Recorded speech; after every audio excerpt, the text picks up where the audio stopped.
Going live. Oh my goodness. Am I live? Hello. Couple minutes late because I was just posting on Instagram. I'm kind of all over the place today. Welcome. It's 3:18. It's 3:18. I just did a post about the number 138 or any of those combinations. 318, 813, 1138. That's on my Instagram. If you have not checked that out, please do. And if you see those, or 38 even by itself, the eight's the kind of the 3 and the 8 are like the big ones there, sort of. Anyway, hello. Hi, Karen, you there? Are you here with me? Happy 14th of August. I hope you had a fantastic week. I hope that the first part of the Stargate has been not too wild or crazy for you. There has been a lot of incoming energies going on. I think especially for anybody who has any Leo in their charts. I do. My ascending is Leo, and definitely feeling those energies today, or this week, I should say. I just saw 111 oh my gosh, it was 111 in with one person, one like. Thank you very much. So many ones there. Was something yelling at me? Maybe I'm hearing things. Okay, maybe not. So thanks for being here, and just I want to change this. There we go. Let me put something in here.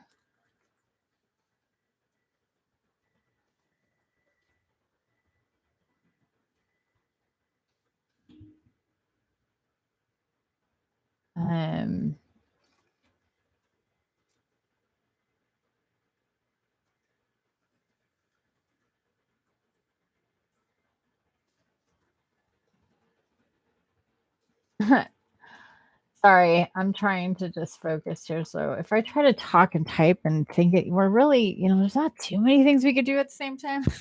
That multitasking thing, kind of difficult. Oh, can I pin this? Pin it. Message pinned. Okay. Doesn't look like it. But if you say so, Google.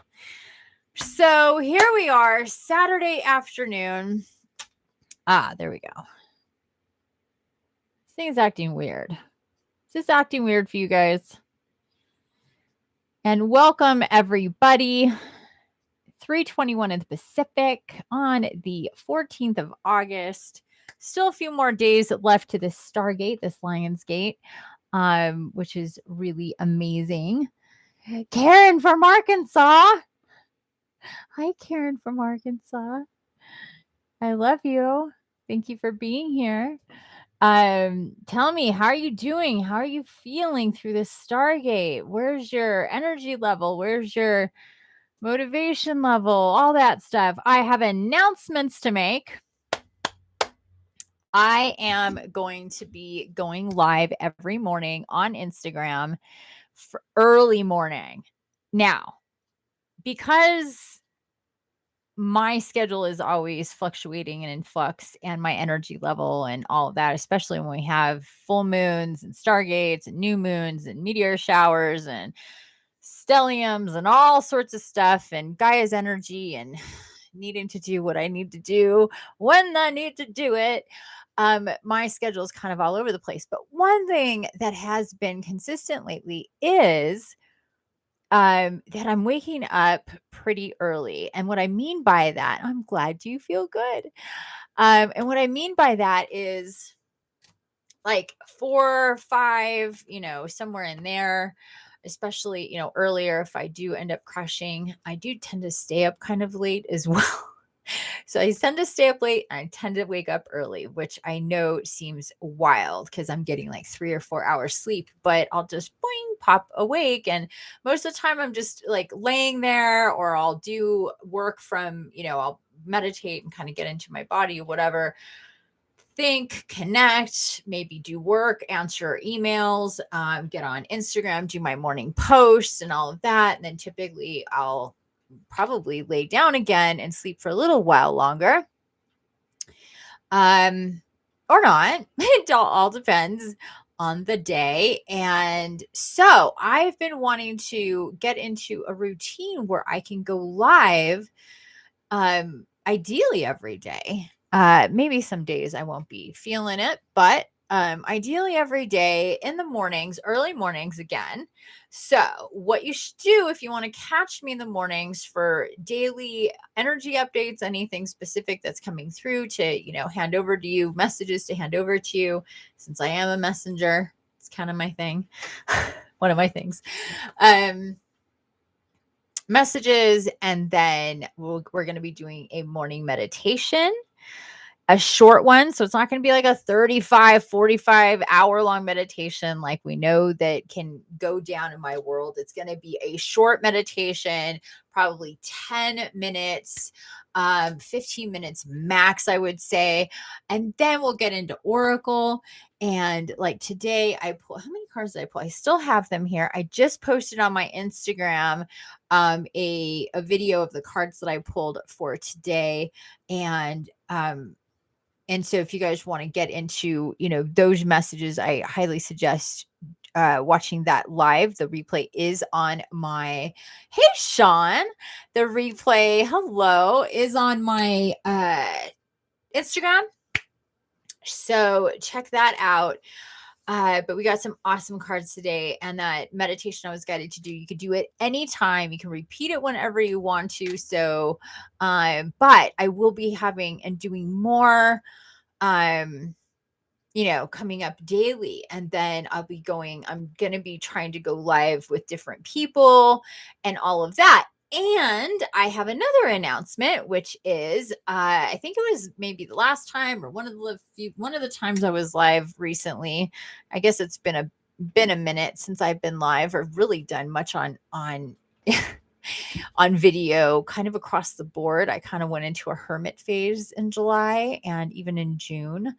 And even the first part of August. It is what it is. What can I say? I'm feeling like that's shifting, which is really cool. So, because I can connect with you guys, which I love to do, but I'm a very, swim by the tide type of person. And if I am not guided, if I'm not feeling it energetically, it's not happening, no matter what it may be. So anyhow, I'm excited to announce that I am getting the download of information for the Zoom live workshop that's going to be about or with Merlin. So I'm super stoked about that. It's going to incorporate art, meditation, and a gathering powwow kind of thing, like a free flow kind of everybody doing their art. We're talking about stuff. I'm channeling in information. People can play music. I just want it to be really, really cool. And I keep getting these little like mini downloads the last couple days, especially since my Miss Willow. Hello, Angela. Welcome. I know I have not. Oh, thank you. I know. I was just saying that I have not been doing many videos or going live that much in these last several weeks. It just hasn't been part of my guidance. It's just how it rolls around here. So, but trust me, keep them busy. That's for sure. But anyway, this workshop is going to incorporate of course, energy update, oracle, channeling Merlin, meditation and healing and clearing with Merlin, and art with Merlin and me. And as you know, I'm an artist. I do paintings, I do drawings, and my focus coming up, and I'm super excited. Here's announcement number 4, I think we're at right now, that I'm aside from going live every day on Instagram first thing in the morning is what I'm going to be doing, coming live on here more often. I feel that happening as well. I am, oh shoot, what was I going to say? I just totally lost my train of thought. Oh my gosh, what was I talking about? I totally lost my train of thought. Shit. Okay, I'll go back to the Merlin thing because I completely like lost my train of thought on what I was gonna say. Oh my gosh, I hate it when that happens. Don't you hate it when that happens? Help! Anybody? Guess not. Okay. So yeah, so that is coming up. This workshop I'm going to be doing is going to be a live Zoom workshop where we're going to meditate, do art, and it's probably going to be like a 3-hour Zoom. Coming up, I'm going to be putting together the details and putting that out on Instagram, on my website, sending out an email, and probably even making a video about it too to see who we can get there. I'd like it to be whether it's 2 people, 3 people, or 30 people. I think it's going to be really fun.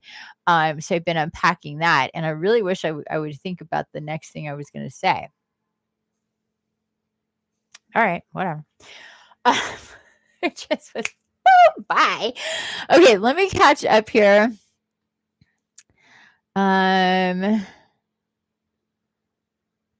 Yes, they are. If you want to donate, you may. Like I say in the description, I'm not requiring a donation. Just read your note, Infinity, to all on chat. My name is Angela. Oh, and Kansas City. Yes. So welcome, you guys. Oh, who's this? Amateur sage. Jeez. Hey, may I have a reading? Sure, you may have a reading. I am going to be doing tarot and oracle readings here for you people who want one, and I'll build a list here. Oh, where's my music? Let's get some music on. I like music. I thought I had music on.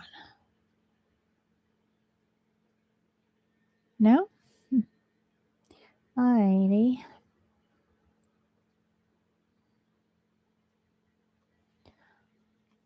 Hang tight, people.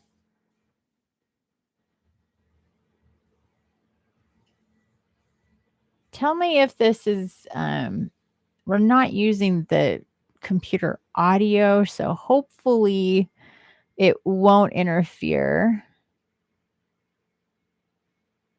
Because I'd rather not use my phone if it's gonna connect. Holy moly.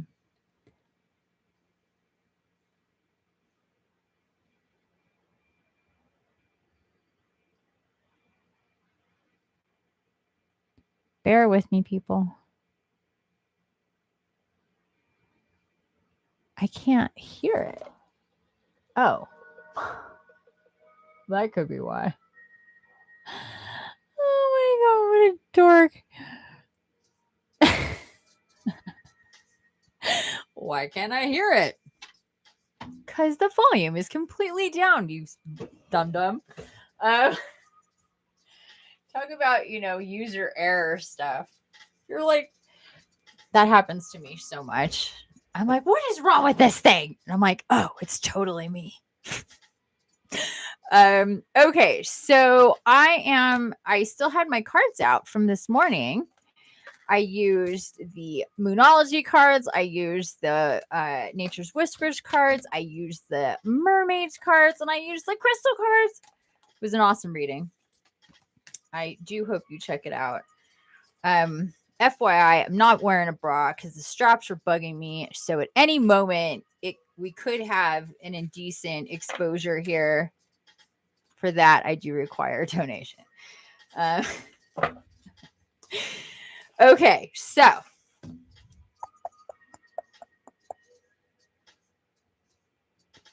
alrighty. So here we are, officially the first person to ask for a reading. I'm gonna say Sean. Sean, are you still here, my dear?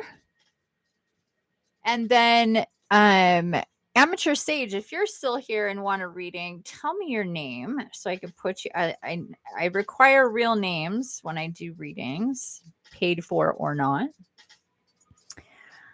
Yes. Okay, cool. So Sean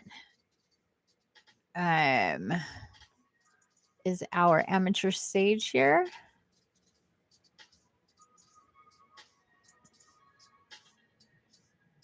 Okay, so anybody wants a reading, please say so. Ask me.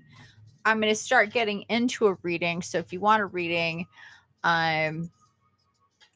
put some, I don't know, you need to know that I know that you want a reading. So, and I'll just go in order, but I'm not going to be reading comments as I'm doing a reading. I'll check in here and there.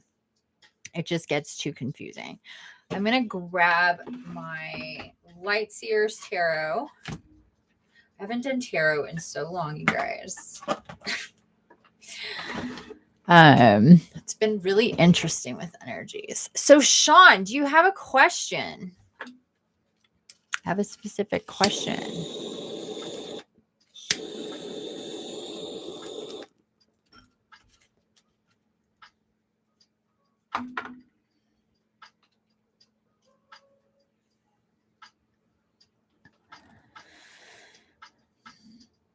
Is that you giving me money? I'll take that to the bank.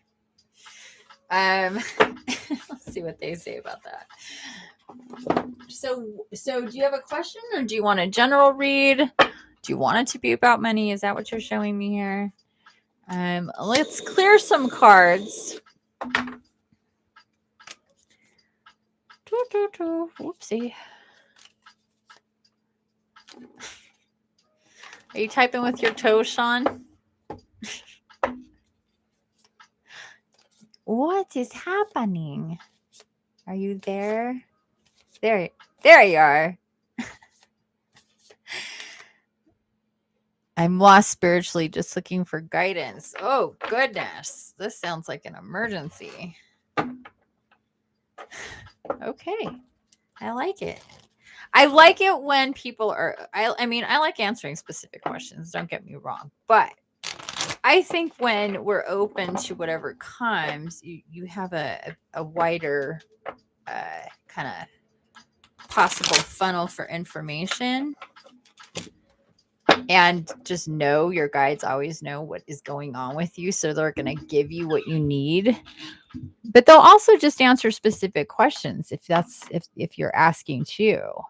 But that's not always, specific questions are not always the best way to go about getting your information. Just kind of have to go with that. So with that said, you guys, just give me a second here. I'm really feeling the smoky quartz. Sean, do you have any smoky quartz in your world? This crystal. Have I shown you guys this crystal? This crystal is a smoky quartz. It's just practically black. If you have smoky crystal, I suggest you start connecting with it. Oh, that is brutal. That is a brutal light. I don't smoke cigarettes. Good. I'm glad to hear that. Neither do I. I used to, but not anymore. So anyway, smoky quartz. If you don't have any, get yourself some. And because I'm really feeling that for you right now. And that smoky quartz is really going to help. It really helps to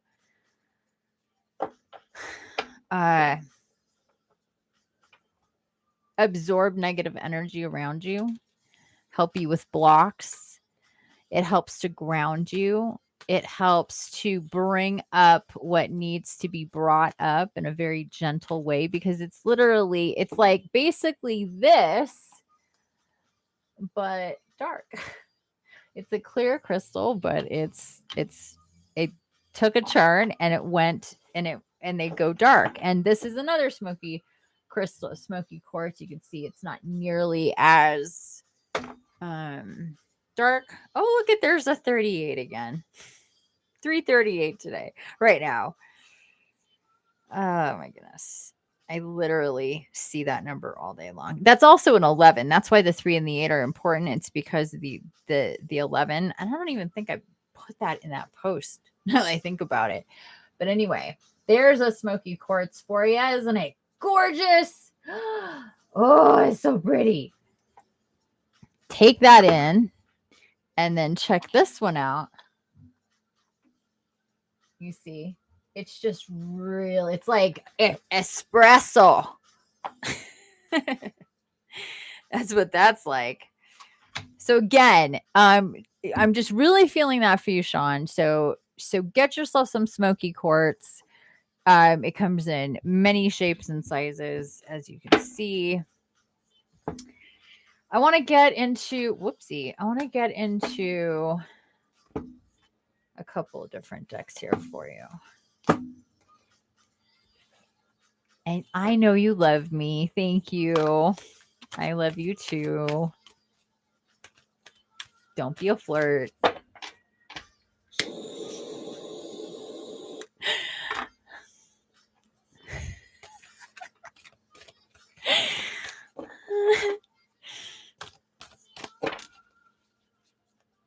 I hope I make you guys laugh. Secretly, I want to do stand-up comedy with my life. That's what I really want to do. I'm so goofy, right? I'm so freaking goofy.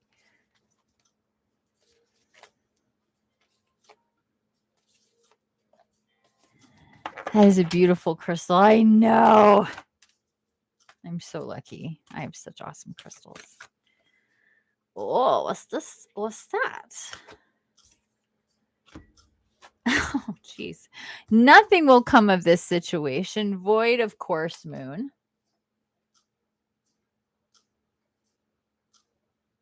So definitely feeling there is a block. There are blocks here. A lot of there's that kind of, again, like with the dark energy. Are you feeling like there's dark energy around you? Or are you connected to something or someone that's very dark and you're just kind of stuck? Is it your job? Is it your people you're chilling with? Like, what is this, Sean?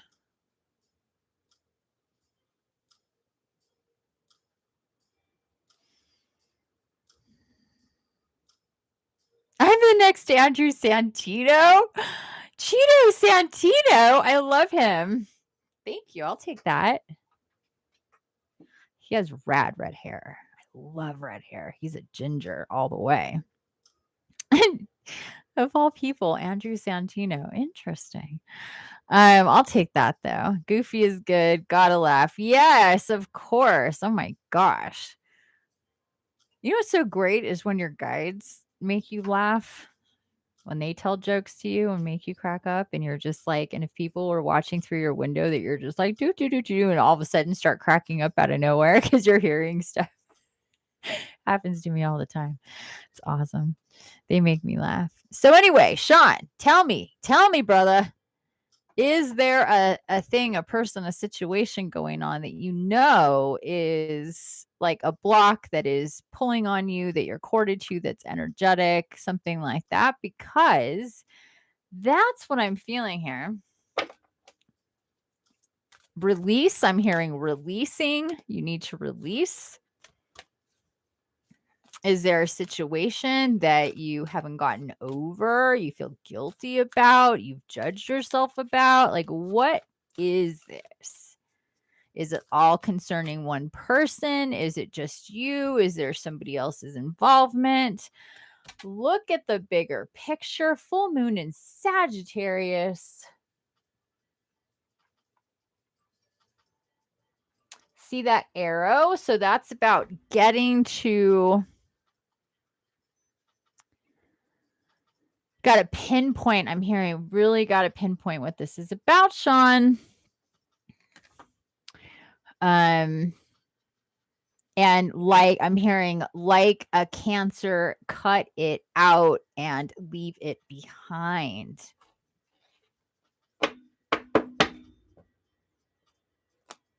I'm hearing not letting go. Is there something that you're not letting go of? Because that is anchoring you to a low vibration. And it's really like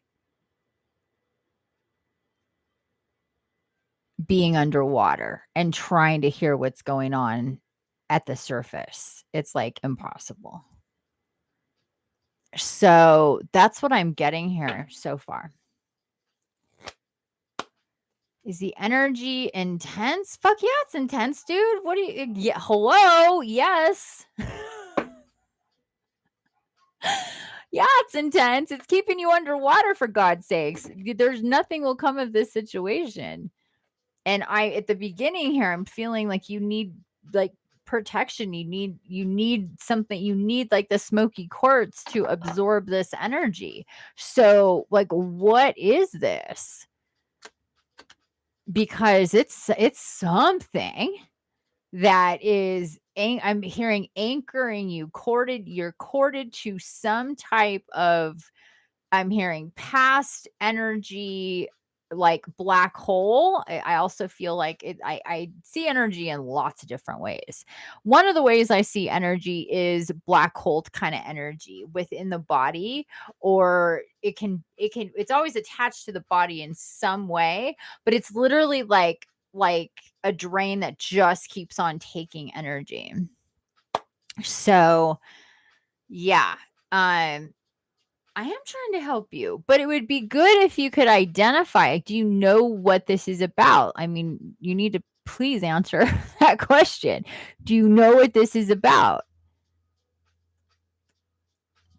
No, you don't have to tell me what it is, but do you know what it's about? If you know what it's about, if you're like, yeah, it's this person, it's this situation, it's, whatever. And you can be vague. I mean, it's not like we're not going to have people hunting you down to get this from you. The more you could tell me, the better, so I can help you here. But it sounds like you know what this is about. So the bottom line here is that it needs to be released. You need to cut cords with this. If it's a situation currently happening, then you need to find a way to leave this situation. If it's a past situation, then you need to cut cords with it. And like you've probably heard me say a million times, all you lovely souls, is that I have my ebook, The Importance of Cord Cutting. It's not only for, cutting cords from people, but situations and experiences, traumas, addictions, etc., etc. With that, there's also the meditation, the self-healing guided channeled astral meditation that walks you through cutting the cord cutting. But after you read the book, you'll see that you need to make an inventory of, the different people and situations throughout your life that you should cut cords with. But I think that whatever this is should be number one. Now, if it's a situation that you're still in, that is going to take a process to fully detach from, possibly, then you can still do a cord cutting to reset energies. It's like Control Alt Delete. It really resets energies for you and helps things to get more clear. It's like flushing the toilet, that kind of thing. So you can just have more clarity. So it's not, cutting cords is not only for like permanent, like stuff from the past or people that you're still feeling energetically connected to. It's for people, situations, and even geographical places that you feel that need to have a reset in energy. And it really is fascinating how that works. Let's go to, actually, I want to go to the Sacred Geometry Oracle.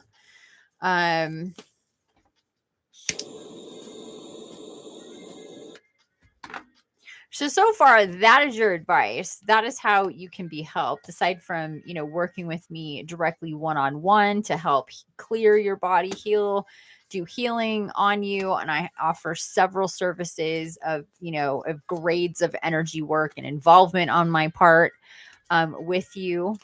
From, stuff that's really short to stuff that's really involved and involves a couple of months.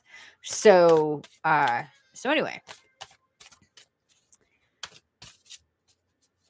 But energy work, regardless, whether it's on your own with cutting cords or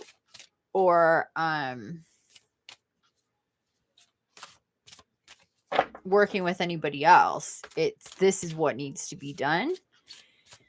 I'm kind of getting like female energy here, that it has to do with a female, or a female is involved with this. It could be even like family, not necessarily like romantic, or it could be even work related. It feels like it's somebody older, but whatever. I think you know what's going on here. Okay. Oh, right as I say, okay. Card number 14, Fruit of Life, Spheres of Knowledge. So take a look at that for a moment.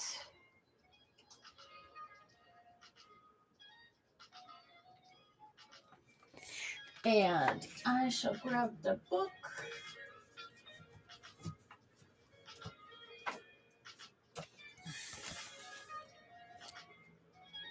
Is it 14 or 41? 14.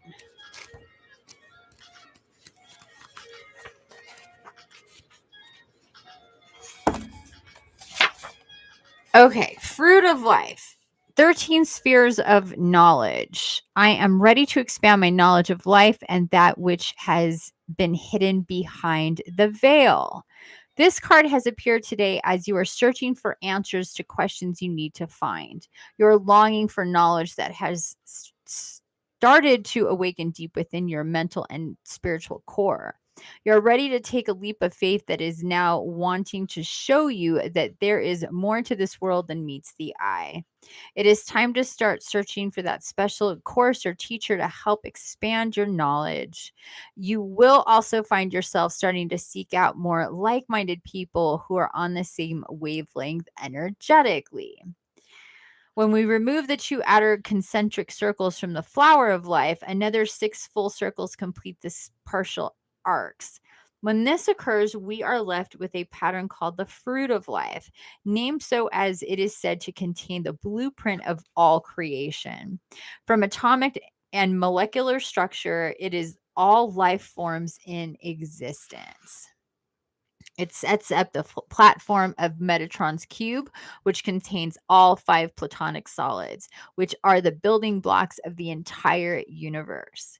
When we look at this picture, we see spheres, which are representations of the feminine. In 2 dimensions, it holds within 13 circles. These 13 circles contain informational systems, each containing another aspect of reality. 13 is said to be the key for unity and transition between worlds and dimensions. It pertains to the 13 chakra system or energetic bodies. In music, the chromatic scale consists of 12 notes, with the 13th being a repeat of the first one. It is the 12 around the 1. If we were to look at this shape 3-dimensionally, we obtain a cube of 4 by 4 by 4 spheres, equaling 64 in total. The fruit of life is seen as the feminine of Metatron's cube, as at this point there are only circles and no lines. Let's take a look again.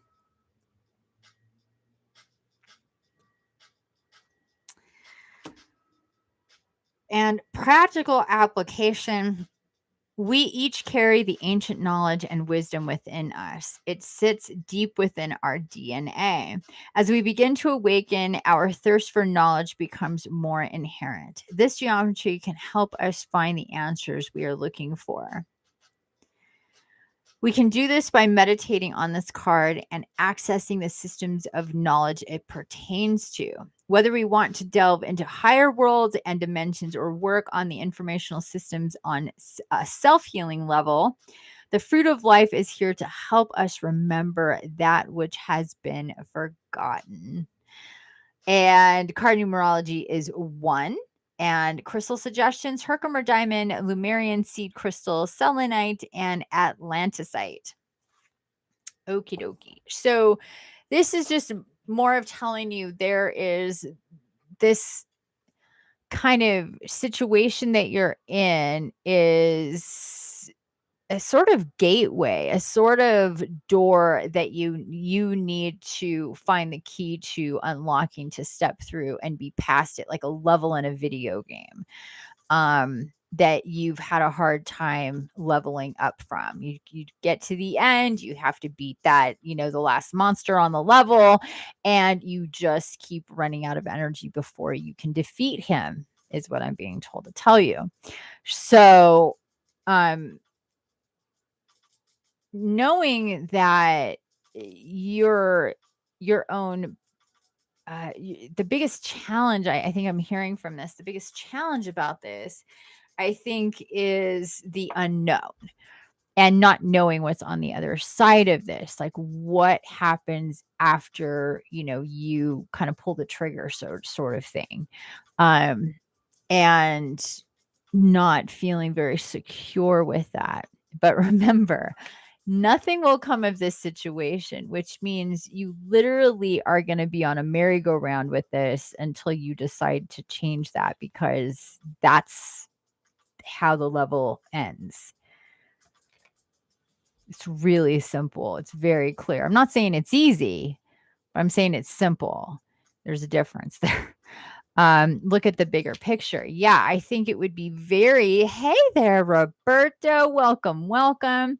I think it would be that arrow, that point, that, targeted. It's like, that is like, again, like I said in the beginning, I'm being reminded one more time here.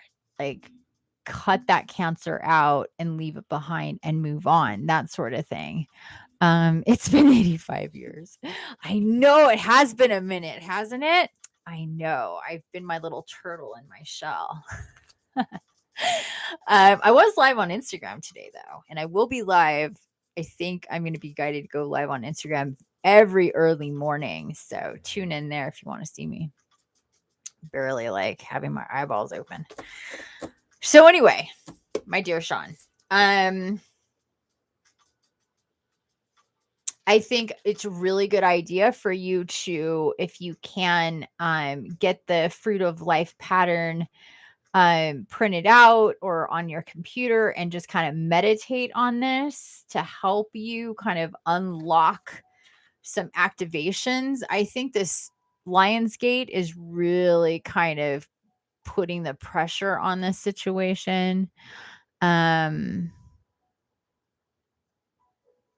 So that's something to consider. Like, it's not going to get more comfortable. So it's just your willingness to kind of be uncomfortable or to push through this. Again, your own energy work and working with anybody, somebody, real deal, the real shit, kind of like this, like yours truly would be an optimal way to go. Regardless of the depth of it, anything would be good. Anything would be good. Okay, I want to get a Nature's Whispers card for you. I can't believe my stomach is already growling. I burn energy so much when I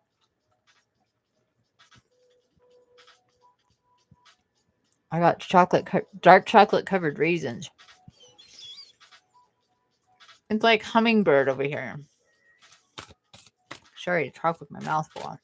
I literally brought snacks because I knew this was going to happen. I barely started. Okay.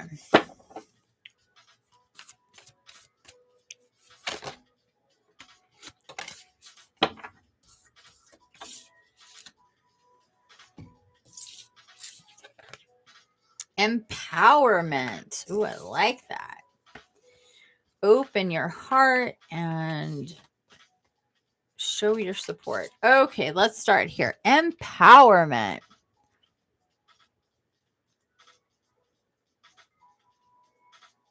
Okay, should I fly to California? No, I do all my work online through Zoom. I work with people worldwide And I never have to be in a room with anybody to do what I do because I'm that awesome. Empowerment. Let's see what empowerment. I like to read from this book. You know how I like to read from books, you guys. I like to get what, the clear meaning here. But especially with this deck because they're so short. If I could find it. There we go. The moment for respect for life and all living things, attuning to nature and to the creatures of earth is at hand. Tune into the deep well of compassion that spills over readily to anyone who needs your help. You are being directed to take action to remove difficulties and resolve problems. Be receptive to guidance from wherever it happens to come. Don't be surprised to receive support from unusual avenues. Be alert to seemingly random input, which will give you clues and ideas that had not yet occurred to you. Once you have picked up these signs, pursue them diligently and with determination. The potential for them to pay off is immense. Oh, that's a big word. I love that word. That's a lot. As soon as you know what action to take it. Empowerment. So I think this is, saying like there's definite steps that seem like that need to happen, or that you are like maybe wondering exactly how that's going to go. But it's saying here that the guidance is coming in and will come in for you. You need to take this, but I'm also hearing you need to take the first steps. So kind of like, pulling on the string and seeing letting things loosen up and come into you is going to be the first thing to do, would be that cord cutting. So it kind of all starts there, because that's going to really create that cord cutting with anybody or any situation is truly about bringing that energy back into your body.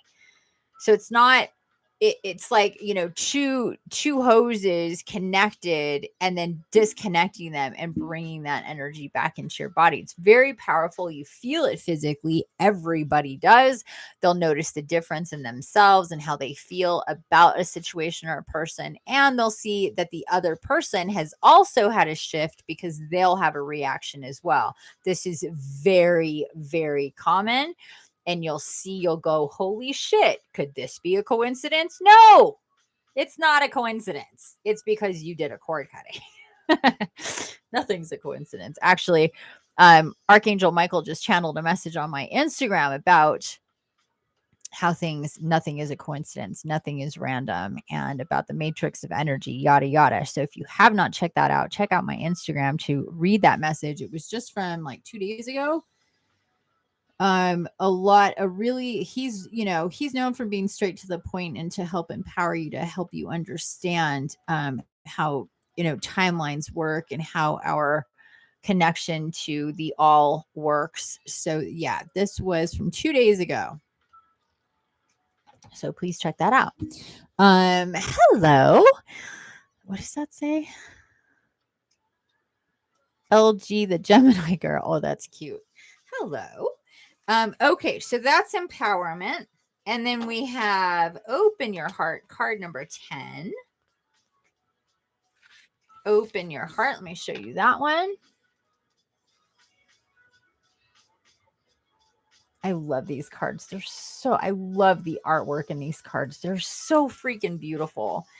Okay, open your heart. The truth of our world, nature, and the environment is love. Very true. This is eternal love that makes no demands, has no expectations, and does not place limits or conditions on us. There is an opportunity for each and every person to experience love at this deepest level if they are willing to be open. Love can and will flow into your heart, but only if you allow it. It will change your perception, nurture and hold you, and even give you the strength to endure hardship. Take a moment, open your heart, and allow love to bring you joy, serenity, renewed energy, passion, and total unrelenting happiness. Aww.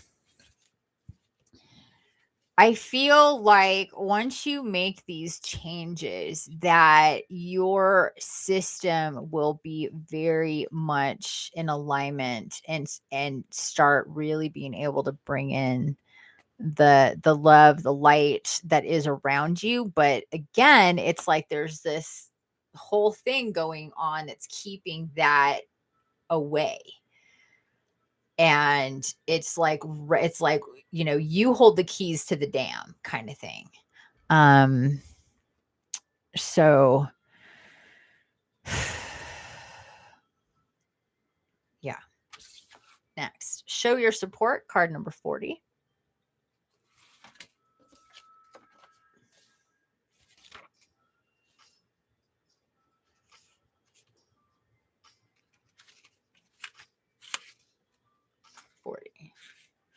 Okay.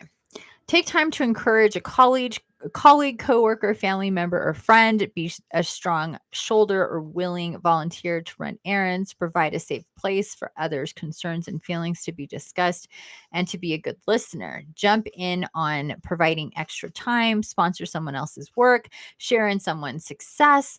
All of nature continually shows us the value of creating a strong network. The trees provide shelter and support for many different inhabitants. We are a community, and when we support each other, everyone gains.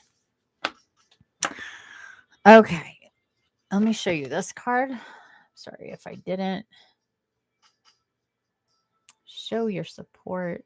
Another beautiful card. And really what I'm feeling with this is more like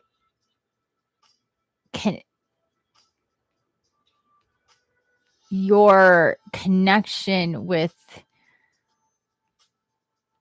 tuning into nature is kind of really more of what I'm getting here.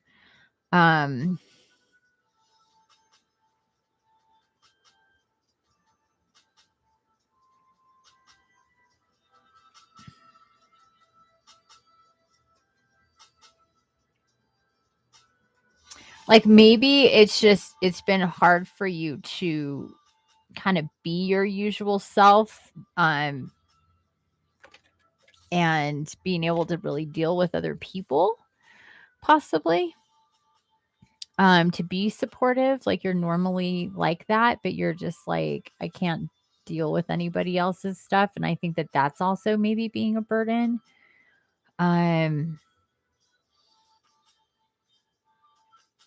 And that, part of this whole kind of equation is this thing with, tuning in, clearing. We know that when we work with Gaia, she really helps us to clear shit out of the way.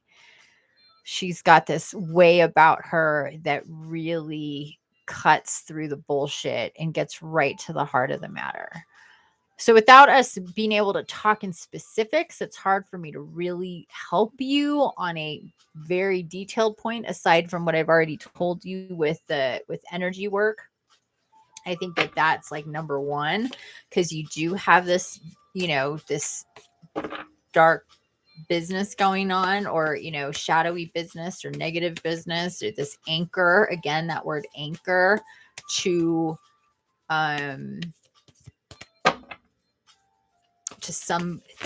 I really feel it's somebody. Let's see what we got here.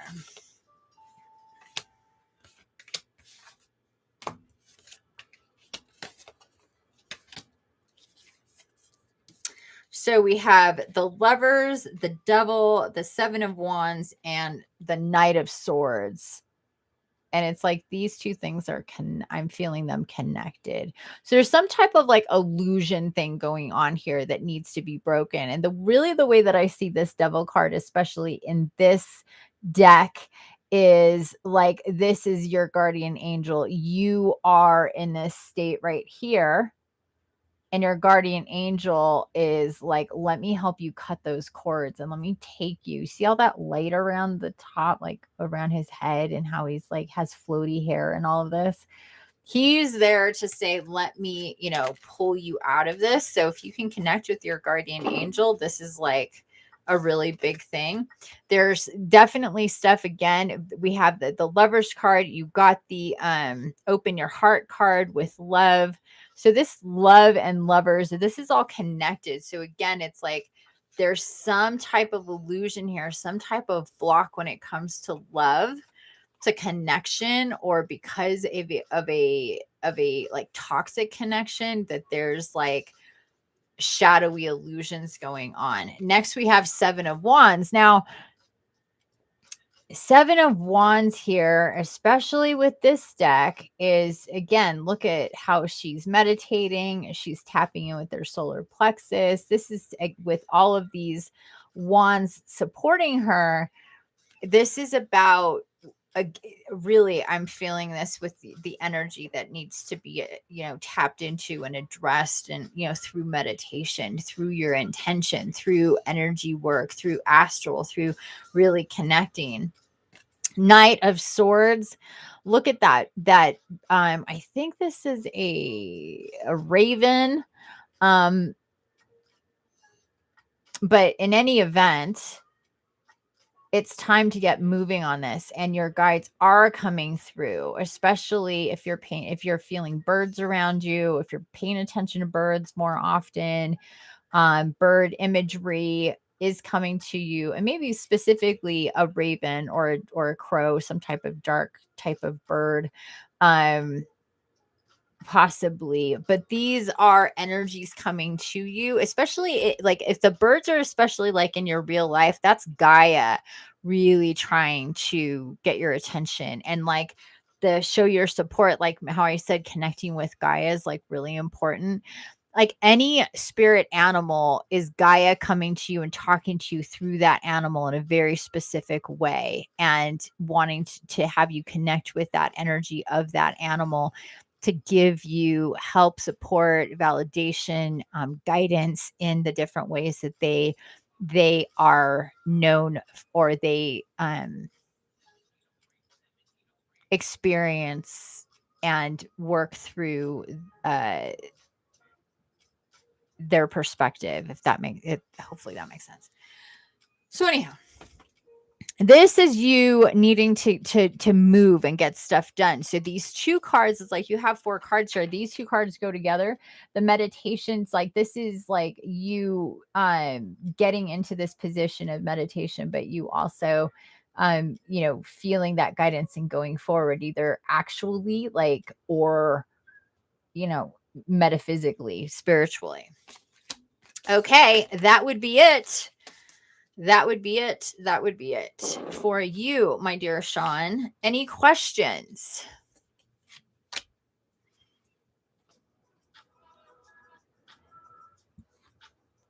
Dipset?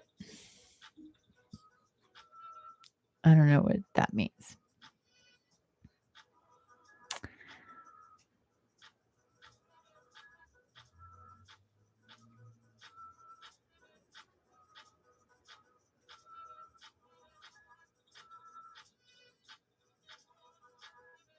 Red Rover, my dear Angela and Roberto, having a conversation about what you're paying attention to in your world, day to day, moment to moment, which is really good. Oh,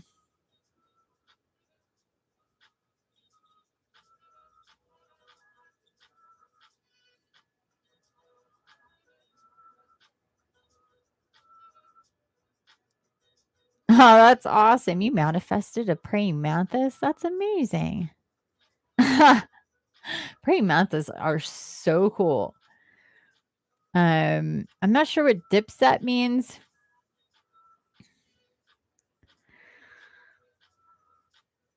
Thank you. I want to Zoom maybe sometime. All right. That sounds really committed. Maybe sometime. Take a look at my website and see the different services that I offer.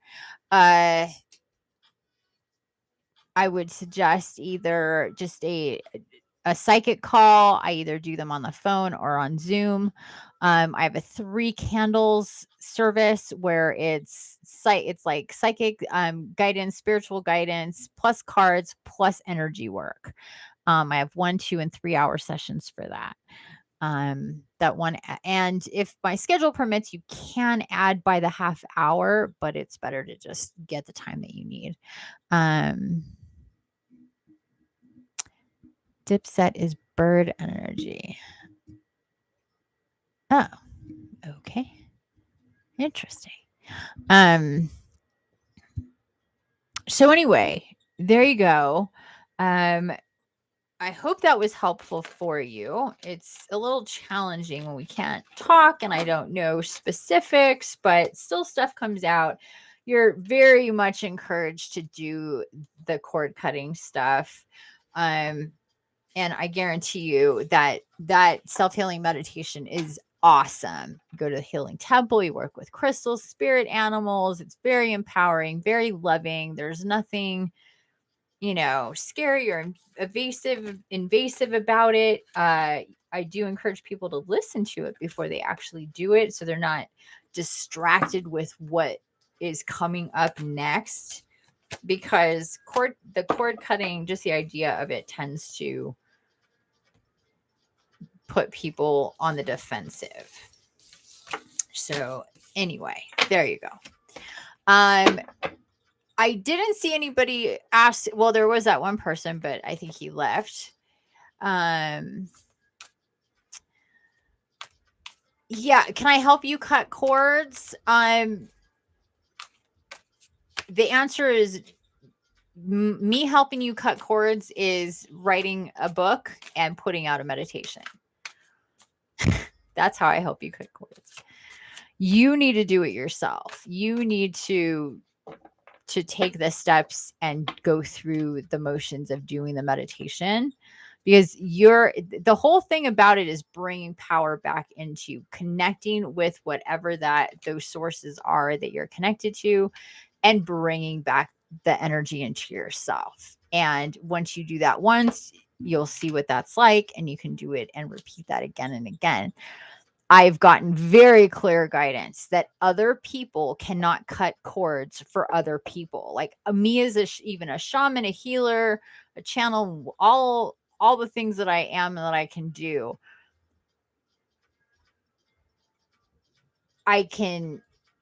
The most that I can do is guide a person to how to cut cords for themselves. But it's very important for the person to actually cut cords for themselves, to take themselves there and to do it, because it's your energy that you're putting back in your body. If I was to help you with that, I would charge you for time to basically take you through the process of doing it. And I offer that for free. You don't have to pay me for that. So I've already done that for you. You just have to schedule it for yourself and to do it. And for those who actually take that guidance and advice, they've learned very quickly once they do this that it is real shit.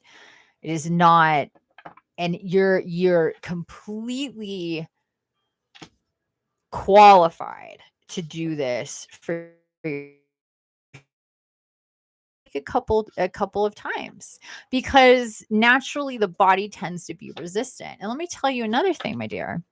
To do my Evolve Now program, my deep healing work that I do with people, to even get to that the portion of the big healing sessions that I do with people, what I call their healing week, the pre-work is to do cord cutting and some other meditations that I already have pre-recorded.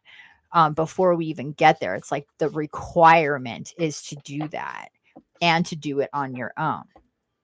That has to happen. It's very specific. Anytime I've ever heard of anybody going to somebody to get their cords cut or anything like that, it never sticks. It never ever works because the person is in a passive position, not a an active position in their own energy and bringing back their own energy, and it just doesn't work. And I don't know why there's healers out there who attempt to, or I don't know. I don't want to talk shit on people, but if you know anything about this type of thing as a healer, as an energy worker, you should know better than to put out a product saying, or a service saying, I'll cut cords for you. I'll help, like I said, the most that would be to guide somebody to, through like a guided meditation. They need to do it themselves. And the process is very clear cut. So yeah, I mean, not to dwell on that too hard, you guys, but I could have set it up where it's like, yeah, I'll take you through a cord cutting practice, but then I got to charge you at least $100 for that. No, to almost $200 for that. Why? I mean, I'm just not like that. And most people have at least 5 to 8 cords to cut, if not more. So that would get really expensive. You would never get to like deeper healing because you're like, I'm spending a shit ton just to cut cords. It's just not practical. It doesn't make sense. And it's not designed to work that way. So anyhow, there's that answer. Hopefully you like it. Hopefully you like the fact that I'm not charging you to do something that you can do yourself. Plus, I'm all about empowering people to understand this and work their own machine on their own. Like I'm flight school and a travel coach. Like I'm not about like I'm gonna be like I've got to hold your hand the whole with everything, because what's important is for each individual to do it for themselves. We're in a matrix of you got to go to somebody to help you with everything, and that's not true. We're just been disempowered and lied to about the shit that we can do on our own. And sometimes we need help. We need guidance doing that. But when I work with people, it's very specific. You're the captain. I'm the navigator. You got to run your own show here. I'm just there to support you. Anybody that takes the more active and you get into the passive role, you're done. It's not going to work. That's just the way that it is. So, how much for an hour? It depends on what you want to do.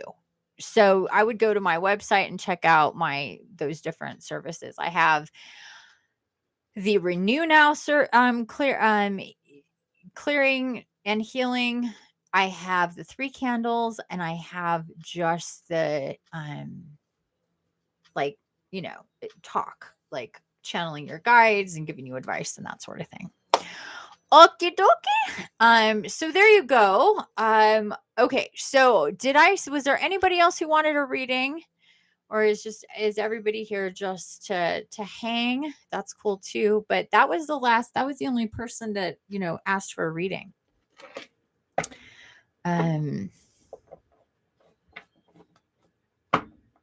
That's cool if that's it. Is that it? Going once, going twice. Mila, thank you so much. I appreciate that. So I am assuming you'd like a reading. Do you have a specific question for me? And welcome. And is Mila your name?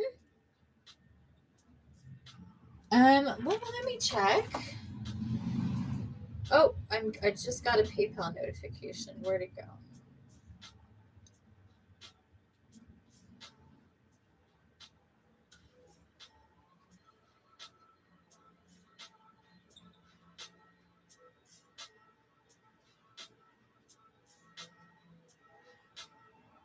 So you're Elena. Oh, I love it. Thank you for those numbers. I appreciate it. May I please ask any clues about the man of my life I haven't met yet? Okay, well, thank you for your awesome donation. I appreciate those numbers. Okay, so there isn't a there. You just want some details on your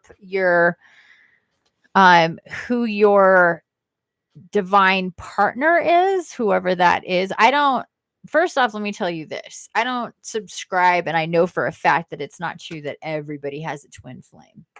Everybody has many soulmates. Some people are incarnated with people who are twins, but not everybody. So first off, I think a lot of people spin their bullshit and try to like tell everybody that they have a twin flame. So people are obsessed with twin flames. That's not the case. So number one, just so you know. Number two, everybody has many soulmates, many potential partners. The way that this works is that where you resonate, whatever frequency you resonate, you have potential partnerships. So depending on where you're resonating with your own self, with your connections with your soul, with your guides, how well you take care of yourself, how spiritually connected you are. And it's not any kind of judgment. It just is what it is. So depending on where you resonate, you have yours, let's say, on a certain floor. And on that floor are potential mates for you, people that you've known that are soulmates. Soulmates are souls that you're in a soul group with, that have incarnated with you and that you've known throughout your incarnations. And those are the people who a lot of people confuse twin flames for, because they're like, oh my God, we fit together so well. We communicate so well. We feel so comfortable and all this stuff. And 9 times out of 10, that's a soulmate. Most of the time, twins don't feel that like comfortable around each other or knowing each other in the beginning, and it's a very different situation. So I'm just being guided to talk about that real quick before we get into it.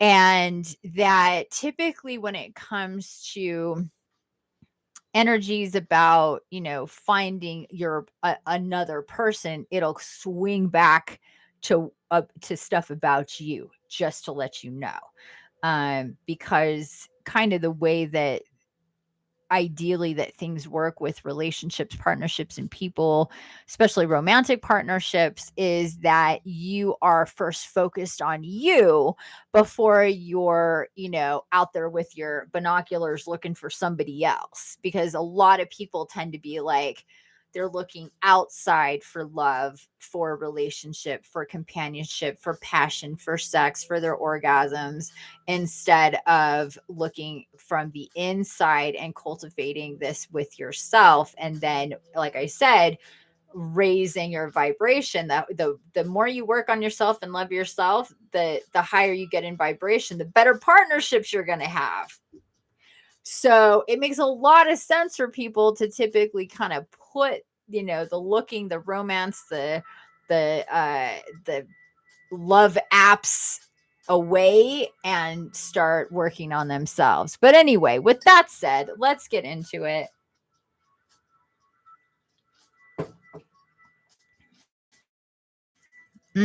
That tea is delicious. Elena, do me a favor and close your eyes. Hopefully you're someplace private and quiet without distractions. You're very welcome for the explanation. Thank you for receiving it. So just close your eyes, kind of take a couple clearing breaths here.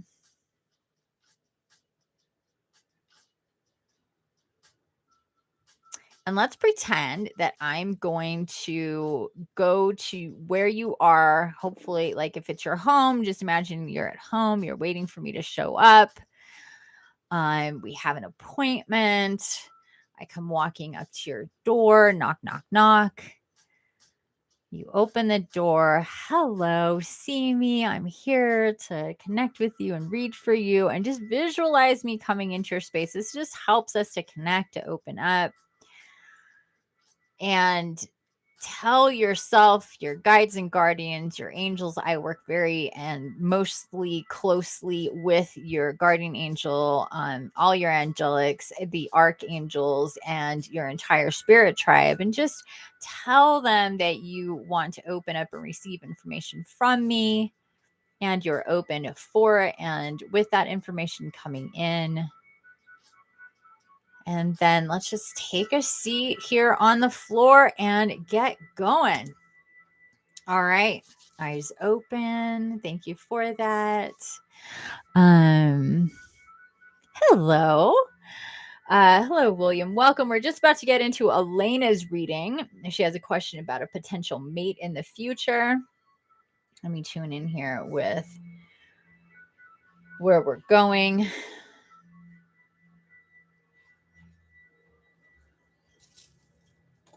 With what cards?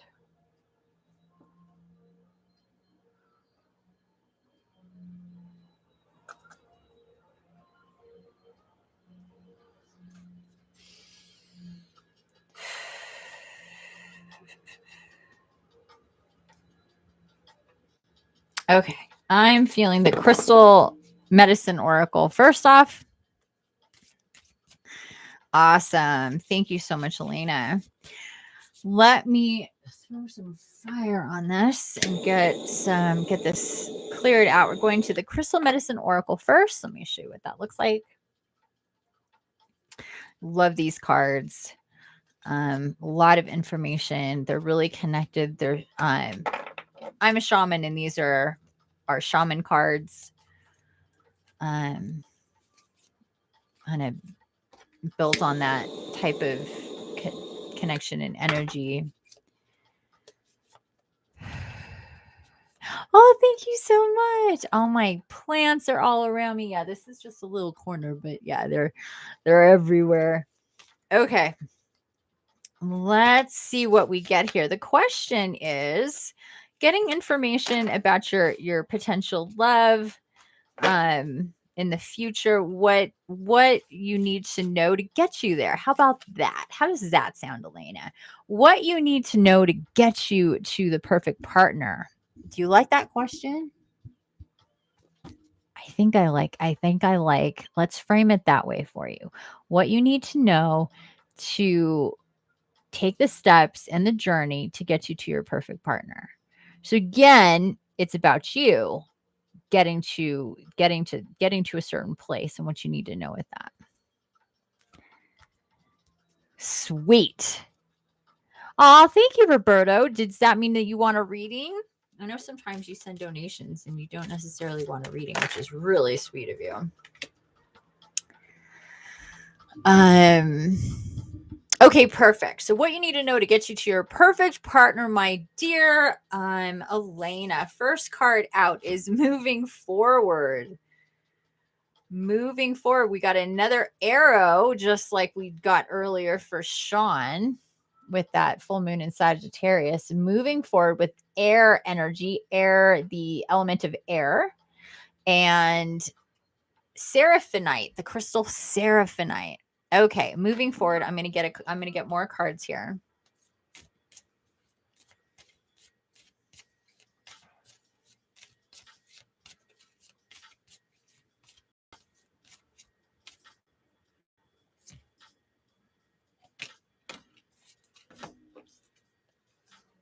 Celebration, sacred ceremony with red jasper, card number 4. I like this. I like what I'm getting so far here, and I'll explain it here in a second. Let's see what this is. Sacred healing with medicine drum, card number 25 with malachite. So, first off, moving forward, let's start there, my dear.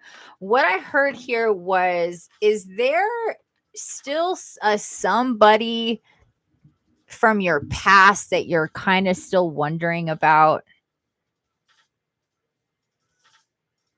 Like you don't have a clean slate here with your question. Hey, Lynn. Hey, Cindy. Hello, hello. Atlanta, welcome, welcome. I am adding to the list. So, Elena.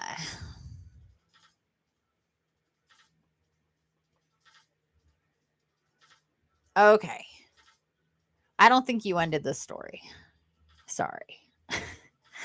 I think that to a certain degree the story has ended, but moving forward means letting go, cutting cords with this dude. And if you're around hearing me talk to Sean about cutting cords, hopefully you were. I don't want to repeat this whole thing, but it's really important to leave this behind. I know we want to be like, okay, well, it doesn't work out, we can be friends. But here's the thing. There's this energy here that is all I see is question marks, question marks, question marks, question marks, and like hope. Like maybe he'll change his mind. Maybe something will shift and change.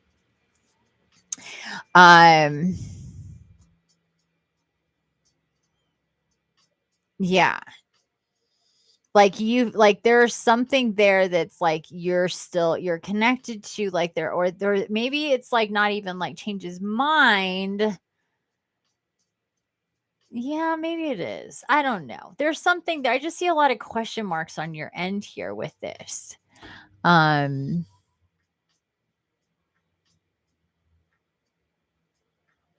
you're so sweet, Karen. You're so silly. I'm gonna pull at least one card for you anyway. Um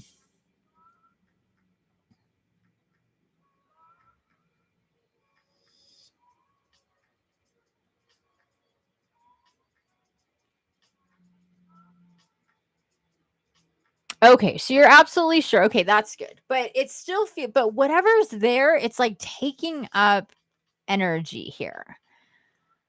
It really is. And I think that on some level, I think that you're feeling a real connection with this person. Maybe he is a soulmate, but you're not meant to actually like be together, but you're feeling that like deep tie, like, and that like nurturing like kind of energy. And we also got celebration. Okay, so this means celebrate the connection that you did make, and I really would consider doing the cord cutting. Again, I have an ebook on the importance of cord cutting and a free guided channeled self-healing astral meditation on my podcast here on my channel that will take you through it. But please listen to the podcast before that, podcast number 80. I think it's 82 or 83. And do this cord cutting with him. It'll just help release the energy, bring back, because I think that you just had this rush of energy kind of come, like this cord got really intense with this person. Oh, thank you so much, Cindy, for the donation. I'm going to start making a list. Just we're going to pause here real quick. Roberto, did you say that you wanted a reading?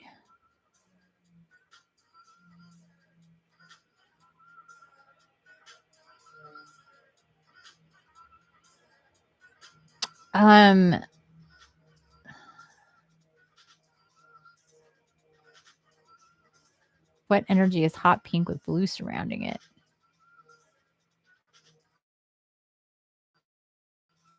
Mm.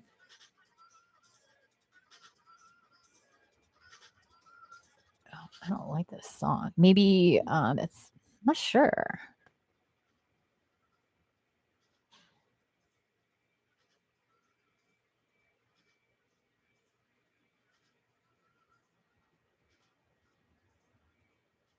Okay, Robert. Okay, there you go.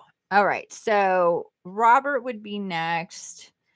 Then I just want to get this down because we're having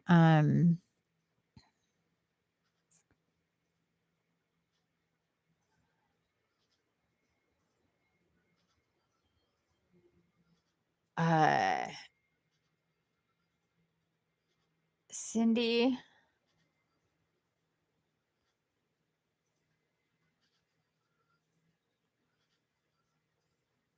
Or Sydney. Sorry. Sydney. I knew I was saying that wrong. I'm like, what am I saying? And Lynn, are you still here? I just want to get this straight before we moved on. Before we move on.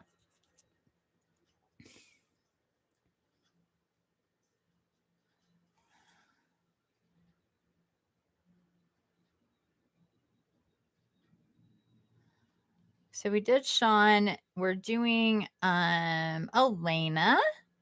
And next would be Robert and then Sydney. Let me know if you're still here, Lynn. Ha, 4:38. Look at that. Okay.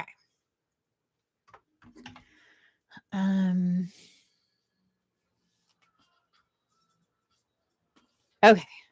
So celebrate, my dear Elena, celebrate this connection, but know that it's okay to let it go. And you might want to have like the sacred healing. I really feel is talking very specifically about the cord cutting, because that is sacred healing. And you'll see when you do the meditation, it's a beautiful, loving meditation. You work with crystals, spirit animals.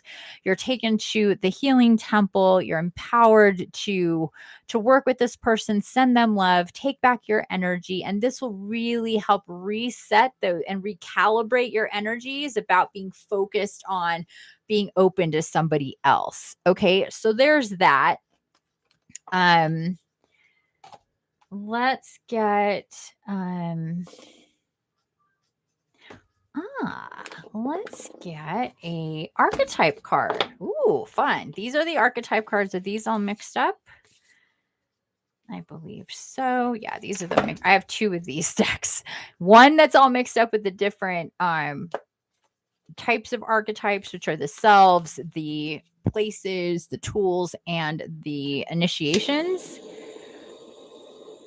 And then one that has all of those separated, because I'll get like one from each or however. So I was guided to get two of these decks so I could work with them differently. So good. I'm glad to hear you'll do the meditation. Just go to my website and go to the shop. Please read though the ebook. It's a free ebook. You don't have to pay for any of this stuff. Again, if you want to send donations, you can, but they're free to download. The ebook is free to download, and the meditation, like I said, is on my podcast. You can get to directly from my website, as well as here on YouTube. So and again, I really recommend that you do your complete inventory for the different, your list of cord cutting. You can make that like a self-healing regimen for yourself. This goes to everybody. You can make that a self-healing regimen for yourself. Just do what's called your cord cutting inventory. And that's all explained in the book. And then listen to the meditation before you do it, and then set up a time. It's a nighttime meditation. Get into starting it at least 90 minutes before you would normally go to bed, so you don't get too sleepy.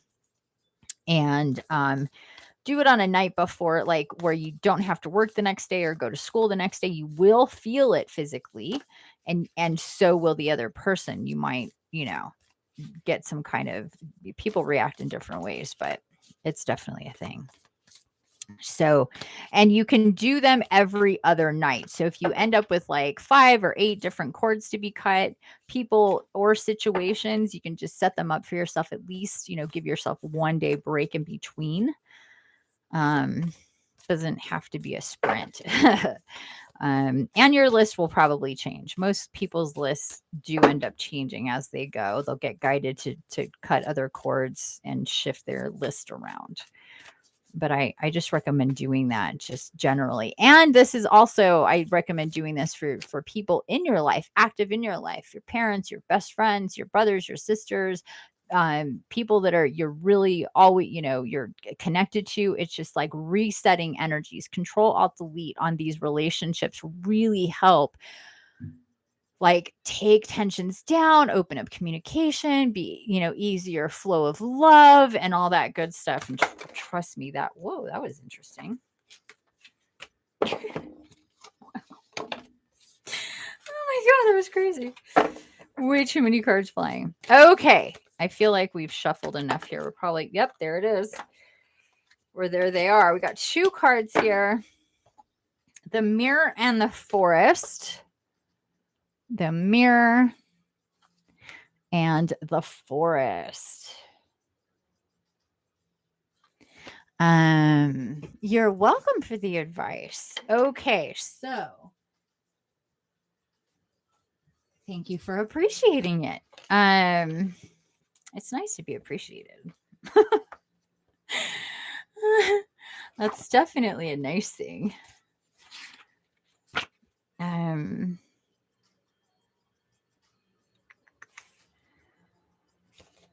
201. Oh, and then Karen, I'm putting you on the list. I didn't put you on the list, Karen. That just popped in my head. Where? Oh, that's 101. Oh, it's all the way down here. There we go. Okay, the mirror. The reflection, the illusion, the looking glass. We look into mirrors every day without recognizing them as portals into another realm. They can shatter, falter, distort, reflect, and project an image back to us that we deem to be true. The energy of the mirror is all about self perception. When the archetype of the mirror appears, we are in the mythic land of Narcissus, who saw himself reflected in a pool and fell in love with his own image. So compelled by his reflection, he could not turn away, a fixation that eventually led to his death. Recognize the power and danger of the mirror. It is a construct, one that may drive a shard between you and your true self. The mirror contains trickster energy. Put the phone down, stop with the comparisons, and let the mirror stand empty for a while. Rest with the one inside. And when light, witnessing the deeper self, pure awareness. When dark, narcissism, comparison, harsh edges.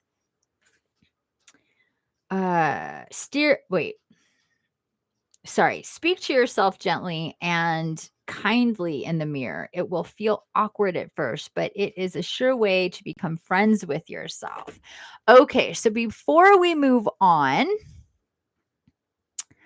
let's see here. Why aren't you cooperating?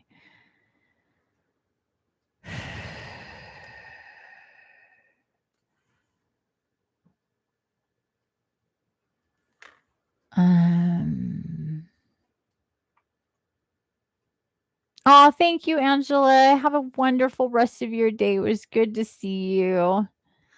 Okay. So, I want to see if you said anything there, Mila.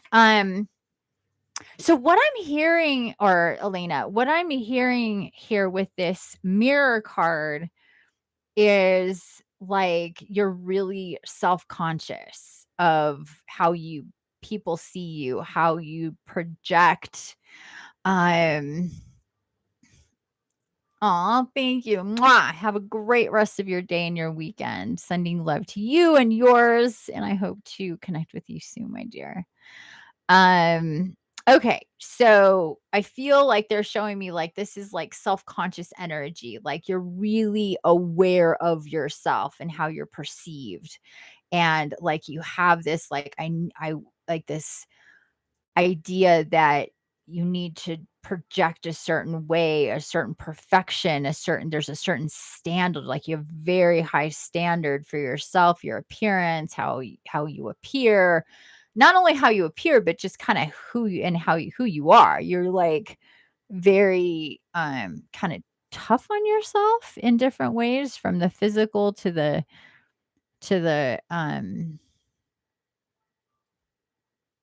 to like what you produce, that sort of thing. And so this card really wants you, like it says, yeah, you are. You really are. This is saying you need to stop with this. This is something that needs to be healed within you. This hypercritical energy that you have with yourself, like almost obsessive. Like I don't like it's like the tiniest little thing that may be wrong or off or not perfect, you like it runs a show in your head. Like you're the type of person who, like, if you got an A minus, that was a problem, that it wasn't an A plus. Um, yeah, for sure. You definitely do.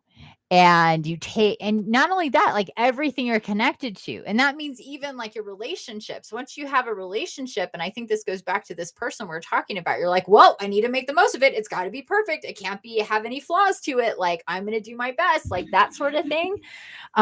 Which I'm not saying is a bad thing. And we're not like criticizing you for this, but what it does is kind of tightens things up and tightens energy up around you because you're so tense, right? You can't just let go and be free. You're always like, what do people think? How do I look? Is this okay? Is this acceptable? Am I making anybody uncomfortable? Is that like you're like in your head, really, really, really in your head about stuff. So, my dear, this needs to be, this ball of energy that's so tight and tangled needs to be pulled apart. Remember what we talked about earlier. What's the question? Not who's your man, how are you gonna, where's this guy at, and all these details about him. Like I said, what's the path you need to take to find your perfect person? And while you're so super hypercritical of yourself, the universe, your guides and guardians, is not going to allow somebody to come in and resonate at that, because they're going to be critical of you too. You don't want that. Do you want somebody hypercritical of you? I think you've had enough of that in your life. I think you've had enough people being hypercritical of you. And this is how you learned to be hypercritical of yourself. You grew up in a situation where it was critical to that. You're like, things are a certain way and like under a microscope kind of thing. And that creates a certain energy around you. So having problems because of pleasing people. Yeah, it's always a disaster. When you try to please other people, number one, it's pleasing other people is extremely difficult in the best of circumstances, because people are energy beings that are shifting and changing their perception, their understanding, their awareness, their connections to things. You trying to make other people happy by, being a certain way is like almost never going to fit the mark. And that's why we're always told, be yourself. Don't live your life to please other people, because you're just going to be miserable. You're going to be tired. You're going to be drained. You're going to be sad. You're going to be depressed. You're going to be alone. You're going to be lonely. You're going to feel used, abused, traumatized. You're going to probably have, different comfort addictions like shopping or eating, being overweight because you're like trying to like comfort yourself. I'm not saying that's, but that's one of the things that happens with people. They tend to, pack on pounds to soothe themselves, to cocoon themselves from this energy. So yeah, exhausting people. Yeah, everything true. Yeah, it sucks, but it's true. A lot of us get kind of, pulled into that where we're just like, you're pleasing everybody else. You're critical of yourself. You're not living your authentic life. So again, going back to this whole thing about, what you need to do in your path moving forward to get, to get you ultimately, like, it's like, oh, I want to be with somebody eventually. How does that work? How do they stay? How does it stick? All that stuff. How does it be a loving relationship that you can, grow and make babies with and all that good stuff and have it be a good one? You need to start with being good to yourself, taking care of yourself. Like, think about how you treat yourself and how you think and talk to yourself. Would you do that to anybody else? And I know the answer is no. I know you're going to say no. And I know the answer is no. You know how mean you can be to yourself, how critical you can be to yourself, how you put things off for yourself. Would you tell other people, no, don't do that for yourself. Do this and, put that off and be miserable because you're supposed to please this person. And, oh, you didn't do that right. And da da da da. Would you talk to somebody like this? Absolutely not. No, I know. No, you would not.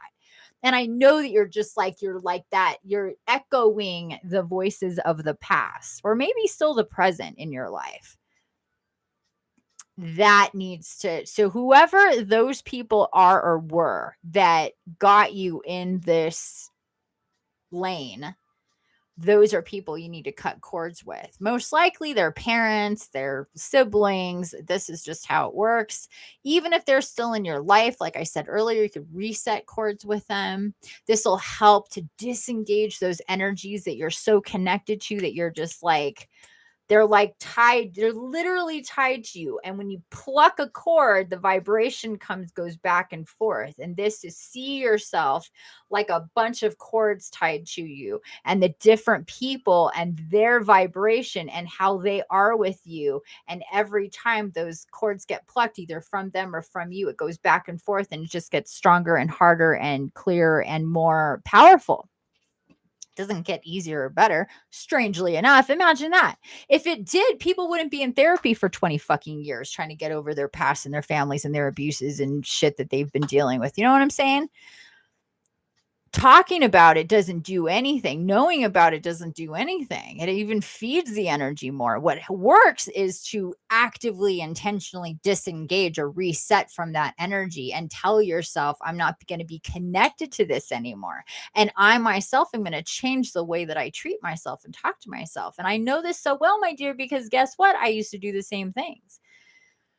So I can really speak to this. I used to be super hypercritical of myself, and especially with and around other people. And anything I produce, it's either perfect or it's not good enough. I'm still like that to an extent. We kind of, if we're that type of person, we're just like, we have certain standards. But what does change is how serious you take yourself, how serious you take stuff. Like I mess up all the time and I'm like, oh, messed up, typo. Oh, that's out of alignment because I'm very much like it has to be straight and this and this and that. With all the stuff I produce, I'm an artist and I do memes and all this stuff. And when I see stuff that's like off, I'm like, oh, and it makes me like I'm frustrated, but it doesn't rock my world. I switch and I move on. I don't dwell on it like crazy. I don't call myself stupid and idiot. And how could I? And be so dumb and da da da da. Like years ago when I started to wake up, I started to really tune into how I talk to myself. And I'm like, God, I'm such a dick. Why am I such an asshole to myself? I would never talk to somebody else like this. But look at how I'm treating myself. It's just automatic, just like a record playing, just the stuff that just pops out of your head to yourself without you even thinking about it. And you just accept it because it's just like being around somebody who always treats you a certain way. It's just the way that it is, So just like you would have to remove yourself from somebody else, you remove yourself, you cut cords with somebody else, you have to do it with yourself. I think that's really what this is about. Like, let's just take a reset on how Elena talks to and treats Elena, because we want somebody that's going to come in and treat her right and love her and cherish her and pamper her and romance her and give her gifts and love her. Bring her peace and joy and bliss into her life, not treat her like shit and be critical and talk down to her. Right? Oh, thank you. So I'm glad this is resonating because you need to hear it. It's time, my dear. It is time for you to be like, you know what? I am so awesome. Just being me. I'm artistic. I'm creative. I'm logical. I'm good at so many different things. I love people. I'm giving. I'm kind. You are. I can see all these things in the type of person that you are. It's a very beautiful energy that you have. But to yourself, you're kind of a dick. Be nicer to you. You need to be, and it's time for you to be, and let your guides come in. I really want you to do this big time. Okay. I really want you to get to my I believe it's my meditation number and it's my episode on my podcast number 121. It's called Body Love and Meeting Your Guardian Angel. And you can start there because the foundation of loving, accepting yourself is your body. Your body is what holds all of your energy, right? And when we're critical, and I know you're critical of yourself, your looks, your body, like the littlest, tiniest thing, we need to get past that. I used to be too. So I understand that most of us are, especially females. We're super, super hyper critical of any perceived flaw. Nobody is perfect, but we have this illusion when we see people in the media and social media and movies and all of this that you know how much like the stuff that goes into to that illusion that the regular person living in the world is not privy to, and we have filters that change the way we look, and so when we look in the mirror, the real mirror, we're like, well, it's not so great. Fuck, it is. It's amazing. Our bodies are what holds our soul, are beautiful and amazing. And this meditation, again, a free meditation on my YouTube, on my podcast, is about getting in love with yourself, feeling into your body and starting to really allow yourself to love yourself. And I think for you, you're like, is that okay? Is that allowed? Can I be okay with myself? Absolutely. You need to be. And the guardian angel part is connecting with your guardian angel, and your guardian angel will help you love yourself, will prompt you to feel and to have love for yourself. I guarantee it. I think you are right. Good. I'm so glad. Okay, I want to read about the forest here. Let me find the forest. That is a place. So this is a place. Forest. Where's that? Gosh, these friggin' letters. I really need to get new glasses. 135. I'm supposed to wear glasses, but they broke. And my eyes are shifting and healing that like I wouldn't wear them half the time anyway, because they were a couple years old. What did I just do? 135. So these like tiny, thin little numbers are like, what does that say? I need a magnifying glass. Gosh, that's what happens when you get old. Okay, the forest, the woods, the thicket, the jungle. Consider for a moment your earliest memory of the forest. It's likely it included all the mythic dynamics of this archetypal space. A little fear, a little enchantment, perhaps losing your way, perhaps discovering a secret mystical treasure. Such is the magic of the forest. It requires first that you enter it and then that you get lost within it. You may think there is a path to lead you straight, though, but soon enough you'll be on what is known as the pathless path. There are tricksters here, dense foliage and entanglement, but equally present are the glimmers of fairy light and friends among the trees. You are on an adventure now, and there's no turning back. So embrace the dim light and the moving shadows, whether literal or imaginal. Brave the forest and get lost being found. Oh, I love this so much for you.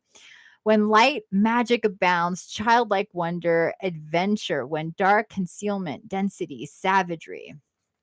And the hunter, the maiden, and the crone and the shaman make regular appearances in the forest. Don't be surprised if these cards come up together. Let the narrative reveal itself. Yeah, that's true. Why does the maiden, the crone, and the shaman come into the forest? Because they're in a constant state of transformation and discovery and finding the truth. And I think that with you, you have a journey to go through on the inside for a bit.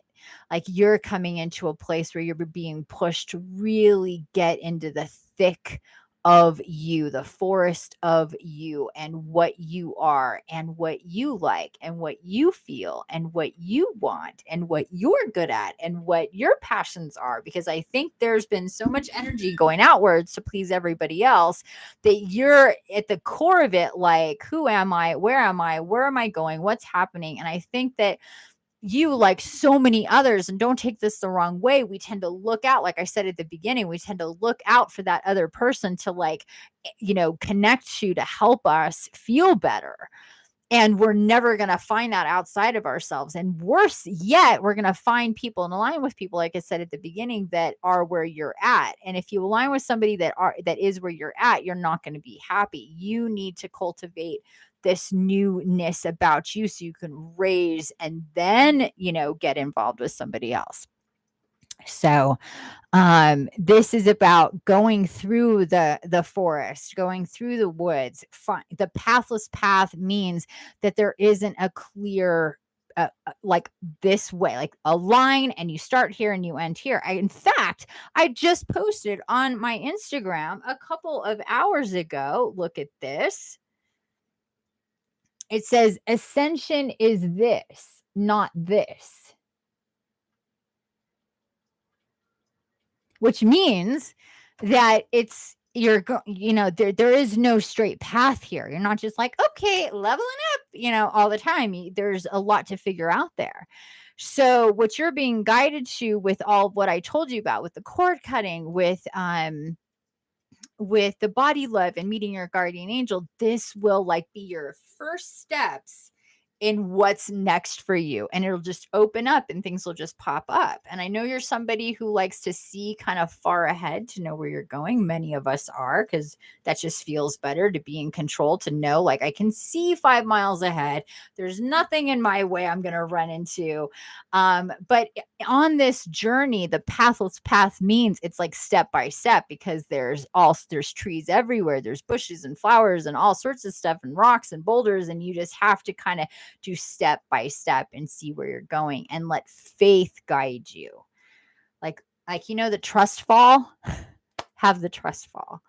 And if I can help you individually, please check out my website to see if I offer a shit ton of services to help everybody on their ascension path, from superficial healing and guidance to really deep Evolve Now program and extended program stuff. So I really suggest that you take a look at that if you're so guided. And I do believe that is it, my dear. Again, like I thought with a lot of love readings, it kind of goes back to the person and what they need to get there.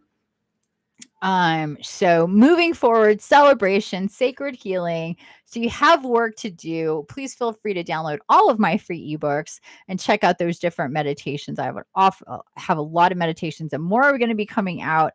Again, as a reminder, you guys, I'm going to be going live every day on Instagram and more often here too. But my morning Instagrams are going to have morning meditations and guidance with oracle cards. So feel free to make that a part of your daily journey as well. And with that said, my dear Elena, thank you so much for being so open and receiving these messages. I really feel that this is going to be a really awesome turning point for you. And you have all the love and support and power to do this. And, give it a couple months and you're going to be, who was that girl I used to be? She was cool, but this new girl is sparkly because she is so in love with herself. Okay. Oh, I'm so glad. Thank you so much. I hope you stick around. Feel free to stick around for the other readings. If not, I hope to see you around soon, Elena. Make sure to also subscribe to my website so you don't miss any updates from my website. And also follow me on Instagram. If you're on Instagram, I post there daily. Okay, lovies, how we doing, everybody? Thank you for being here. Let's see the list. Robert. Mr. Robert. Okay. I'm gonna have some tea. How's everybody doing? Are we good? And feel free to send me an email and let me know. I did the cord cutting. This is how it felt. It's taught, or DM me.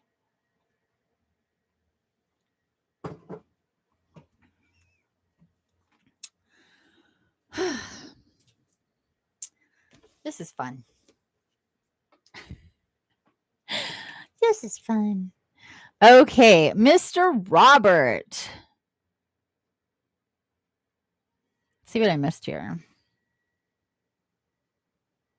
Artist as well. Ah, yeah. I got that she was creative.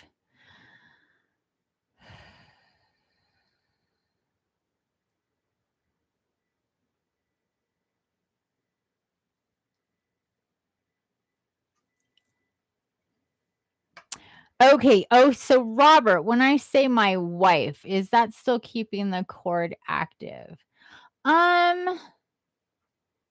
Well, you're acknowledging the cord, and while it's, have you done a cord cutting with her yet?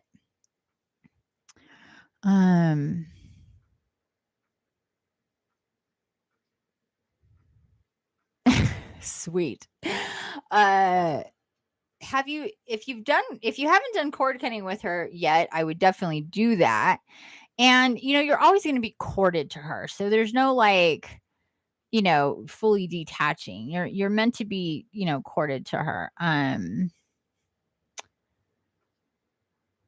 50 thumbs up when you show. Hilarious.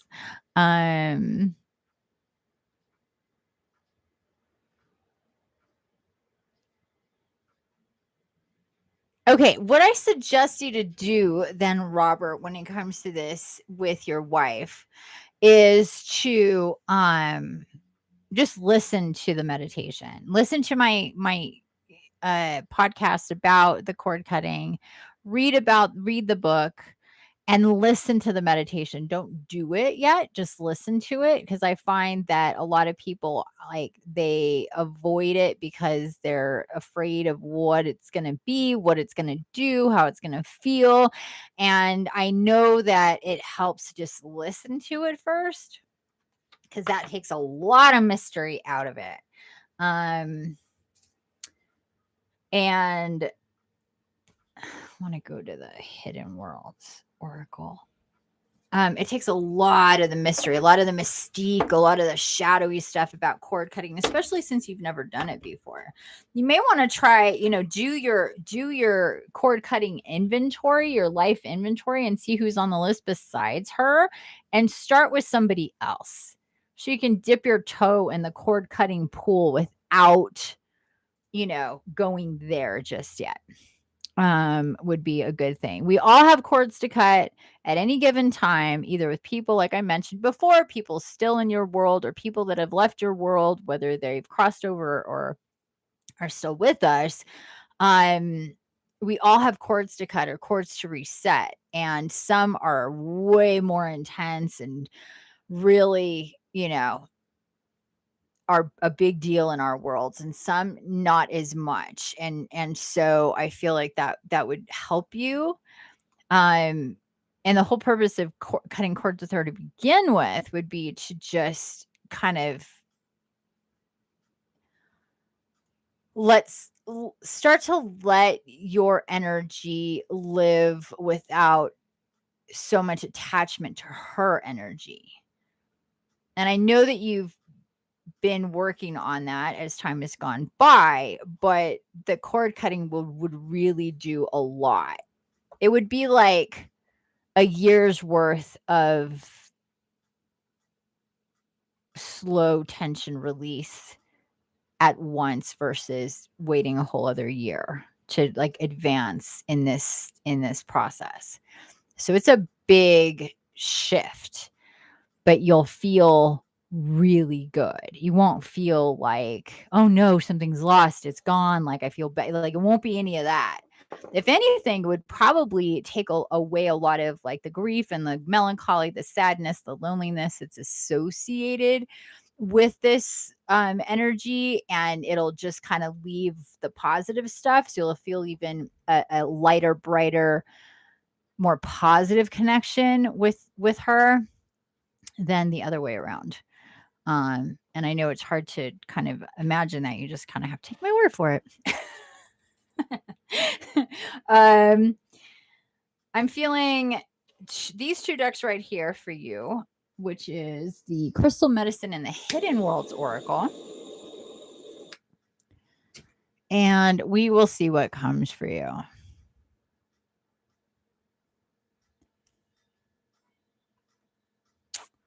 Yeah, there. I'm not doing a barefoot show, so you're in the wrong place.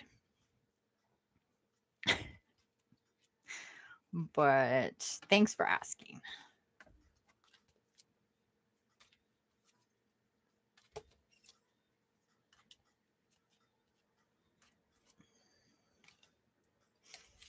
Okay, let's get a card here from the Crystal Medicine Oracle.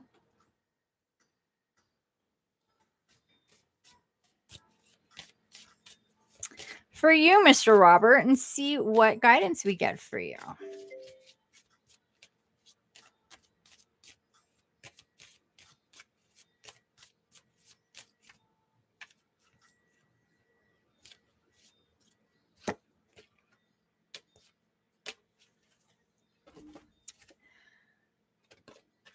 So you got creativity with fire energy and big spite, card number 7.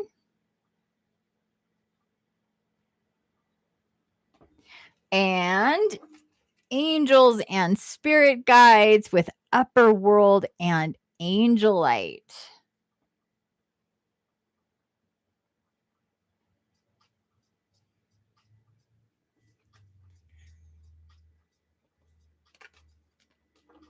So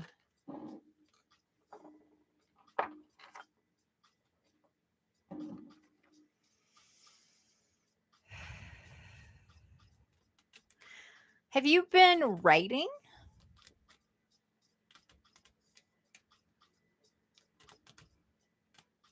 Like poems or little blurbs or stuff coming to you? I'm also seeing with this creativity that this would be really, like, painting would be really good for you, specifically painting. Because there's definitely something bubbling up with you. That fire with creativity, I'm really feeling like your need to express and not necessarily talk, but express. Yes, for the past month. Okay. That's awesome. Perfect. So, because they showed me like you have like this little notebook or whatever. Maybe you put stuff in your phone, but I really see writing stuff down, like little poems, little blurbs, little things that are coming to you directly from your angels and guides, by the way. Because if you're like, where's that coming from? This is just popping in. I'm not even thinking about this. That's why this is what's going on. So, if you've been asking yourself, is this is this for my guides, or is this my angels or whatever? And you're kind of asking for signs. They're showing me that you're kind of like, where's the signs? Do you say that, or show me the signs or something like that? Are you asking for signs? Do you play a game like, when you show me a 3, I know what you mean? Like, are you doing that sort of thing? That's hilarious.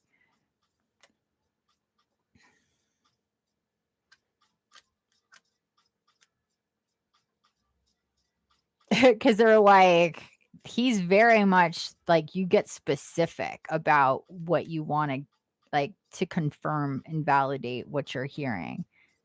Okay. So that's funny. So, and you're having fun with it. They're saying you're having fun with it, and they're having fun with you with it. You're engaged more now than you ever have been. They're saying you're connecting more now than you ever have been, that you're having fun with it, that you're going to bed and you're like, before you go to bed, that you're talking to them, that you're like wanting to get things worked out, or, or whatever. Continue to do that. Testing how you manifest. Okay, good. That's what, well, like with the praying mantis and stuff like that. Yeah. here's a for everybody here, here's a really easy way to think about how to manifest. And this is something I talked to with my one client just the other day, because her and her husband are eventually, and then they're planning, they're doing the beginning planning stages of looking for a home to buy, their first home to buy. And she's just like, where is it? What is going to be like? What should I think about? How do I manifest the perfect place? And da da da da da. And instead of thinking about like specific details about stuff, think how you feel about what it feels like to have whatever it is that you want. Like with the praying mantis, for example, and you're like, oh, wouldn't it be great to have a praying mantis? You probably thought about what it would look like, how it would act, how it would interact with you, how you would feel in those moments as you saw the praying mantis. You probably, without even recognizing it, you're literally, when you take yourself in a mental state and into an astral state, whether you're meditating or just thinking about it, like daydreaming, active daydreaming, that sort of thing. When you're thinking about what you want, so whether it's a new job, whether it's the perfect car, the perfect new home, or the perfect partner, or where you should go on vacation, or anything in between, the perfect clients, that's what I do. Is I want to bring in certain energies to me, right? So I think about how it feels, or think about how it feels to have whatever that is that you're desiring to manifest, not necessarily the details of it, or how it's going to happen, or when it's going to happen, or what it's going to look like, or any of those like specific details that we tend to get really kind of caught up in, but more about the feeling of it. And then think of what it's like in the future to feel those feelings, to have that thing, to be with that person, or to be in that place, or whatever. And you think about that, and you see that like something in the future, or like you're fishing, so you're casting out a line and you're pulling that to you, you're magnetizing that energy to you, so you bring it closer to you. So I want like, again, praying mantis. Oh, wouldn't it be cool to have praying mantis? Blah blah blah blah blah. And you think about it, and you think about it, and there you go. Praying mantis shows up, because you're tapping in with praying mantis energy, and you're bringing praying mantis to you. And all of the support around you goes, oh, look at what he's doing. He wants praying mantis. Let's support him and bring in praying mantis. And the more you think about that, the more you're detailed about how it feels to be with praying mantis, the more praying mantis, and the quicker it can come and manifest in your life. So there's a little hack for manifestation. Yeah, you can. There are 2 more people ahead of you after him. But yeah, you totally can. I did not ask for it. I described it in the moment, and the moment feeling how it would be to see one happen the next day. Very cool.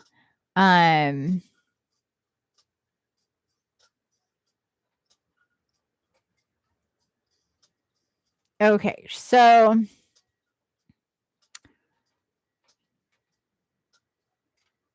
anyway, there you go with that. But they're saying you're definitely feeling them, communicating more, having, getting better at like remembering to talk to them, remembering to pick up on stuff, and all that. So that's really great. You're being really validated with that. You're being validated to, again, they're showing me painting. Have you painted?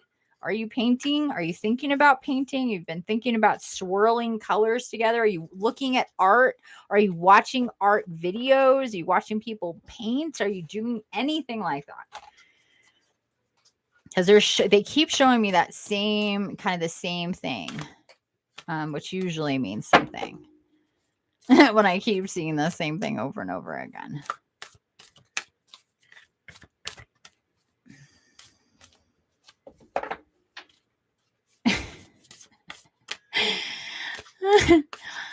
So I take that as a yes. He goes, ha ha ha, you're amazing. Got paint on order. That's hilarious. So I'm so glad to hear that, because that's exactly what you need to be doing. You need to be mixing some. What kind of paint did you get? Did you get watercolors? Did you get acrylics? Did you get gouache? What'd you get? Because they're showing me that for sure. And just play with mixing colors and putting it on paper and all of that, because that's going to really help you a lot. Because and I'm going to be probably this next week doing that. I've been thinking about it, doing that video, that Empath series video on creativity that you guys wanted. I'll probably be doing it this week, so it'll tie into that. And I'm going to be putting out the information for that workshop with Merlin and art and all that. Hopefully you'll sign up for that, Brian. Robert, I really think you should. Acrylic. Okay, cool. In the process of building a do-it-yourself waterfall on the porch. Oh, how neat is that? Awesome. Okay, I love that. So you got card number 21, Homeward Traveler, Completion, Reunion, Return.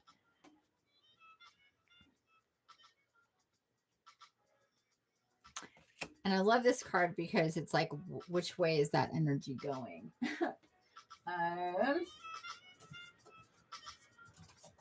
Grab the book here. Card number 21.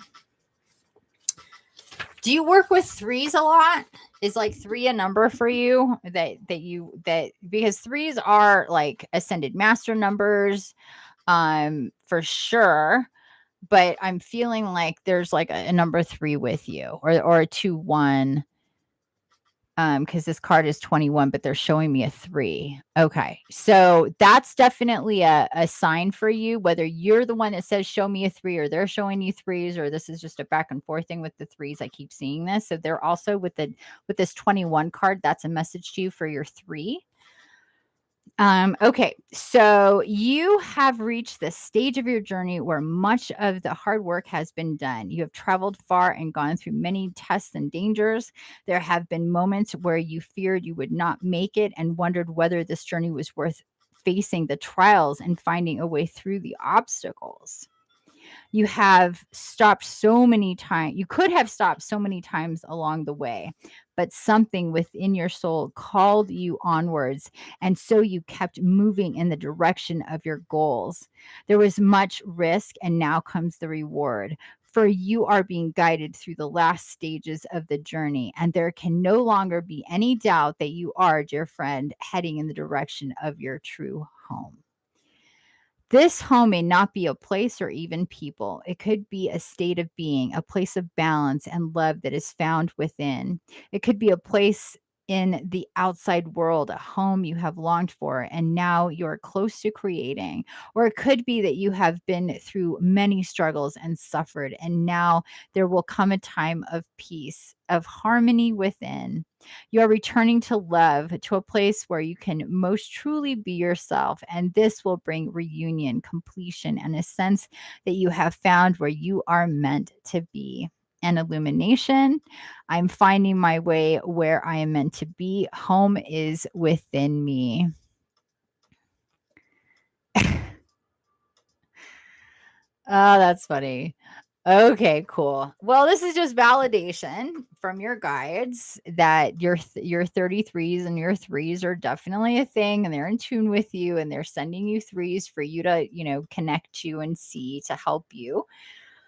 With this, though, they're saying that, you have been through some really tough places, some really desperately, sad places, and you've processed through it. You didn't stop. You didn't give up. You didn't sink into that and let yourself stay there. And you're being plotted and validated for that you've known from your soul perspective that this was a process, that you're not being punished, that you're living the life that you're meant to live, that you're grateful for the love that you had, that you're healing from, hurt, from loss, but that you're going forward and you know that there is so much more to come.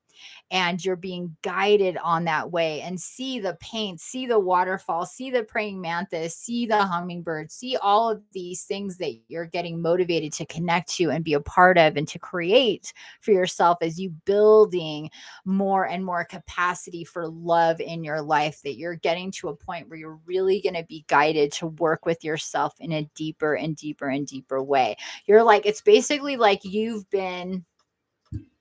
found yourself in ownership of land that was overgrown, that was a lot of, stuff that needed to be cleared out. And you've just systematically just been moving stuff and organizing stuff and clearing a path and going, okay, so a quarter of it is gone, but I know I have so much more to do. And you've just been kind of doing that and doing that. Now you're at a place where it's like almost all of this is been cleared out. And now you can start to see the potential of what can be built there now.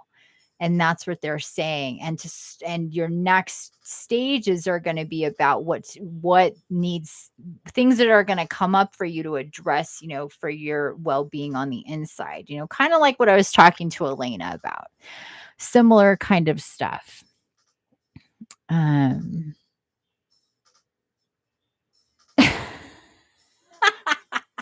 Seriously? Oh, just ask for 33 and your battery's at 33. That is freaking hilarious. I love it. So there you go. I hope that I'm let me see if there's anything else here for you. Oh, they want me to take one Nature's Whispers card, and then I think we'll be done. So let's do that. And they want you to share your art. So you're on Instagram, take pictures of your art, post it for people to see, don't hold back, share it. Share what you create. Nobody expects you to be Van Gogh. Okay. Just mix paint, put it on canvas or paper or whatever you're working with, and share it, is what I'm being told. Number 19, shift your energy. Willow Pillows! Hello, my dear. Hi. I was wondering about you. So good to see you. Shift your energy. Look at how pretty this is. Let's take a look at the book. A look at the book. Did I find it? Card number 19. Shift your energy. Last card for you, Robert. Clear your energy, the energy of those around you, and the energy of your environment. Winds of change are blowing into your awareness in order to prepare for what is ahead. Begin a process of renewal. They're like cutting cords. Start the process. This is what you need to do. Just saying. This process might include clearing away the old that no longer has purpose in your life. It also might mean changing old habits and patterns that you are ready to release. An example might be actively avoiding overly sugary foods that you're trying to eliminate excessive sugar from your diet. View this time as a shedding that can be achieved with ease and grace. Yeah, so anything, and you can start there. If there is something that you're doing that you're like, I want to stop doing that. Whether it's some kind of food, some type of entertainment, some type of, kind of energy sucking or not good for you health wise. If it's like, okay, maybe a couple nights, like paring down how much, alcohol intake or meat or sugar or all of the above, and just starting to just slowly eliminate. I would cut cords for any of those things that you say are like my addictions. You're like, that's an addiction. That's an addiction. That's an addiction. They're saying that you have these things that you've identified as addictions.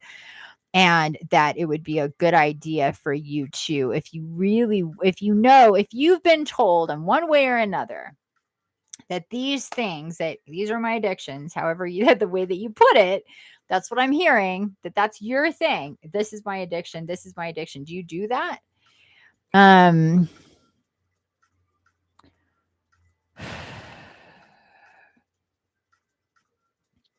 Perfect. Okay, so that's awesome. That's so much weight. Fantastic. So for that, if you want, to keep that going, so do a cord cutting for that.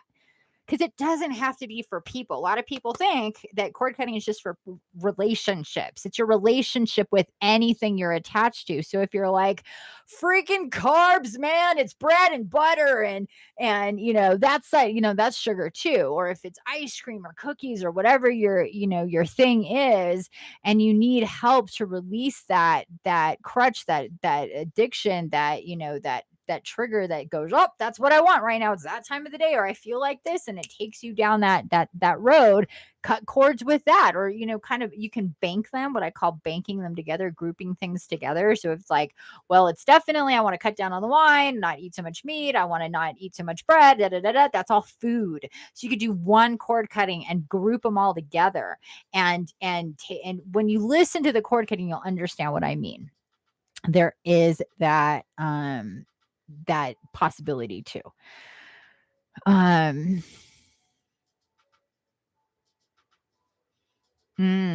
it.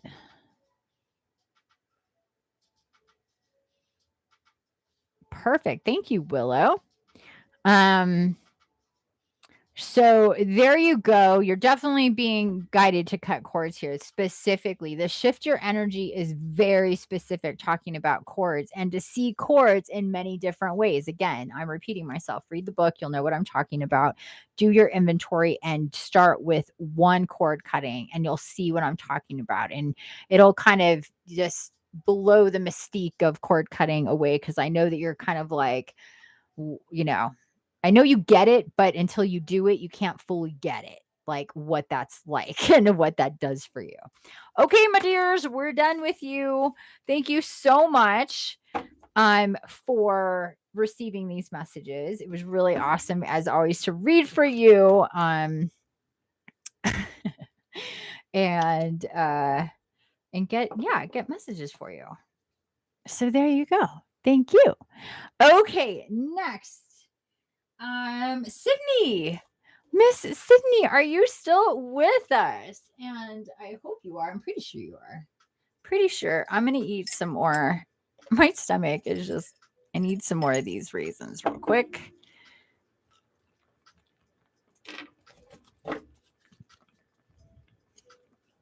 You're welcome. Very welcome. Thank you. Thank you for being here. I'm having a great time with you, lovely people. Energy is awesome. The veil is thin. I'm getting all sorts of really detailed information, as you can see, which is always really fun. Oh, let's put that back. There she is, Sydney.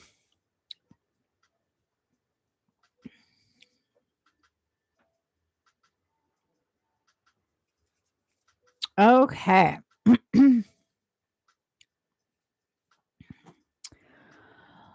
Sydney, I've been feeling stuck in love and career. I've been dating someone for a little over 5 months now, getting impatient because I want a commitment. Is it coming? Career-wise, I'm feeling very limited. Okay. So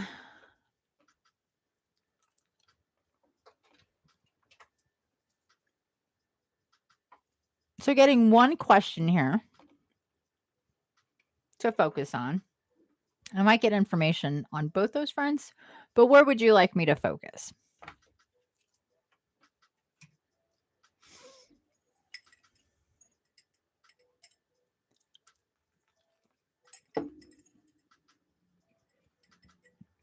Yeah, thank you, Willow.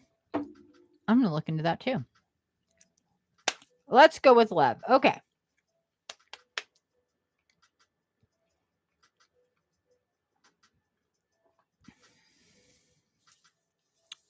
Cool. Okay, so my dear Sydney, let's do real quick what we did with Elena. Just close your eyes, take a couple easy breaths for me. Relax your body.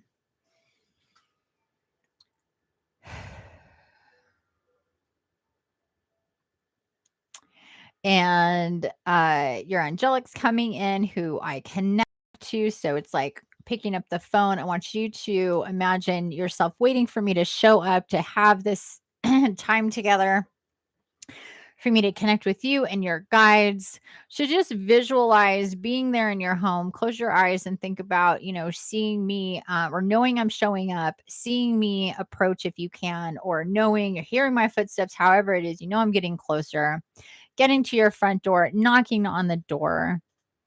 You getting up, coming to the door, opening up the door, seeing me. Hello, so good to see you. I'm so excited to be here to work with you and your guides. We go in and find our place to sit and just take a moment here to open up your energy to receive the information that's going to come for you from your guides, and be open to the messages that is coming. And feel free to work with me and comment as I ask you questions or chime in with whatever that may be. And let's get going. Go ahead, open your eyes. And let's see where we're going to be taken first here.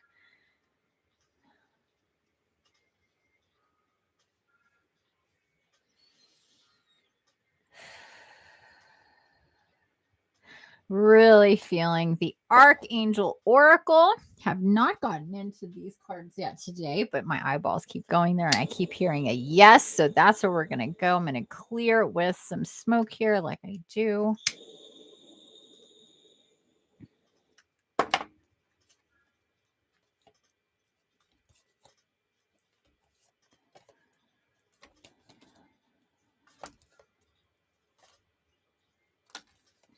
We'll start here with this, and I feel like we're going to go to Moonology next, but we'll start with this first for you, Sydney.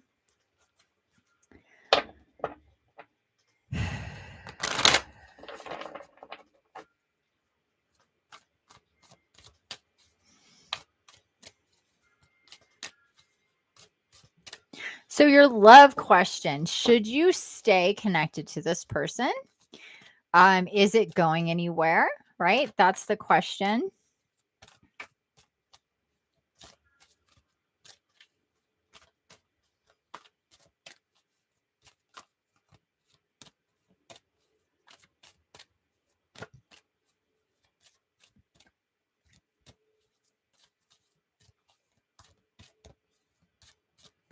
It's taking a little minute here.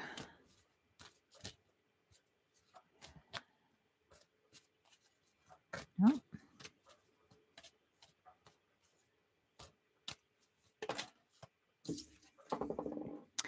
Hello from heaven, Archangel Azrael. Your loved ones in heaven are doing fine. Let go of worries and feel their loving blessings. Well, first of all,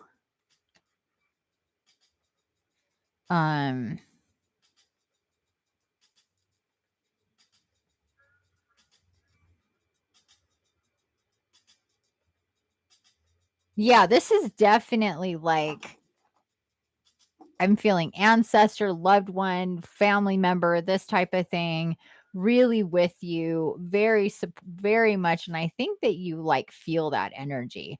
Maybe not all the time, but definitely some of the time. You feel like a presence with you. May know who this person is, person or people, maybe more than one that you're really, really close to. That is with you.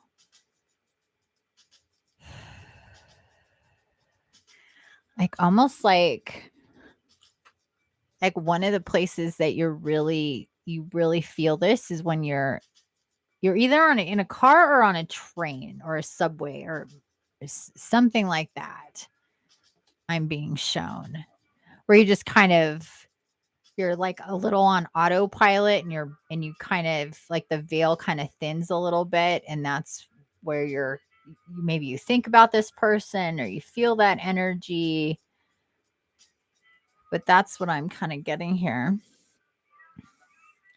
Anyway, the point is that it's definitely real. You're definitely feeling it, and they're there for your support so you can feel that connection, so you know that it's real. And I'm hearing take a page out of Roberto's book and start to play the show me game.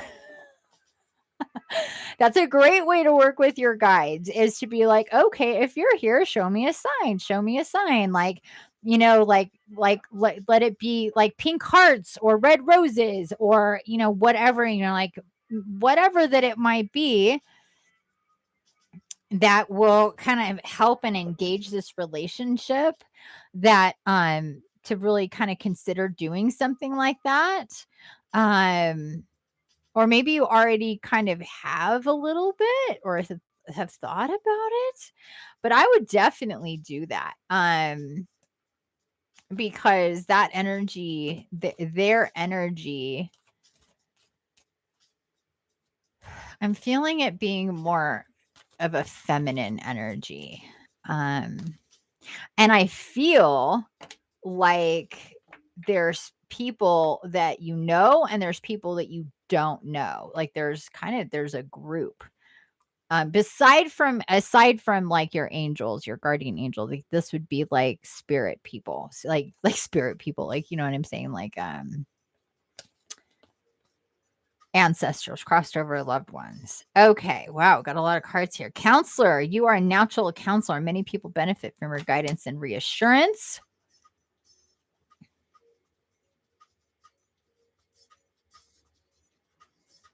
Yeah, definitely try that. Indigo and crystal children, you have a bond with children. In particular, you can help children that are sensitive. These are just like extra messages coming out. These might tie in later. Spread your wings. Do not hold back right now. The timing is perfect. You are ready to soar. Well,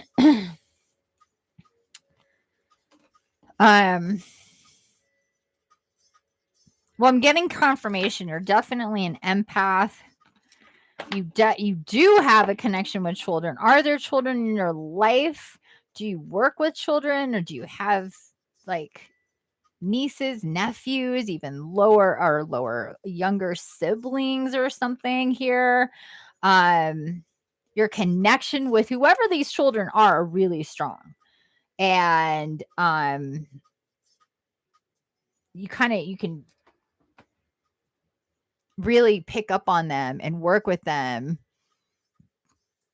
Younger siblings. Okay, maybe it's no, I know you didn't have children, but it was like, nieces, nephews, or younger siblings. Some, like familiar is what I'm getting. And that you're really tuned in with them, and vice versa. But you're like the mother hen of the siblings, I guess you could say. Like they need you. Your energy, your support, your love. They look for you, like North Star kind of stuff. Does that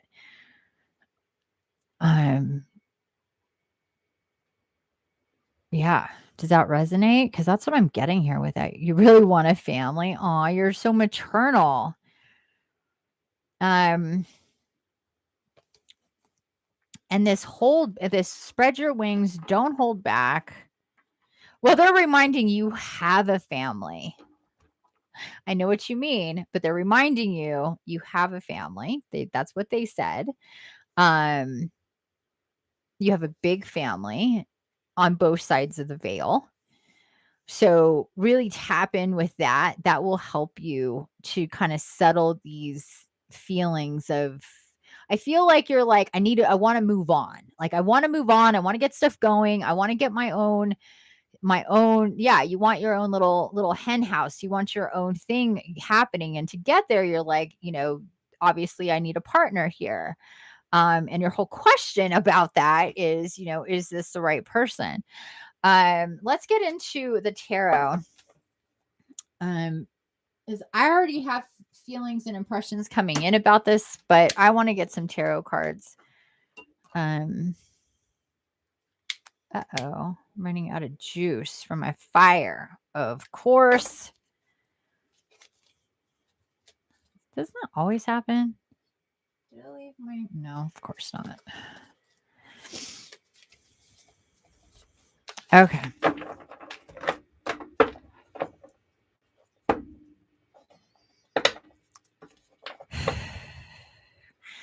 Now I want to get validation for what I'm feeling with the cards.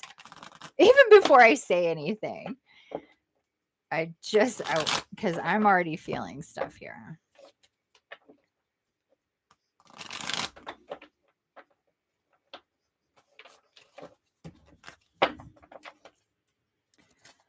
Whoa. Goodness. Let's try this again. These cards are so stiff.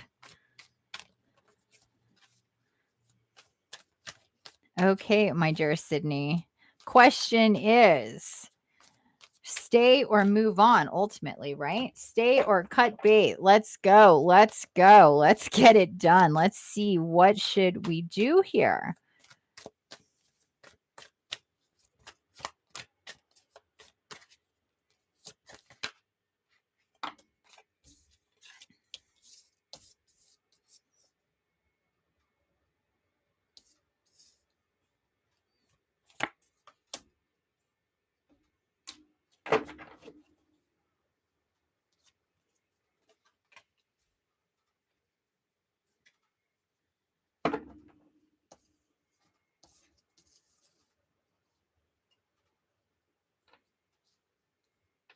I know I'm keeping you in suspense. Just bear with me here because I'm getting stuff as these cards are coming, and I don't want to distract myself.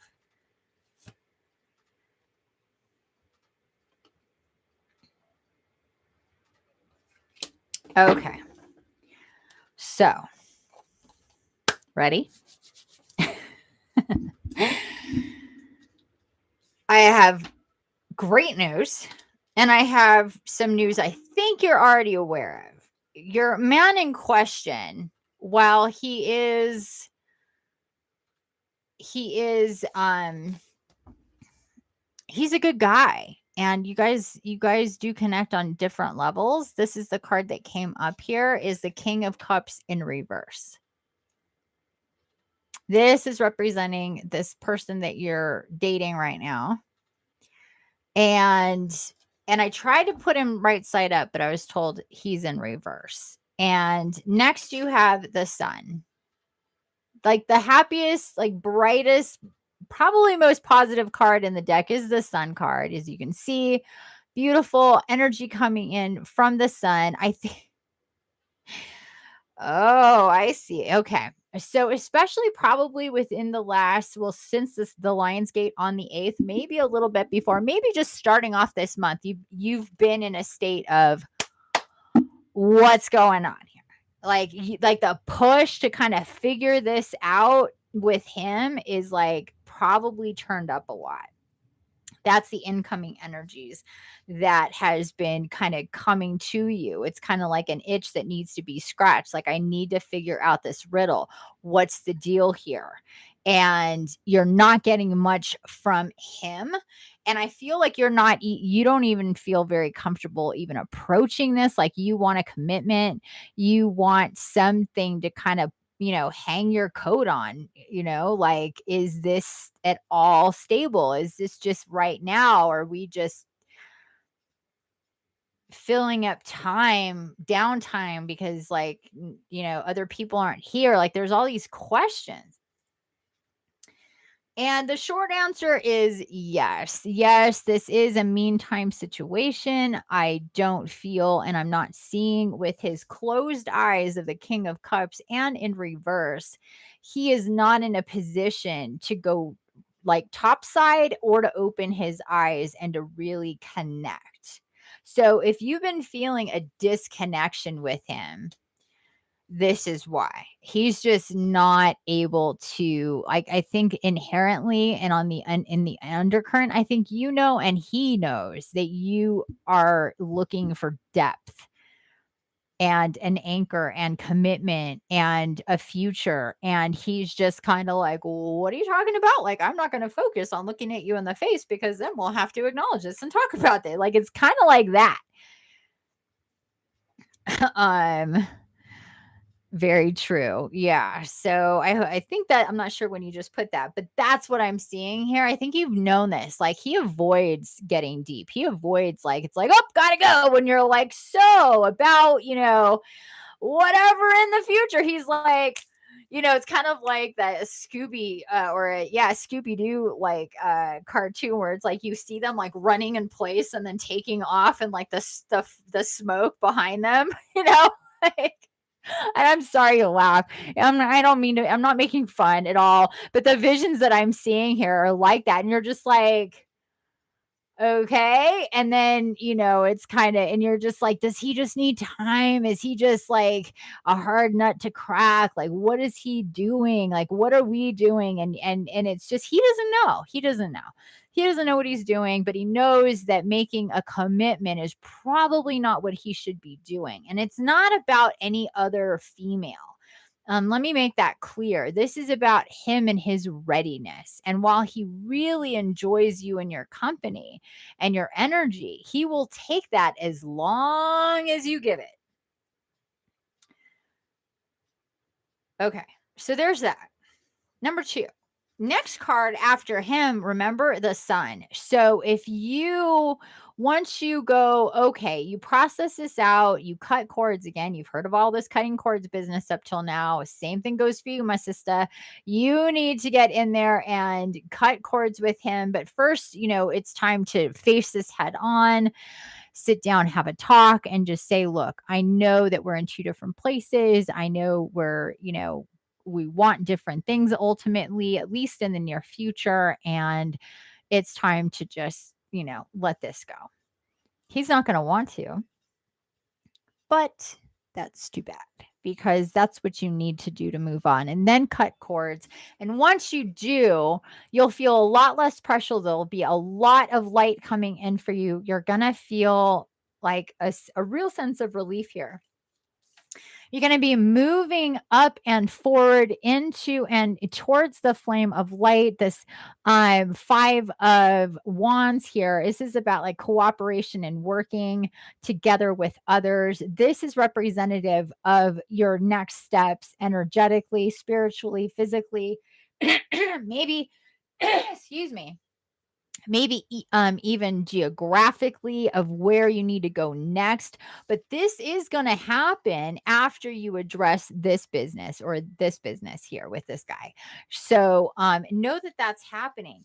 And you're going to really, this is the second time we got this card here, see that that guidance coming in above you and you taking charge, you being empowered to follow that guidance and go forward with where you're being guided to go and to continue on your path. And look at this. 10 of Pentacles, happy, beautiful home life, children, a partnership is in the cards for you, my dear. You just need to take yourself and not like, I think you knew about this dude like 3 months ago, to be honest. Like, let's be real, girl. You knew that he wasn't going to, open his eyes and flip around, but you were like, well, we tend to, fight what we know just because of what we want, what we hope to be, things to be. And there are really great qualities there, but I think you knew like, that's just like not where it's going. But here we have, this is literally in the cards for you. But what you got to do, this came in directly afterwards, the 9 of Cups. This is, again, look at all that light, look at all those cups there, and see that treasure, the treasure chest, a lot of abundance, but a lot to sort out still. You have it's a little bit of a different, journey than Elena has with what she needs to deal with, but there's definitely stuff to sort out for you when it comes to having a lane for this new person to come into. I feel that probably this year in 2021 is not going to be the year that you meet this person, and there's only a few months left. Like, don't see that as a long time, because it's not. There's only 4 months left to this year. I really feel that this time is for you to, kind of clean house, get the connections that are around you are really going to be prompting you to do certain things, certain activities, certain healing, certain connections with people, like to get yourself in a clearer place. Because like I was saying to Elena, where you resonate, what you bring in. And I feel that you've done and being shown like you've done a lot of work so far. And that's why this person was like, he's also kind of like he's like works on like kind of inner stuff, but he's like very like not ready to expand. And so at least he does privately. I'm not even sure he talks about it. But anyway,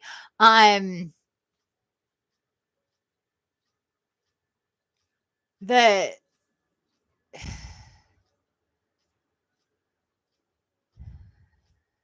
what I'm hearing here is it would be really good for you.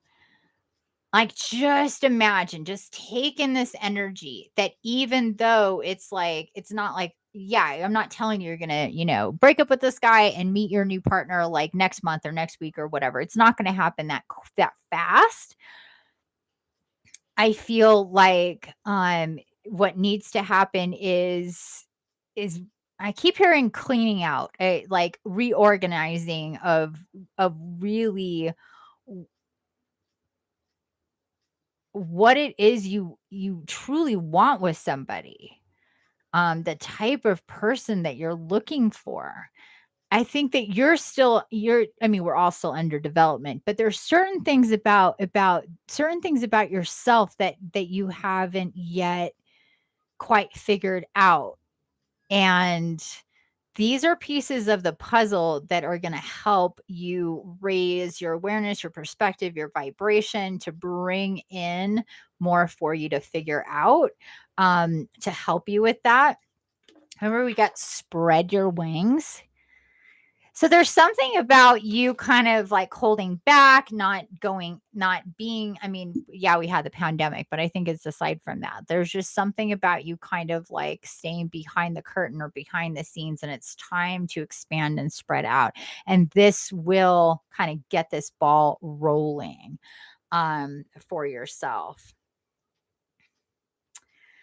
I'm going to get one more card for you, my dear.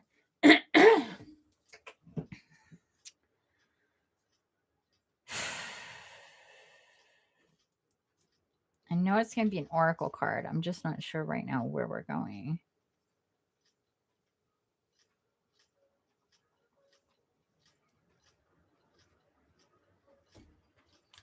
I think it's the mermaids. Yeah. Pretty sure it's the mermaids. Okay. Any thoughts, any comments on what I have so far for you, Sydney? What we talked about so far before we move on to your oracle? My throat is like really crunchy.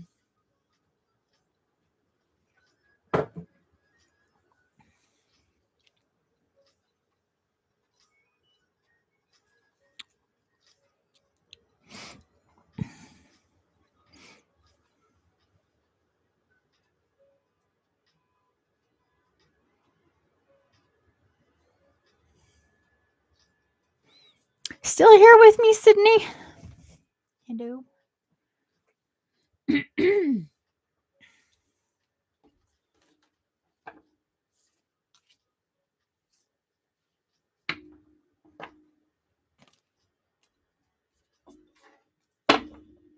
Okay, cool. So any questions, any comments about any of that stuff? Are you feeling it? I mean, I know you're like, great, 5 months wasted. It's not. Please don't see it that way. Or, going on 6 months, whatever it is. It's really not, because you guys really have helped each other level up and see things in a different way. So really spend some time thinking about that. Don't regret this. Don't see this as, time wasted, because it's not. They're not showing me like, oh, this guy was a shithead, nothing like that. It's not like he's bad or anything like that. It's just, he's just in a different place and trajectory, quite honestly. So So just try to focus on that. Try to think of the positives and, the experiences, and, not every relationship is destined to last forever. They're not meant to, they're not supposed to. We may want them to initially. Oh, new friend, I want you to be in my life forever. New guy, I want you to be in my life forever. You're going to be my one. You're going to be my soulmate. Like everybody, but imagine we collected everybody and we never stopped. It would be impossible. Okay, let's see what you got here. Sacrifice. There are those worth making. There are those that will destroy you. Sacrifice.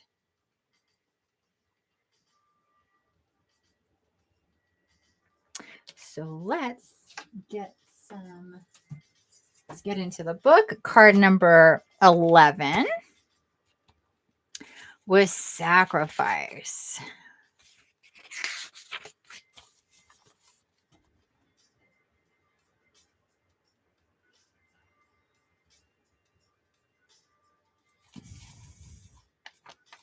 I'll get to your cat question in a moment. Okay. The mermaids sing. We know that in the world of the air, there is often a need to choose between what is wanted now and what is best to wait for. And in your language, this sometimes means sacrifice. We have heard the stories you have told each other, and the deities of the land and the sky have done this. In the ocean, there have been great sacrifices too.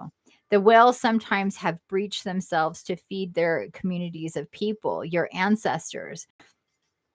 There are more of, they are more evolved, and they know that at times the individual lifetime is not as sacred as the soul's evolution. In your world, there is the tale of the great deity of masculine power, Odin, the father of your Nordic peoples, and how he drank from the pool of wisdom, water, the wisdom bringer, and then hung on the ash tree.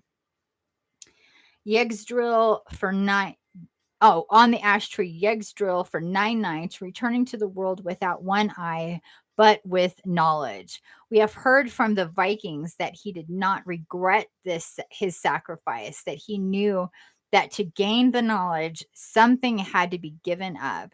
You have heard of the goddess of the people of the far north of the Americas, as you call them, the Inuits, and their goddess Sedna, whose father cut her fingers from her hands to stop her clinging to the side of his boat. Some say this was a sacrifice, but this was not her choice. And so we wonder why you sometimes let people steal from you and claim it to be a sacrifice. In your tale about us, the Little Mermaid, it is said she chooses to give up her voice and the ability to swim, and even walks with great pain just to have the love of a human man. This is a sacrifice, but she gave up what was sacred, herself, and in the end is neither mermaid nor woman, not loved nor with kin. She is alone as sea foam. So when you choose to sacrifice something, ask what it is for. Is it sacred? Do you want someone to do something in return? Or is it because there is an outcome that is better, truly better than the perceived loss? Be wise in your sacrifices. Make them and choose. Else it is nothing but manipulation and robbery. Ooh, that's very deep. For sure.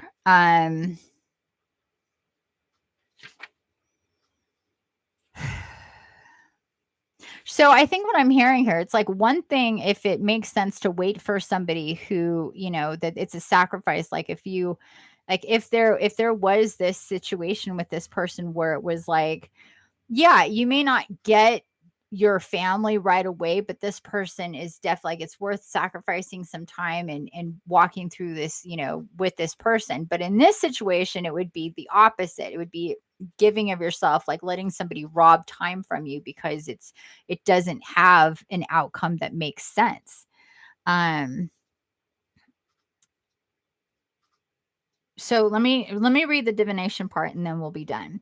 You may be contemplating doing something that is a hardship or giving up something that is precious to you in order to demonstrate how important a third option is to you. Remember to make the dance remember to make the choice to sacrifice, and that by doing so, you have made what is been offered up holy and made more sacred the goal you are questing for.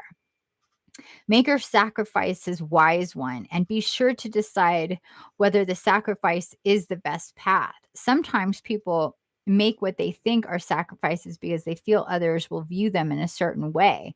And by doing so, they can become martyrs and wish only to be viewed as good. Remove this from your thinking. See whether you truly wish one thing or another. And when you make the choice and it is freely given, then you have truly made something sacred. The whole process has become divine in its nature, and the reward is in the space and clearing you have created, into which the great good can be poured.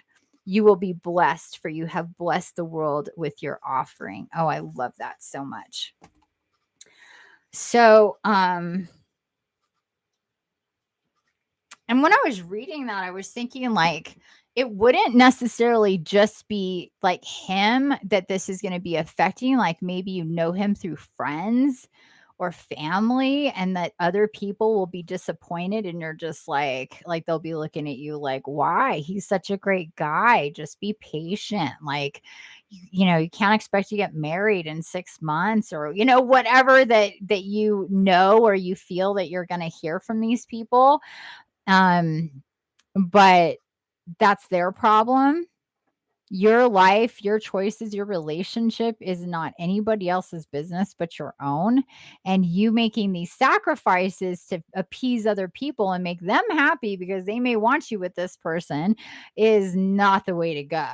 And you just have to, recognize what it is that, where this road will lead you, and what your sacrifice would be: time, energy, your own self, because where this is or is not going, is basically what this sacrifice card is about. Um, and also the understanding that it's okay to have a downtime and just be focused on you. And it's really not that makes it like sacred. That's sacred time. That's not just like, oh, I'm single, Humpty Dumpty, whatever. It's no, I'm actively engaging with myself.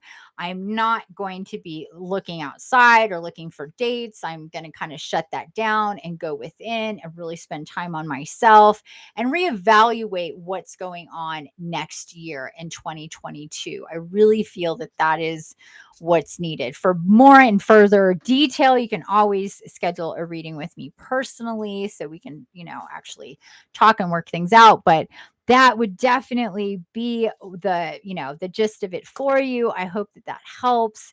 You have a lot of great energy around you, sweetheart, and a lot of support and love. And you're going to be, you are supported on your journey and where you're to go from here on out. It's just, shifting this relationship and where it's at. And please cut cords when you do this. And you're very welcome. Very, very welcome. Okay. And, don't forget to, I'm not saying all the same things, go to my website, read the book, listen to the podcasts, do the recordings. I think it would also be really great for you to do the body love and meeting with your guardian angel, self-healing meditation, because,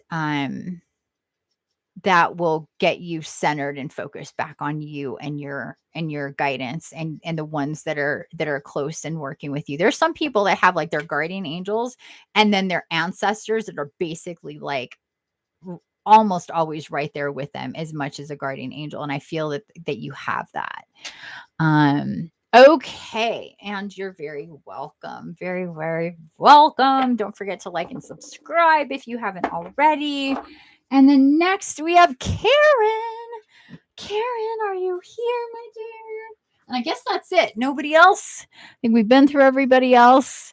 Willow, did you want cards. You would be, I guess, the last person. But Karen, my dear, are you here? I need some water. I'll be right back. I need some water. Hi, baby. You're so cute. I need my waters.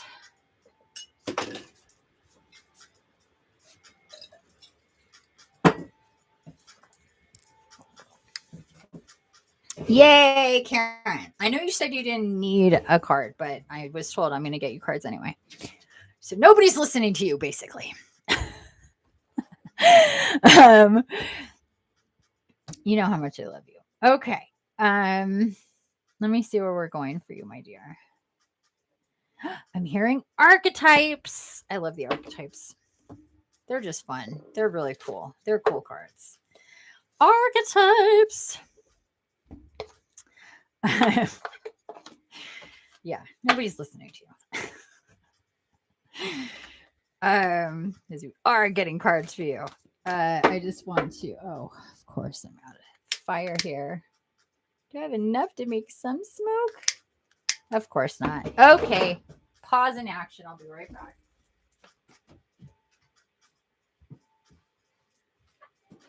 Boy.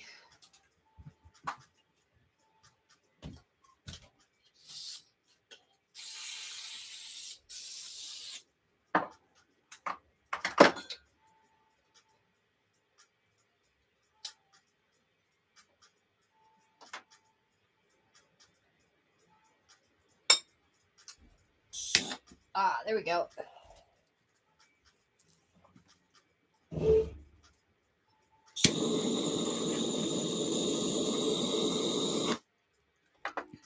There's smoke. There is smoke.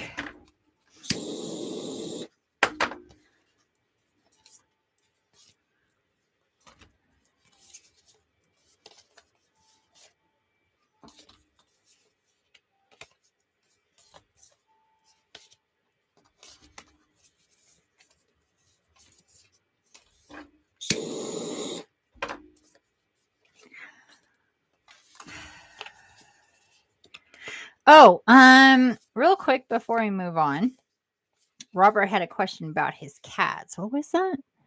How can I receive images from?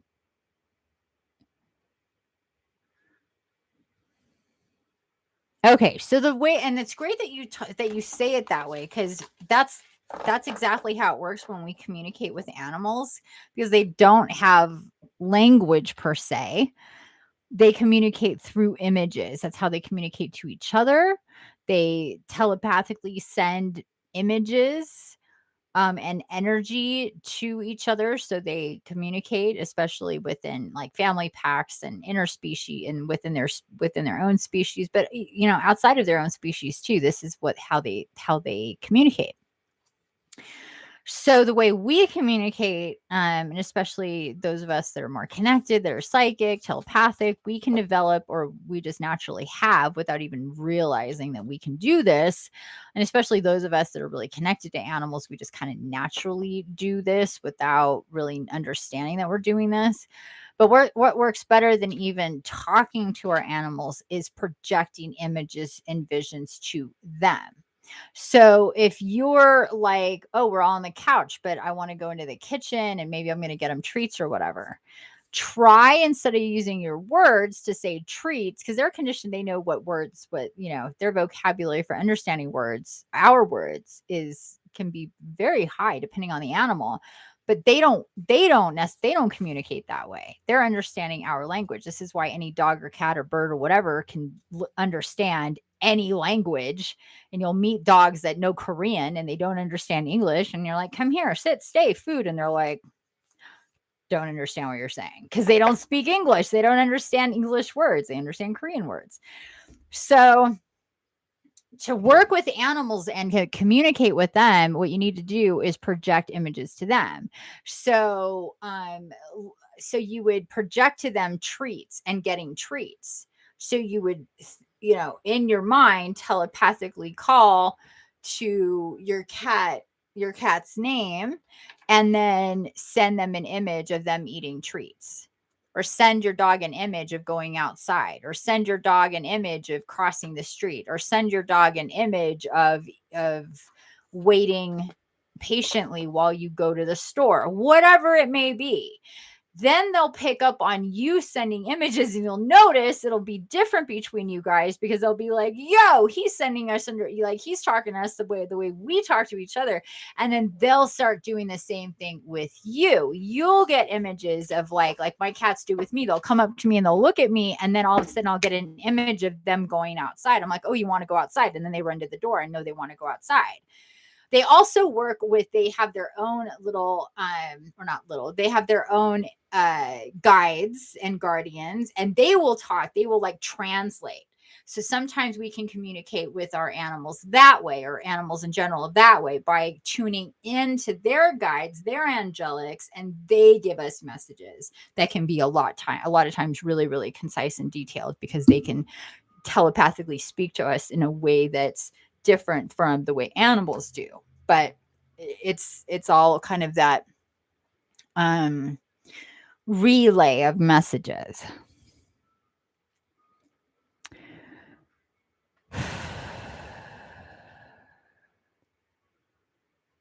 Oh no, that's the worst when you spill bong water. Oh, it stinks so bad. I stopped using a bong like months ago. I just smoke out of my pipe, or I roll joints, but yeah, that sucks. I feel for you, dude. I really do. I have a question. Can we create good chords? Sure. I mean, any like positive relationship or experience you have to something, like you went to, what's it called? The Grand Canyon, and you had a great vacation. You had a wonderful magical time. That's a chord that's very positive, and you can tap in with that energy. This is why like people really reminisce about like trips and vacations and stuff like that, because I mean, not that they don't go wrong, of course they can, but typically we have good times and we reminisce and we connect. We look at pictures or video, we think about swimming in that lake, or being on that yacht, or climbing that mountain, or being at that party, and immediately it lifts our spirits because we're connected to a chord that's very positive. So, and that's why resetting chords is really cool too, because it'll flush the shit but keep the water. You know what I'm saying? So it'll release negative energy that you're connected to with that whatever situation, and it will help just make it a positive chord. So yeah, absolutely. Okay. Yeah, it sucks. Yeah, it does. Okay, my dear. Thank you for being patient there, Karen. I just wanted to get that out of the way because I was reminded of it. And we will get your card or cards here, at least from this deck, and see what we get. Okay. So working with the archetypes, tapping them with your guides and guardians, my dear Karen, like I have so many times. Let's see what we got here for you, what they want you to know for right now. I know you don't have a specific question, but let's see what we got. 2 different places. Oh no. Is the village a place? Yeah, I think the village is a place. We have the desert. The desert. And we have the village. The desert and the village coming out for you, my dear. Let's see what they have to say. First, we'll go to the desert. I kind of remember what the desert is about, but not completely. 157.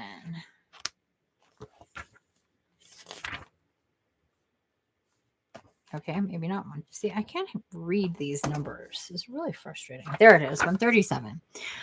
The drought, the wasteland, the bedlands. Sorry, the bedlands. The desert leaves us disoriented, desperate for direction, grasping for meaning, longing for solid ground. For endless miles, we are confronted with a lack of clarity and existential dread. We are thirsty, hungry, pleading with life to get back to normal, to become animated by some simple pleasantries of day to day life. The desert offers no such comfort, and all must pass through it. If you can embrace the discomfort of the desert, knowing you will someday reach water again, you can tap into the potent energy of the landscape. Its lights are blindingly bright and its darks terrifyingly deep, which makes for unbridled creativity and clairvoyant visions. Truths reside in the desert that otherwise remain hidden. The crows, the shadows, and the coyotes all surround you. Let the winds and sands work their deep magic, weary traveler. And when light, surreal, strange, unexpected visions silence, and when dark, drying, uh, deadening, disorienting, and isolating. The desert is alive and pulsing with energy, despite its desolate appearance. Turn towards it rather than away from it. So it's so funny because when I started uh, shuffling these cards for you, I was like, I feel something is going to come up about creativity. And creativity and connectedness. And lo and behold, with the desert, we have what it says here, which makes for, it has very bright lights. Its light is very bright and its dark is very dark, which makes for unbridled creativity and clairvoyant visions. So the desert, look at that energy with the moon, with the hand, with all of that space. They're saying, look at all that space to create. Now, I know we've talked about in the past this, like, okay, where like you being in this kind of paradox of wanting people to come in. Where's the soul family, right? Where's that best friend or romantic partner, cuddly relationship, the sharing of energy and experiences at the same time, not wanting to deal with anybody's bullshit and just liking your alone in your solitude time. So you're at that crossroads, that paradox between wanting energies to come in that are not yours and then not wanting energies to come in that are not yours. So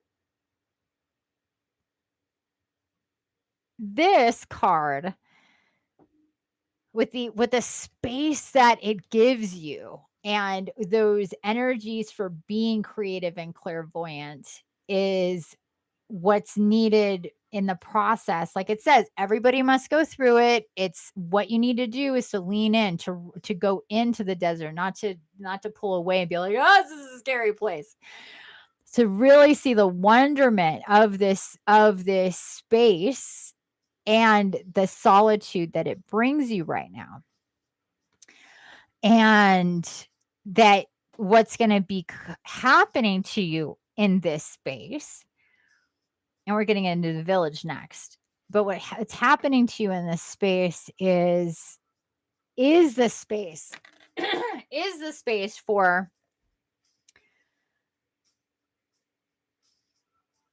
the veil to thin out and for you to receive the charges of creative spark and the inner wisdom and knowing and the guidance to explore and to research and to journey from your computer or from books or from blogs or websites or whatever it is that takes you into these places, that really opens up and expands your mind and is really kind of helping your clairvoyant and psychic abilities develop to greater heights. Do you feel like that's been the case just in the last, maybe, I'm hearing 3 to 6 months? Like you've felt like you're getting clearer guidance, like you're actually like getting clear visions, you're seeing signs, maybe you're playing games the way that Robert does, with you show me the signs, show me the numbers. Yeah, okay, very good. So your art, you're being sparked to create, to get into, do art. Like you just sent me that picture that you did. You're really being like, you're going to keep seeing these visions of you creating these pictures. So you might on Instagram or on whatever, watching videos, you might see a scene or a picture, whatever it may be, and just be like, oh, I need to draw that, like that sort of thing. That's what happens to me a lot of the times. I'll see most of the time it's animals, because I'm so connected with animal spirit that I'll see a picture of animals or an animal, and I'm like, and then I'll save it, and then I'll keep seeing the picture, and then I'll see me drawing it, and then I'll just know I'm supposed to be drawing it, and then I'll draw it, and then I'll feel better, because it's an itch, like you got to scratch. Show me the money. Yeah. So you're definitely going to be getting more of that and be prompted to do more on that front. Let me get to the village now. But definitely your capacity to receive is really opening up more and more. And the more that you, again, I sound like a broken record, but think about the cords that need to be cut. If you haven't yet, cut cords that you know, or reset cords that you know should be cut, to help clear more space and create more life force for yourself. You're definitely being reminded of that, as I think that you've thought about it, but you have not done it yet. And there's specific people that you're corded to, that where the energy is imbalanced, and that's causing you to be more out of balance. Because I think that's part of it too. You feel kind of out of balance, and they're showing me that. So this is a time for you to get in balance, and you're going to be pushed more. And I'm hearing like she like almost forgets. It's not like she's necessarily avoiding it actively. It's almost like you're like, oh yeah, I got to do that. I kind of forgot. It's like you, like that sort of thing. So yeah, I have to really, yeah, there, yeah. I would say it starts with him, but then goes to your siblings as well. Um, and think of it more as a reset, not like you're breaking up with anybody. It's a reset. And like I've told everybody else, listen to it first. Listen to the meditation first. It's a 90-minute meditation, and people usually go, oh, I'll just do it. I don't need to listen to it, because then we're looking at 3 hours instead of 90 minutes, which is already long. I get it, but don't be chintzy with yourself. We tend to be like, oh, it's too much time. Oh, whatever. But it's not. Just while you're washing the dishes, while you're on a walk, just listen to the meditation, listen to it. And then you trust me, it makes such a big difference, because when you're doing it, you're not thinking ahead, because that specific practice makes people very uncomfortable. And just like, going through a haunted house, you're like, what's coming next? What's coming next? And not that it's scary at all, but we tend to be like, like what's happening? So if you listen to it first, you'll know when you sit down to do it that what's going to happen. And you can be more in the moment and not be apprehensive about it. Okay. Okay, where are we going? The village. 145. Village energy is very different from desert energy, so I find that interesting. Hello, Amanda from Missouri. Welcome. If you're still here. Sila Mila. I donated under initial CL on PayPal. Okie dokie. And what I'd like to go by like real names, doesn't have to be your last name, but please let me know what your first name is, and then you will be next. And I think last, unless you, Amanda, also want a reading, I will grant you a reading since you're here, but I am going to close it. Closing.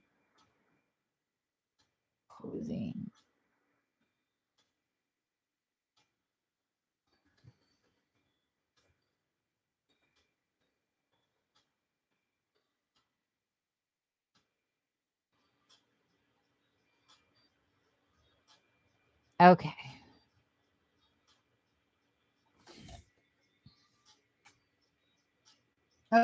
Okay.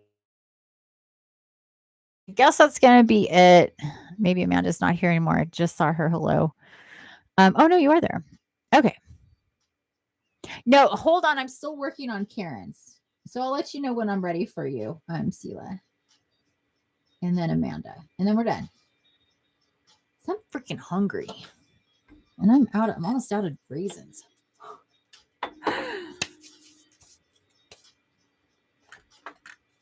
They're so freaking good.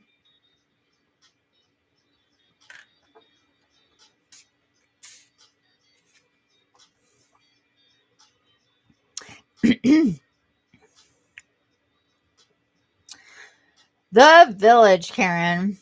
Like I said, very different and interesting. It being these two coming out together. So let's get into it. The hometown, the family, the tribe. The village presents us with a conundrum. On one hand, it's a place that feels most like home, the place to which you can always return. Nostalgia and comfort draws us back. On the other hand, it's the very place you must leave in order to grow. Around the village, an unspoken boundary exists, one most villagers do not want to cross. Though some support your leaving, still you hear whispers of doubt as you venture beyond its borders, leaving them behind. The energy of the village is present anytime we feel restricted by a certain group, community, family, place, or ideology. It may have served us in the past, yet staying within its parameters will never satiate our thirst for life. Thank the village for all it has provided, knowing you will someday return. For now, the world awaits. Like, could this card be any more perfect for you with with this desert card? Like, seriously. When light, intimate, what does that say?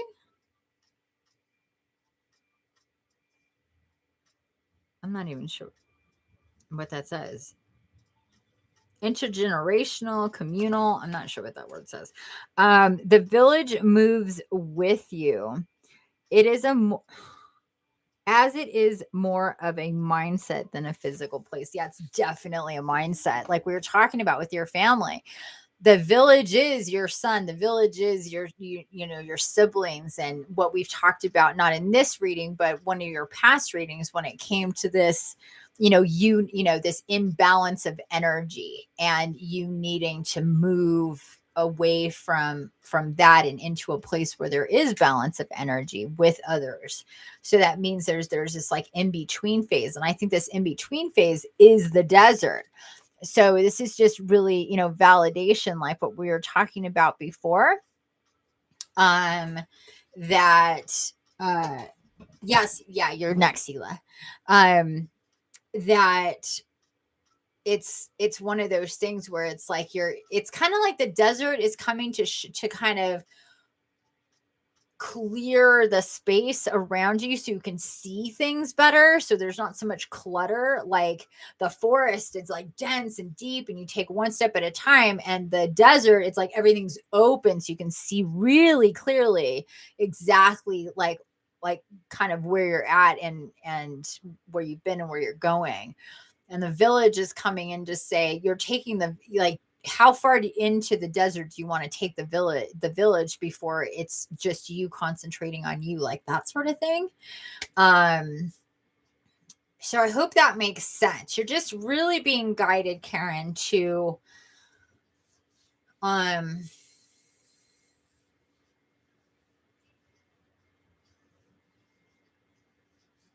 you're really being guided to focus on yourself, really honestly. You put out a lot of energy to other people, and And you do it because you like doing it. It feels good to you. But at the same time, you're left at the end of the day with, I'm still like in the same place with the same stuff going on and the same players. And when is this going to change? So the question is, I don't know. When is it going to change? Like, that's like, if you're asking yourself, when is this going to change? It's like I'm seeing that mirror. It's like the mirror is just going to reflect that right back to you. When is it going to change? Because that's the question coming right back. When is it going to change? Village. You take the village with you. When is that going to change? And that is, again, your son, your family, all that stuff. So there is that.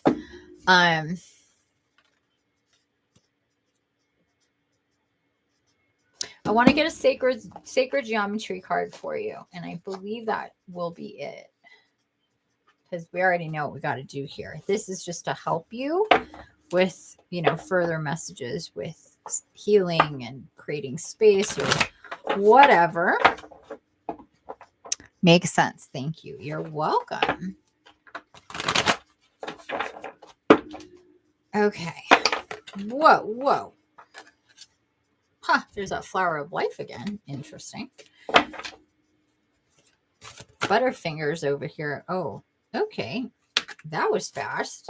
I'm like, is that what we're getting? They say yes. Okay. That didn't take long at all. Card number 1, ancient sound frequencies, rebalance energy, frequency, vibration. Cool card, isn't it? Very cool card.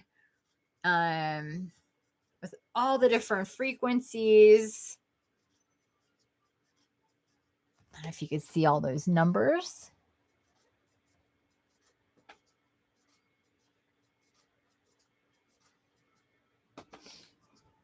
Let me grab a look.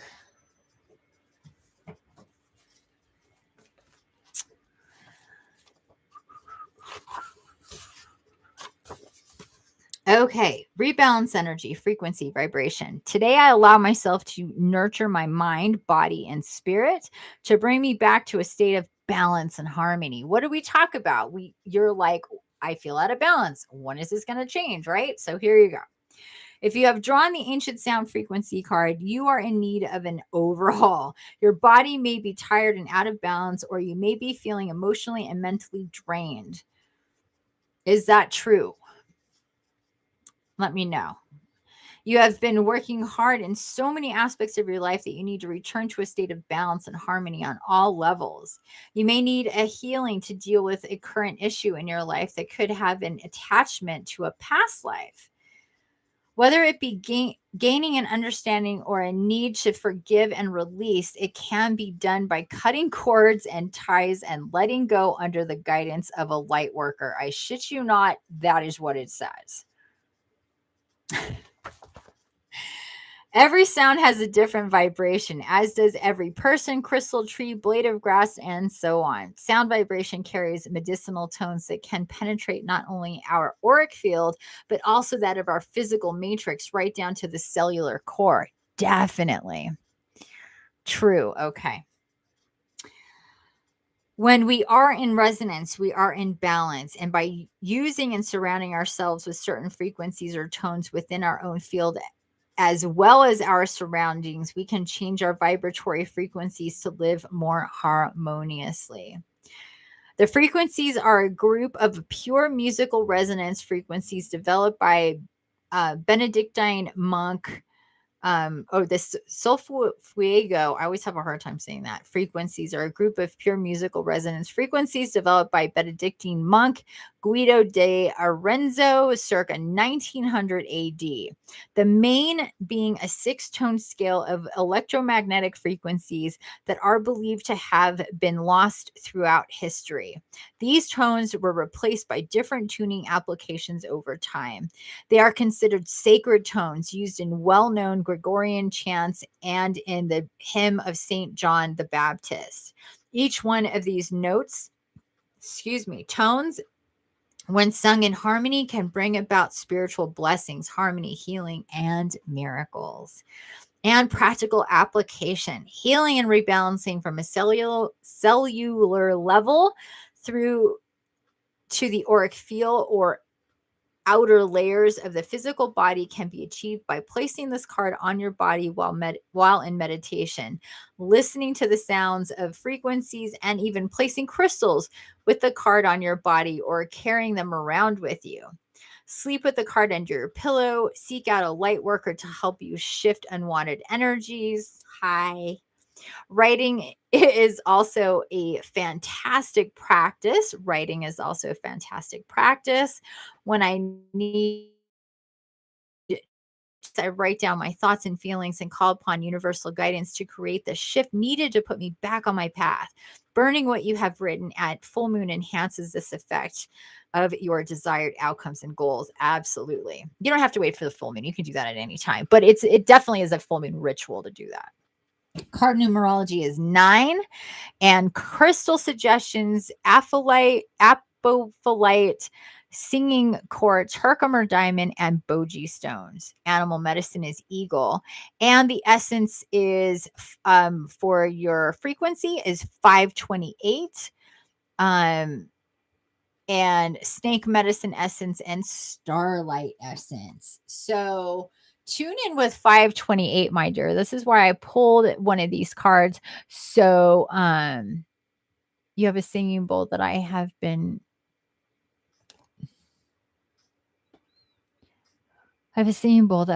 chiming every morning. Oh, that's perfect. Add 528 frequency to that ritual that you're doing. So find a 528 on YouTube, I would suggest. And play that as well. This frequency is coming in. That's why I was being guided to this deck, because it has the frequencies, a lot of frequency cards, or sacred geometry. Obviously, it's sacred geometry, but there's a lot of other things. But anyway, I was guided to this so we could give you some advice here besides cutting cords. But this was like all about cutting cords, rebalancing energy, all the stuff that we already talked about. This is just a way to help you with that, and to help, like, the frequencies that you hear help resonate within your body, to help you kind of sort this stuff out and balance it out, so you'll be empowered to cut cords, that you'll release fears that are surrounded by that, or apprehension, judgment, or shame, or whatever guilt that you have in association to taking care of yourself. But you're definitely being guided in this way. It's time, they're saying. It's time. And it's not to say that you haven't taken other steps in this direction for your son, for other people, because you have. It's just time again to kind of flush the toilet, clear the air, and get into a different place energetically. Okie dokie, my dear. That would be all for you, my dear, beautiful Karen. There you go. See, you needed messages. I knew it. I knew it. Okay, Sela, you're up, my dear. Let me get some more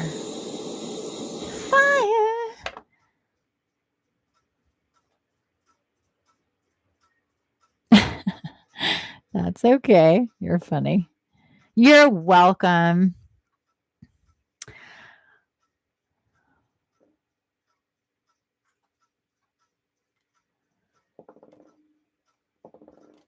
Does Leo man want to keep seeing me and growing our connection, or is there another woman he's seeing and hiding from me?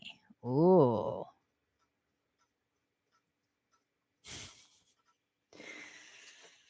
Oh, here we go. Okay, Sela, do me a favor.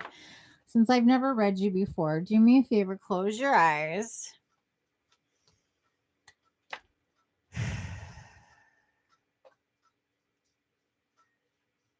And let's just take a moment here to open up the channel of energy between us and your guides and guardians, and just envision me coming up to your door. You're expecting me. We're going to hang out. We're going to get messages and information for you. So see me approaching your home, coming up to the door, knocking on the door, you opening up the door. Hello there.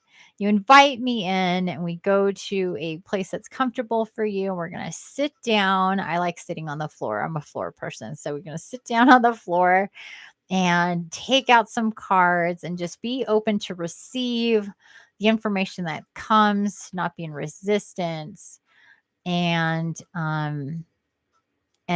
very actively ask your guides and guardians to open up and to connect with me. And there we go.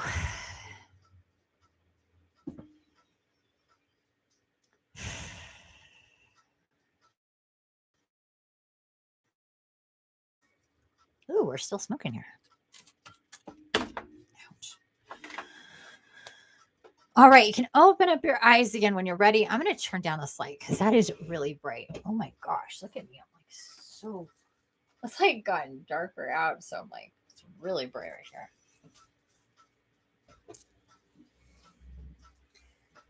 You found me with you. Awesome. Isn't that cool? I like to sit down on the floor with people like right, in front of, like cross-legged right in front of each other, and just be like, hey, here we are. Some people can really perceive that. So I do that. I do that when, oh, you hugged me. Oh, how sweet. I am sweet. I'll give you cavities. I'm so sweet. Okay. First off, we're gonna get into the Moonology cards. You're fun. I like you. You're so cute. I love hugs. Thank you for the hug. That's so sweet.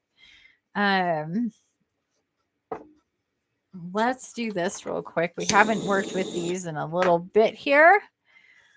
Let's get into the Moonology.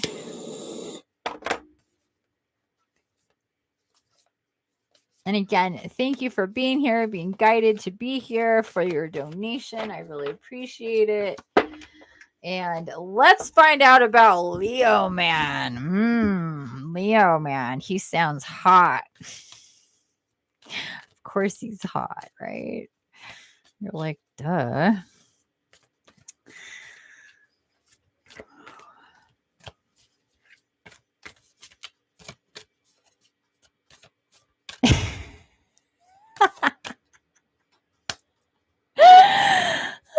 It's really hot. Yeah, I know. I'm feeling it.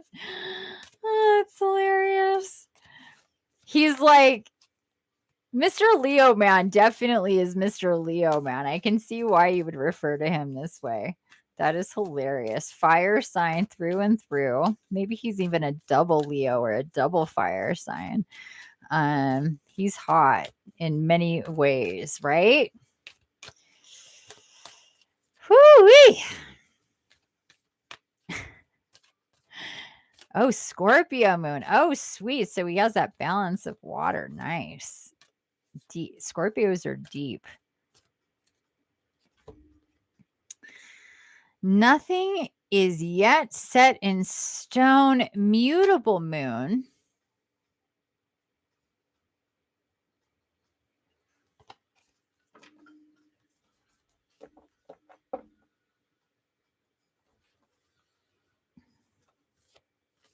There isn't a perceived commitment here, is there? Like Leo Man isn't officially boyfriend, right? Your dreams need a practical plan is your next card. Yeah, got it. That's what I'm seeing here. Especially with this card, nothing is yet set in stone. So it's not like you guys have a commitment. You are just seeing each other.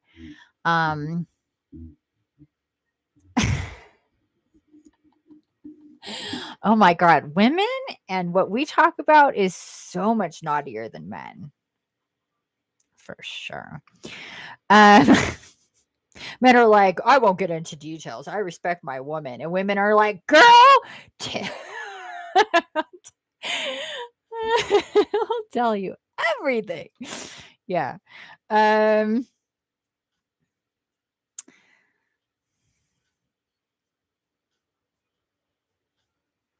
Are you do you guys even talk about things being serious? Or are you both kind of like, yo, what's up? Want to hang out? Cool, let's do it. Oh no, I got plans. I'm doing like, or is it like super like easy breezy casual? It's not like, oh, it's a given. I'm gonna see you at night. We're gonna hang out. It's more like, yo, what's up? What are you doing? You doing anything? Like that sort of stuff. It feels pretty. We just connect and meet. Right. Exactly. Also, they're showing that you kind of are putting off this like, I'm not saying it's bad. It's not judgment or anything. Okay. Let's just be clear here. But what they're showing me is like on the inside, you're like, what's happening? Is this going anywhere? Is this going to be a thing? Is this just super casual? Is he hooking up with other people? But when you like are with him, you're not asking questions, you're not putting off any kind of like possessiveness or jealousy. um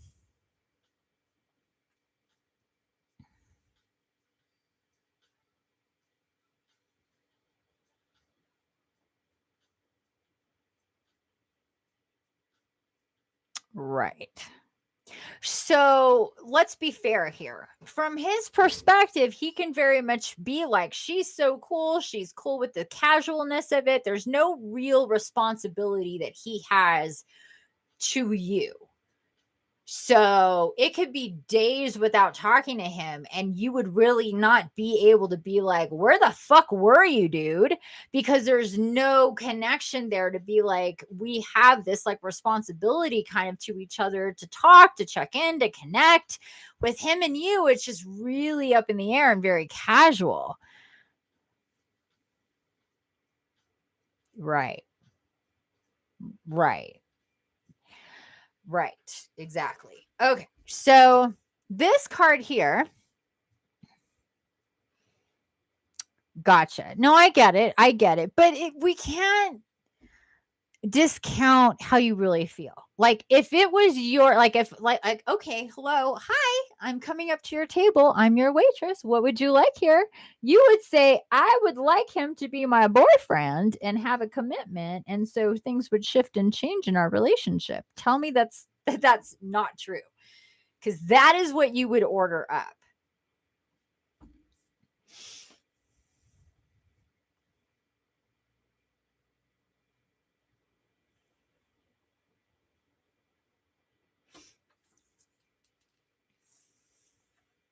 Yeah, I believe it. It's hot. He's hot. It's hot.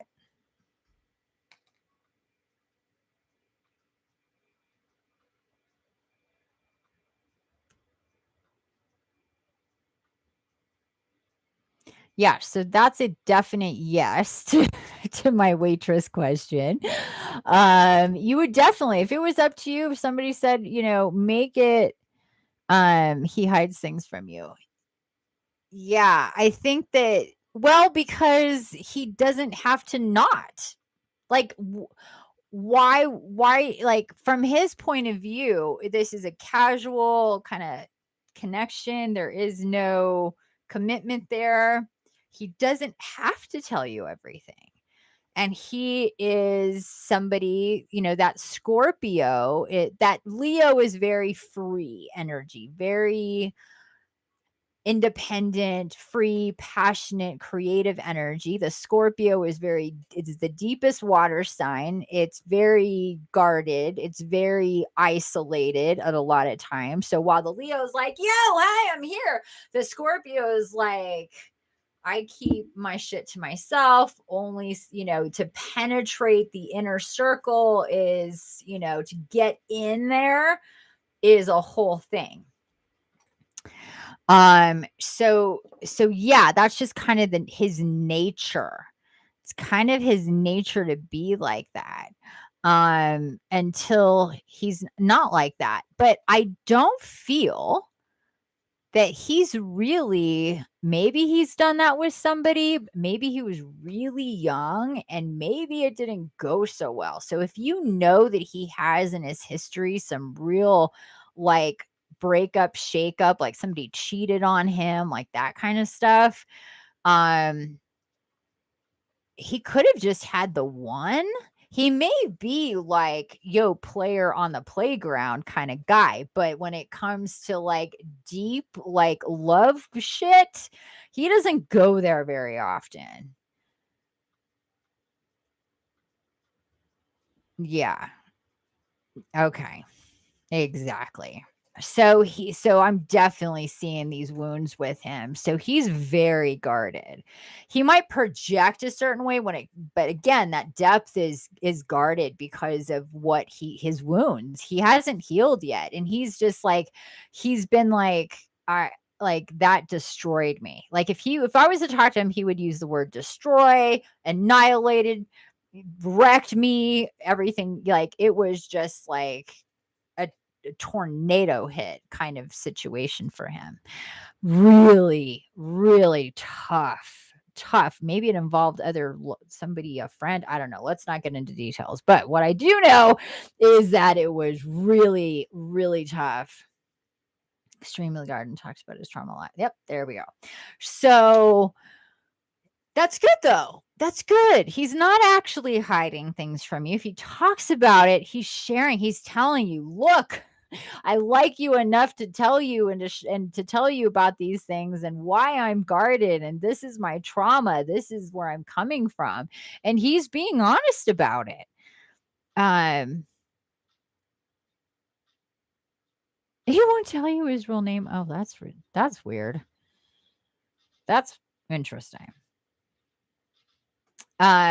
But yeah, he's telling you the truth as far as that goes, but I think he's kind of decided to be Batman. Like, fuck it, I'll be Batman. I'll live a life that isn't committed to anybody else. I've got my mission, my work, my deal. That's priority. And that's at the top of the pyramid. And everything else is kind of like smoke and shadow and mirrors and illusion because the only thing I can truly count on is me. That's the kind of bottoming out he's experienced. And I'm literally seeing Batman. Maybe he's into Batman. Maybe he totally identifies as Batman. I know he's a Leo, but I don't know. I'm feeling Batman energy here.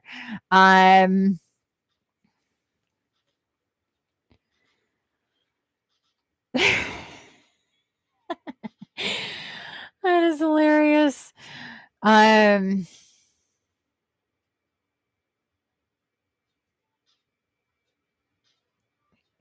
he's been extreme Batman vibes. He won't even show me his car, but he can see Minecraft.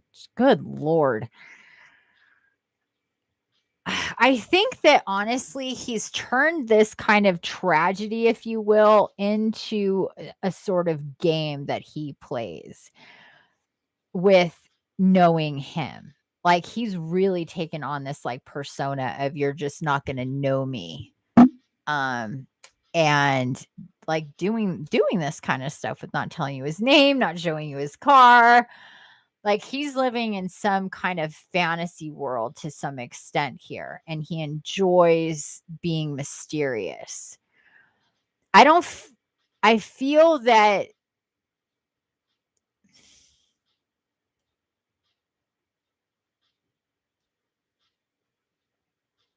I feel like he's always looking for people to play with because he does long for connection, but he needs to, it's like the puppet master with the strings. Whether or not there's a somebody else specifically,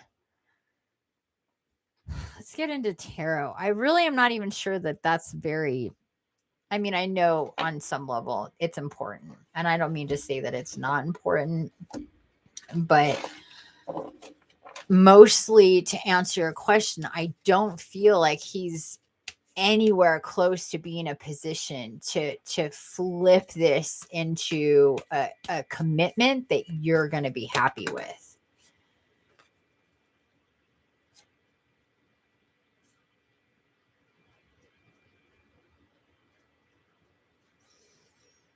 We have the Death and Rebirth card. He's literally like this mystery dude, right? Like, what do you get here?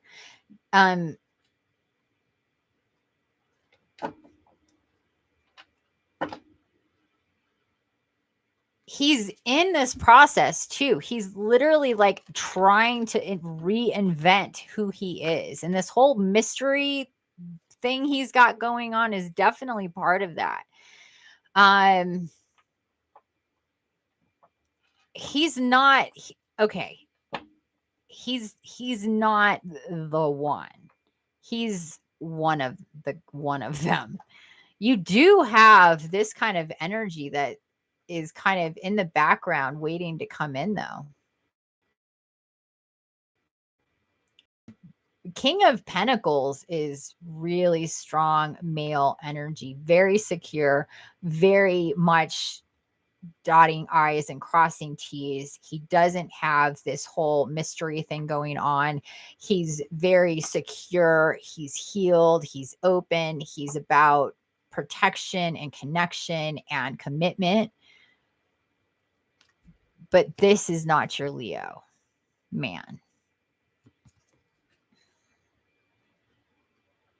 I'm sorry, but it's not.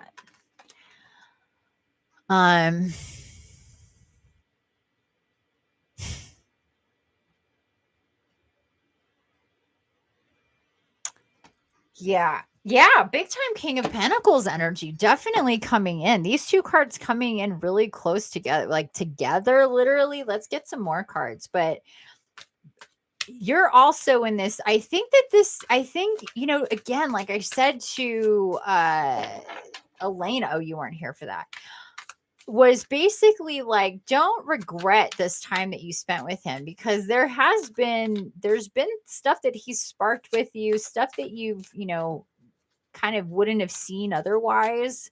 It hasn't been a waste of time, but I would definitely step away from him. I would tell him that I would, you know, have a talk with him, whether it's in person or otherwise, that you're gonna like not anymore when you're ready. I mean,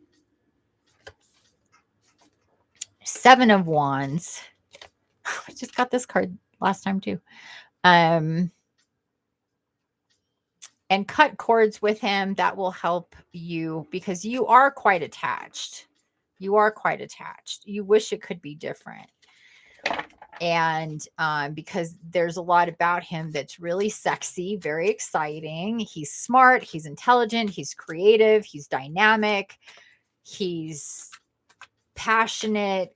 He's got a lot of the qualities that you or a lot of women would be like, this is like attractive at the very least. I'm not saying that he doesn't have, I don't know about what you mean by feelings in that way. I know that for himself, he's not anywhere near, whether it's you or anybody else, that he's ready. He would be ready anytime soon to let himself be vulnerable, to let himself be committed, to open up, to be like, this is me and my world and who I am. Like, he's just not going to do that. And I'm not sure if that's going to happen anytime soon. And it's not about you or any other person. Because if there is anybody else, and I'm not really seeing that, I think, like I said earlier, he's always looking for somebody to play with. And I don't mean that necessarily in a bad way. He's not committed. He's very much able to make connections with other people. That's not a bad thing. So he's like, kind of, that's how his mind works. Like, I'm not, you know, I might know this person, I might know that person. So you kind of being caught up in another person, really, you need to let that go, because it's really not about that. Like I said before, not that it doesn't matter, because I know it's like on one level it matters. Has you been with somebody else? Is there somebody else? Like we tend to, especially as women, wonder those things. And like I said, I don't think that there is somebody else like, oh, that he likes better or more. I don't think that he will let anybody get there. And his physicality is just a component of who he is. Yeah.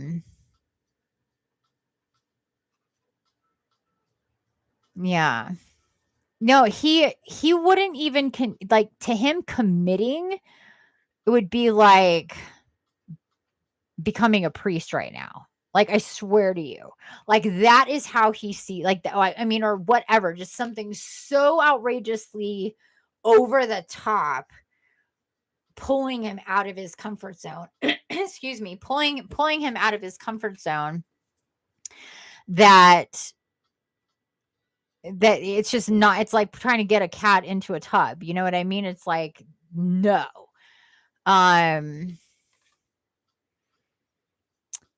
Not everything that sparkles is gold. That's for sure. That's a really good one. Very true, Willow. I want to show you this card that I got for you. Also, my dear, look at you. This is really coming up as you, like, kind of walking away with, being empowered with knowledge, with light, with connections, with really being able to go forward, even on your tippy toes.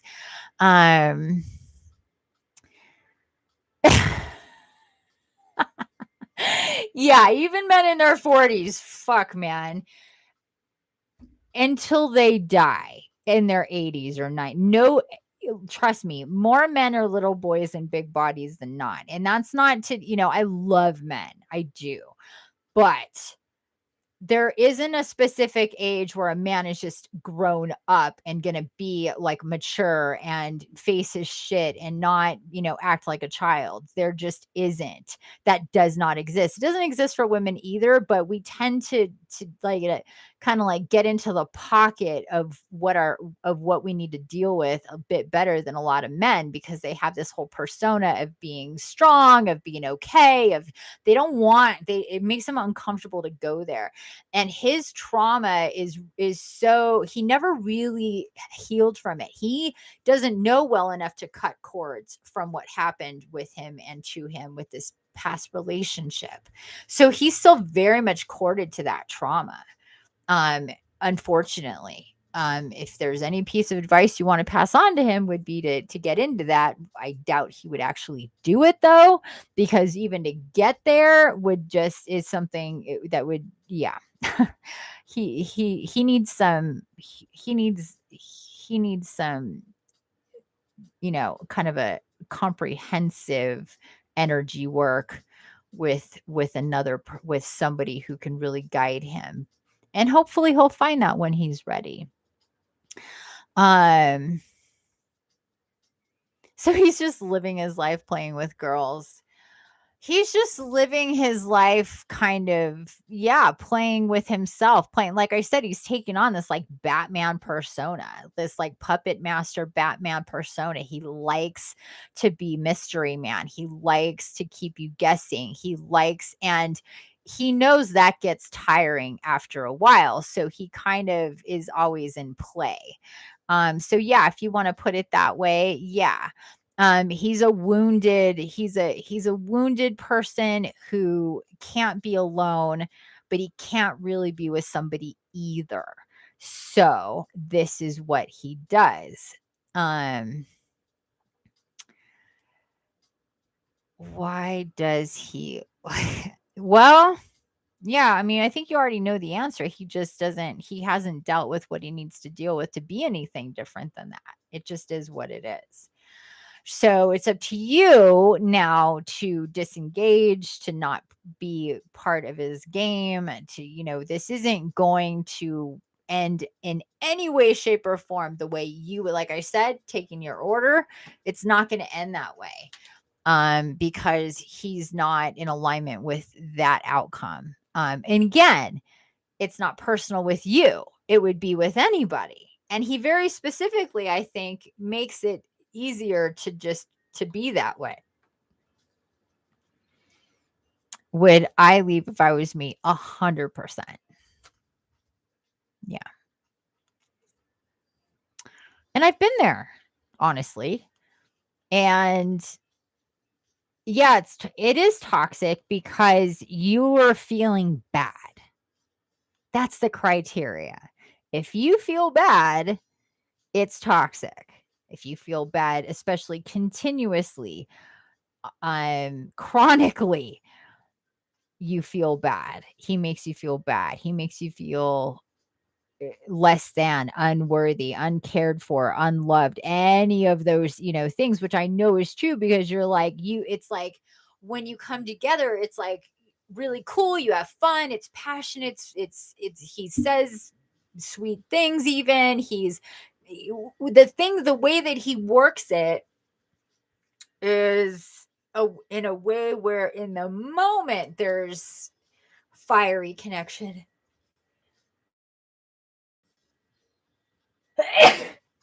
Excuse me. But then when he's gone, it's like out of sight, out of mind, done, gone. You don't hear from him. You don't see him. It's not, hey, how you doing? How was your day?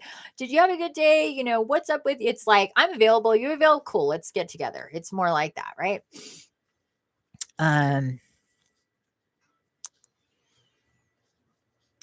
Oh, I'm so sorry, honey.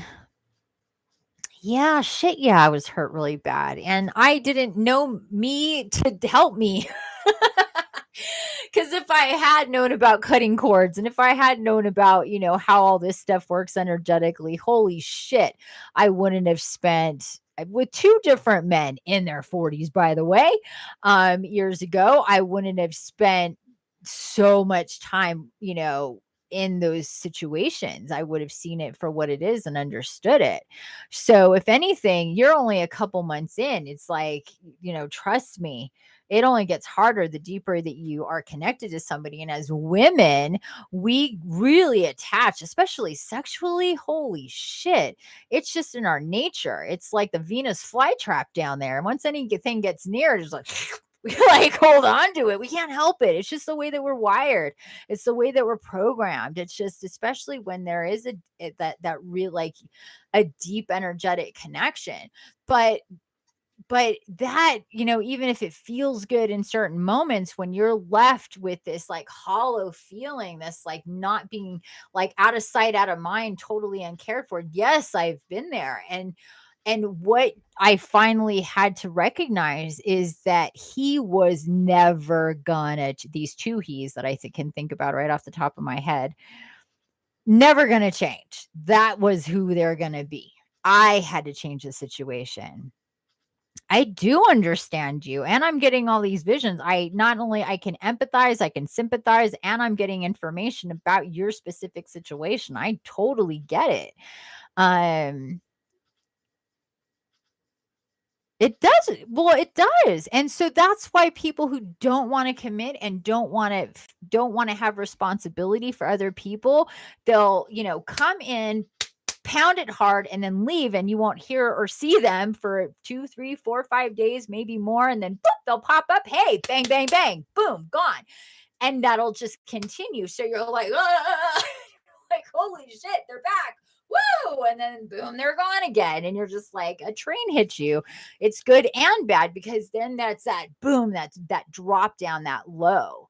It's like getting high. You get really high, and then as it wears off, it's done, and you're back to low again. And there's nothing to support you there. It feels like shit, actually, especially as a woman. We open up our legs, we let a man literally come inside of us, and we hold and we feel that energetically. And as women, especially, our natural tendency is to hold on to that, to need to be in that pocket with somebody. But then when they leave us and they're gone, it's like a free fall that never fucking ends, right? never ends. And each time, again and again, you drop deeper and deeper and deeper into this free fall, into this abyss, this black hole that never has a bottom. And it sucks. And it feels like you cannot hold on to anything. There's nothing real to hold on to. And then boom, bam, bam, bam, there he is again. So that's where you have to go. I'm not going to go through this ragdoll push and pull energetic bullshit with this guy, no matter how hot he is, because what ends up happening, I'm getting burned to a crisp. There's nothing left of me here. Yeah, trust me, I get it.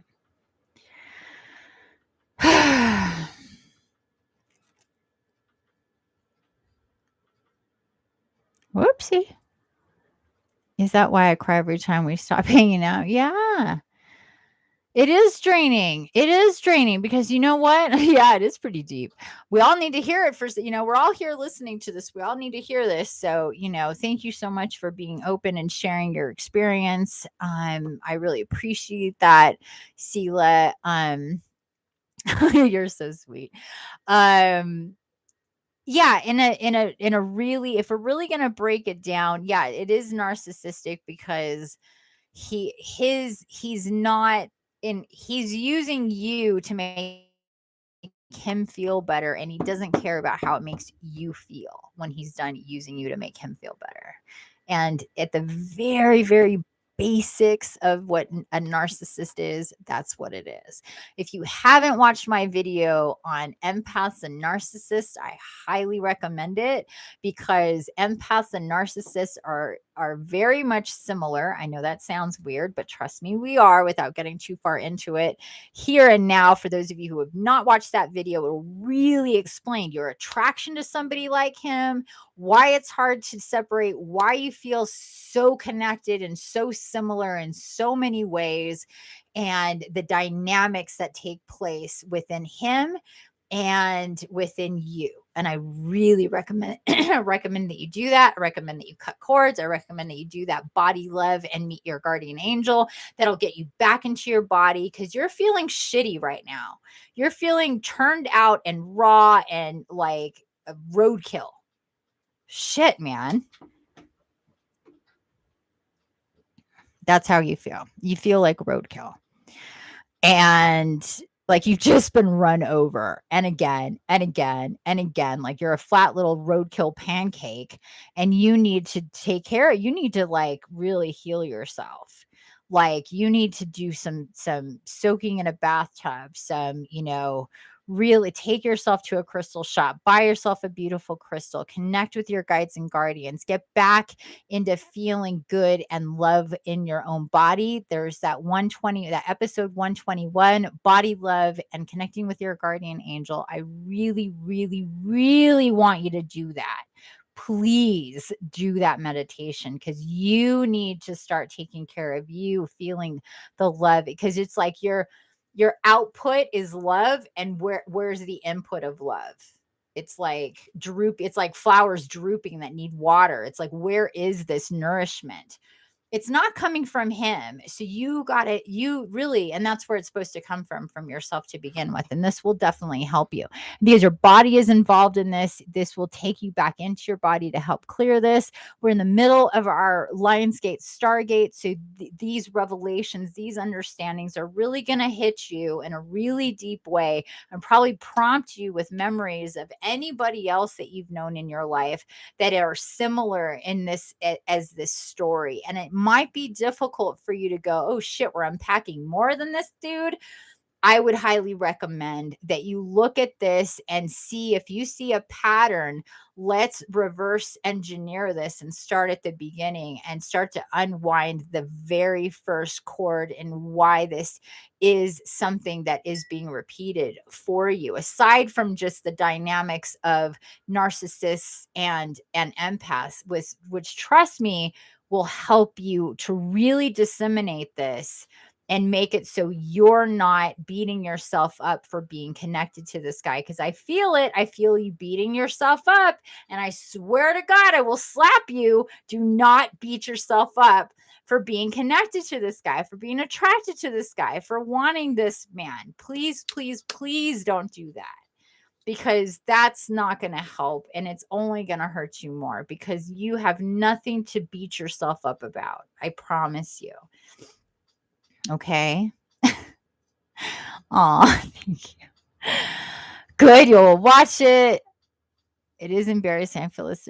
I understand. I get it. I do. I totally get it. I know how you're feeling there. I'm getting it. They're showing me how you're feeling. You're feeling ashamed. You're feeling like you're judging yourself. You're feeling like roadkill. You're feeling like, why did I do this? How could I do this again? This reminds me of so-and-so and blah, blah, blah, blah, blah. Because you've been kind of telling yourself, well, it's kind of like that, but it's not like that. It is kind of sort of like this, but it's not like that, because it gets very confusing.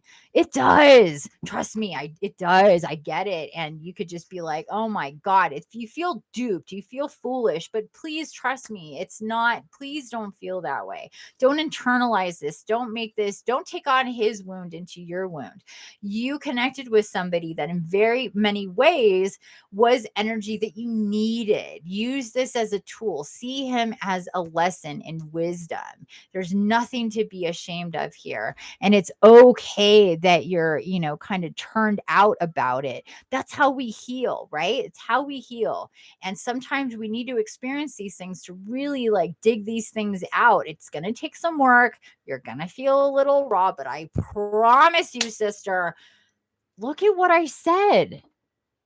This dude is on the horizon. This is the dude who's going to give you all the pentacles in so many different ways. You just have to take care of yourself and know that you're worthy of this guy, 100% worthy of this guy. But you need to show yourself and heal yourself from that inside perspective first. And then this guy will come in, and this guy will be a faint memory that you'll be like, I remember Mr. Leo. He was quite the character, Mr. Batman. And then he's off and gone. Okay. All right.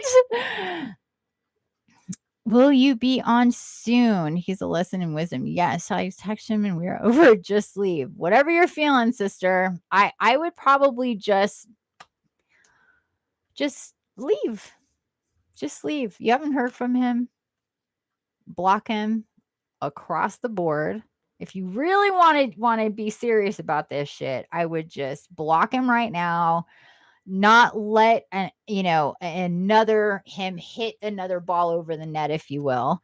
And just don't serve it up for him to hit it. Just don't go there. Just be like, I'm done, and just be done. And we're back to, that's what I would do, because it's just more, you're just going to kind of torture yourself more with this. Yeah, cut no contact. I definitely agree. That's definitely what needs to happen. Cut no contact and block him. Block him in text, block him on whatever social media you use. And if he finds a way around, is like, hey, what happened? Just be like, I'm just, this, you didn't, it just is like, this is just where I'm going right now. Like, we're just done. We're just done. I know the feelings are strong, but trust me, you do this cord cutting, it will feel so much different. I used to say years ago, because I am such an empath. I suck in energy and just connect to it so deeply, especially with soulmates. And we, are guided as soulmates, and soulmates doesn't mean somebody we're meant to be with forever. It just means somebody that we've been connected to. And so we can really feel those intensities so much more. And I would say to myself, if there was a pill I could take to just let myself not feel anymore, not connect anymore. Like, I didn't know what the fuck it was. I didn't know about energy cords, but I knew it was time would go on and on and on. I still felt like I was with a person. Like, it was ridiculous.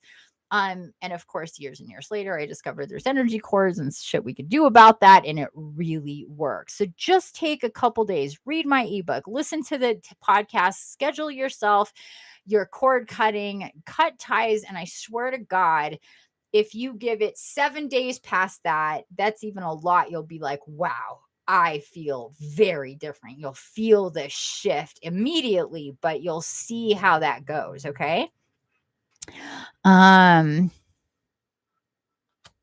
Yeah, we have lots of soulmates. We have lots of soulmates in our lives. Very many people can be considered soulmates, but from our family to our friends to our teachers, our mentors, of course, romantic entanglements.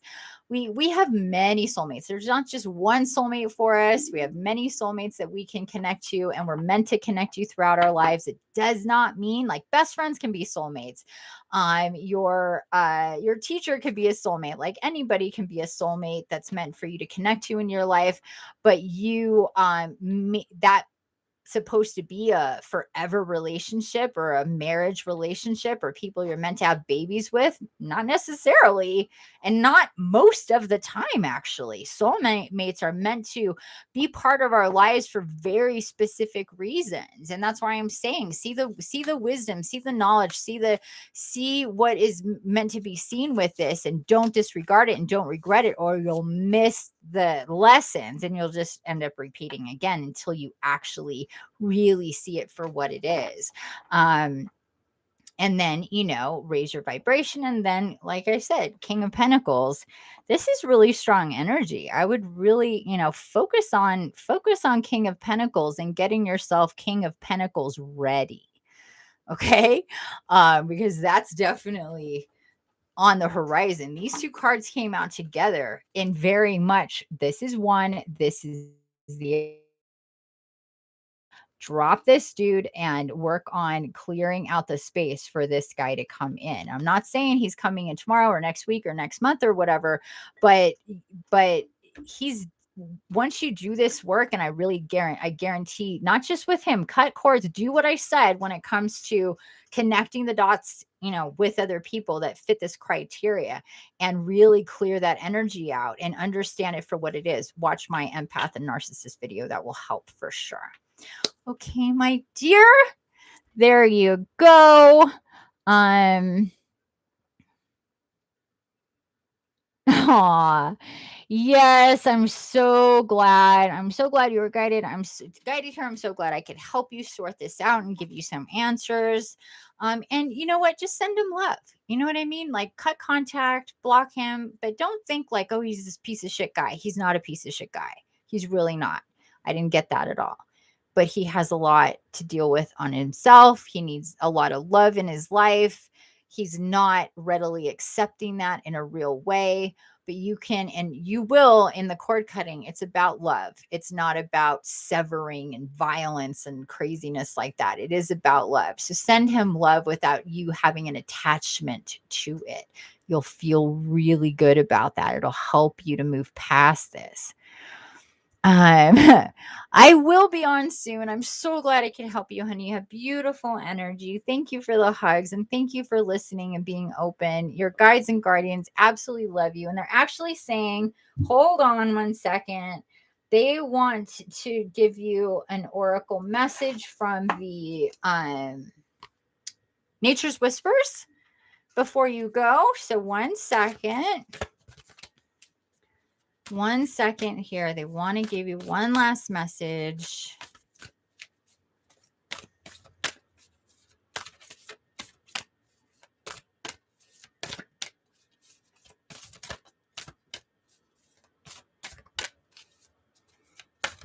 Where's that card? Hold on a second, because they're showing me something here.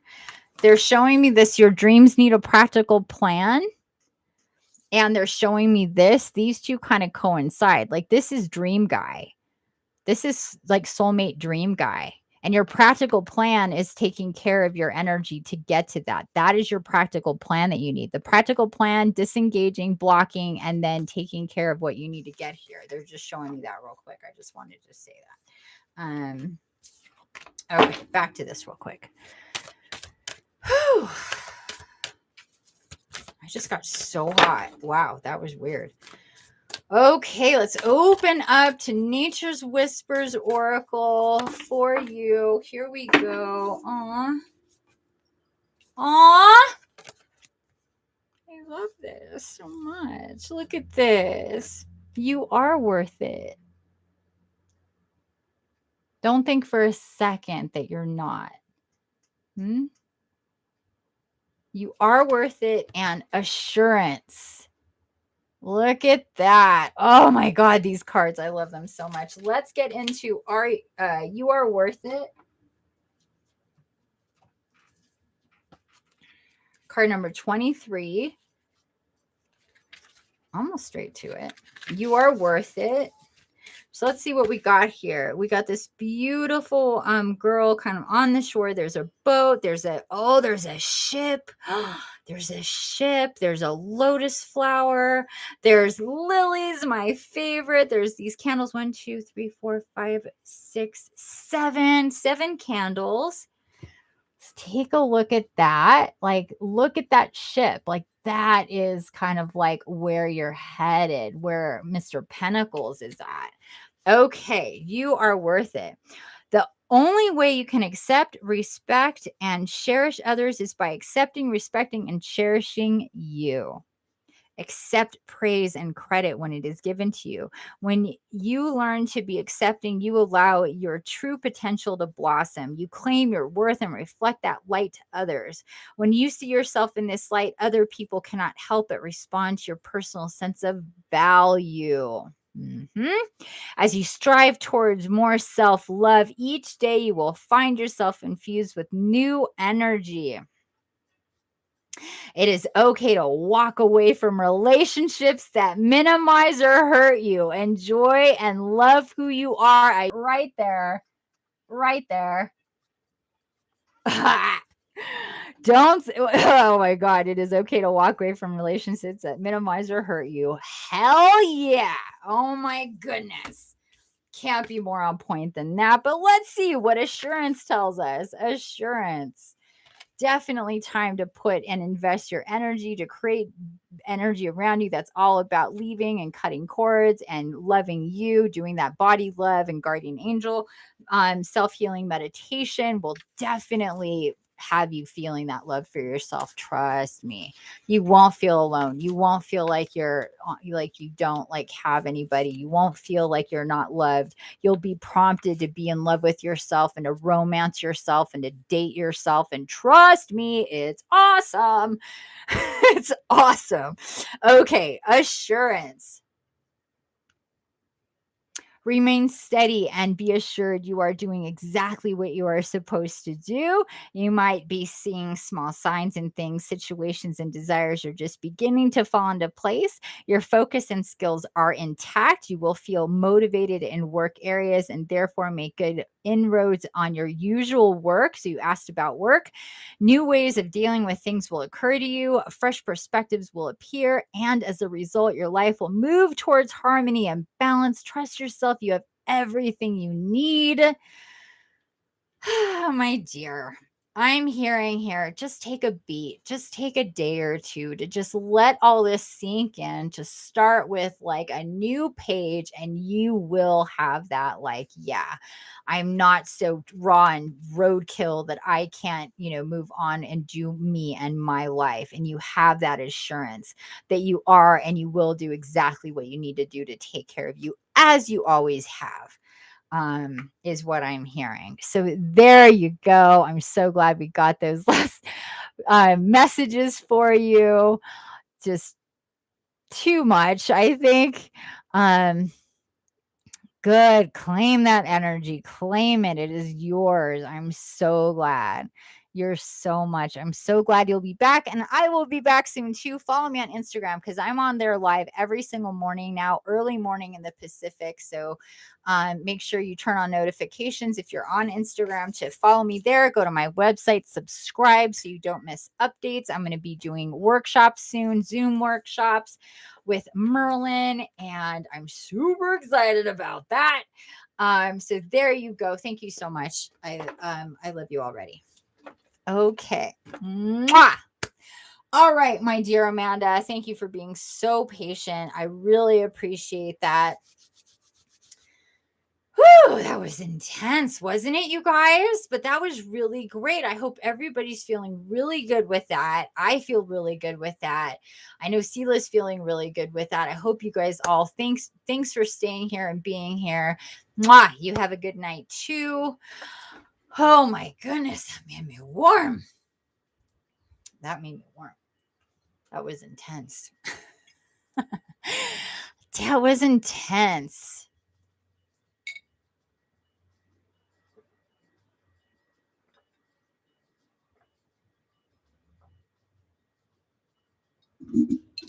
Oh, goodness gracious. We got another deep one here. Amanda, your teen Ella. How old is Ella? Yeah, I got that.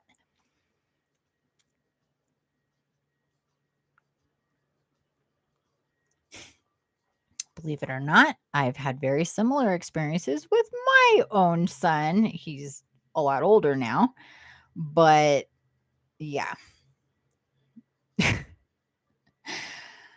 Oh, 18 fun. People say children are hard. I say the older they get, the harder they get. That's what I say.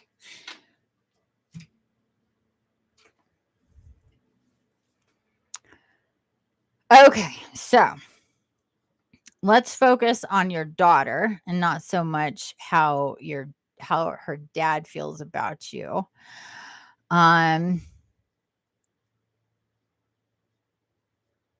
Yeah, they're tougher when they get older. I'm like, newborns, they're nothing. Stick them in a bassinet, put a boob in their mouth, and done. Give me a 15-year-old.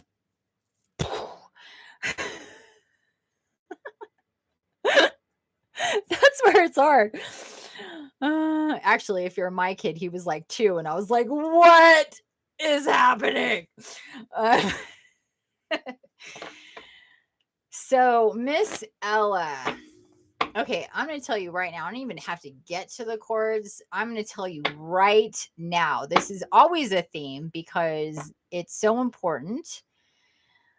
But we need to cut cords with Ella, my dear. And before you go and snatch your pearls and think, holy shit, that sounds horrible, it's exactly what you need to do. Oh, good Lord. Are you me in a different body? Because been there. But yeah, back to Ella. We need to cut cords with Ella because that will reset energies. I think that we have in play here with her dad some real parental alienation. He kind of puts the cherry and the sauce on top of that banana split and just bites right in. He's threatened by you. You want to know how he feels about you? He's threatened by you. He always has been. And he's used your daughter as a weapon for a long time. And he likes to sharpen his tool, doesn't he?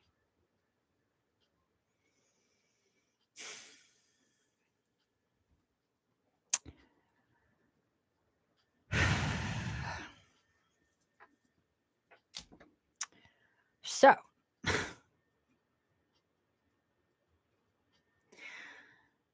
you need to take control of this situation by, and I know, trust me, I know how hard it is. And I'm not shitting you. I have a lot of experience with this. Personally, unfortunately, and it started when my son was 5. So, yeah. So I really get it. First off, please understand that I really do understand this pain, this longing, this hole when your child is taken away from you and there's this bullshit drama that is created by their other parent. And to see your daughter, in that space. And also, she's not, she uses both of you in a certain way. It's just kind of what she's been conditioned to do. I don't even need to look at the cards for this. And I know that you know this, and I know that you've seen this, and I know that you've seen manipulative motivation and narcissistic tendencies from both your ex and her and your daughter, and you've seen them kind of mirror each other in the way that they treat you. is what I'm being shown. When it comes to materialism, material things, finances and stuff, she's learned mostly from her dad that, you know, the way to get attention, to get past like hurdles and bad feelings is to kind of use and manipulate through materialism, through things and money and presents, or taking away of those things. That's part of it too. Oh, goodness gracious. So again, back to cord cutting. Back to cord cutting. Yes, exactly. She says, yeah, I know. Unfortunately, I get it. I know. It's just, oh, it sucks. But trust me, we can change this energy, and it is really important for you to cut cords with your daughter and with him, both of them. And I know that scares you, but trust me, it's exactly what's needed to reset energies with your daughter. It will flush the toilet. I know it's kind of gross, but if you imagine a shitty toilet and how that stinks up a bathroom, and when you flush the toilet, we got rid of that energy and we have fresh water there, and that's where we're gonna be working from. And it will really, the shit, the programming that's gone on between you, what happened with your fight, and I'm seeing that it was really, really intense. It wasn't just, oh, we had a fight. It was like fireworks and bombs and like, and maybe even some other what's that when other people get killed in like conflict? What is that? I can't think of it starts with the C, but you know what I'm saying, like other casualties, kind of things kind of burn around that. I feel like that happened too. Like this was a big thing that just kind of kept going. But that will reset those energies. I had a very similar circumstance with my own adult son a few years ago. I cut cords with him in different stages, but the last time I did, it shifted everything, and he ended up reaching out to me like the next day or the day after that. And I'm not promising that will happen, but what I will say is that it will shift energies, and you need to continue to think about that in that way. And your stress, I can see you stressing and worrying. Oh, we got this card again. Nothing is yet set in stone. So this is to tell you this is not forever. Don't think like your daughter's gone forever. She's not ever going to talk to you, that this is the end, that you've lost her forever or anything like that, because they're saying that you really wonder. Because once it gets like 3 months, 6 months, 9 months, a fucking year, you're like, hello? Like, what is happening right now? Is this just it? And it's not. Okay. It's not. I know it might feel like it. And a year is a really long time in a child's life. And as a mother, that sucks. I get it. But it's not going to stay like this forever. It will shift. It will change. And more light will come in for her and for you to kind of see things clearly. Have faith in your dreams. Your dream of being reunited will happen. I promise. Okay? I promise. Please believe me. It will happen. And it may still be a few months. I'm not going to lie. It may not shift right away. It may be baby steps until you're in a place where your actual full dream of being in a healthy relationship with your daughter. But things will start to shift and change. And it's going to start with you resetting these cords with her. I want to get into, let's get into the archetypes.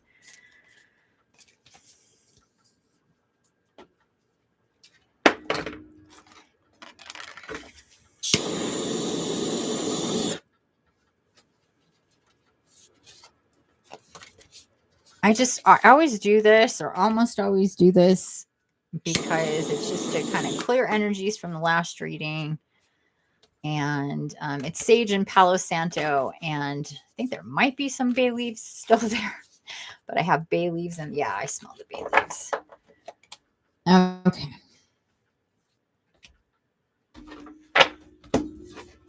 Set that. Oopsie.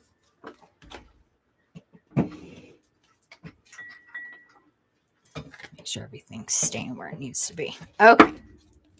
All right, Amanda, let's get into the archetypes card and see what archetypes are coming up and what insight we can get for you to help you with this situation with your daughter. Such a fat deck. Oh, the forest again. I don't know if you were here for Karen's reading, Amanda. I don't really quite remember when you came in, but Karen got the forest, and here it is coming out again. But and I'm really liking this for you right now, because this you are on a journey here, and this is something that is touching on a lot more, I think, and deeper than what it may just appear to be. And I want to get one more card here from the archetypes. Oh, hold on a second. I think the raccoons are here. Shit, what time is it? Excuse me. Hi. Oh, it's a skunky. Hi, little skunky. Well, hello, lovey. Hello, lovey. Hi.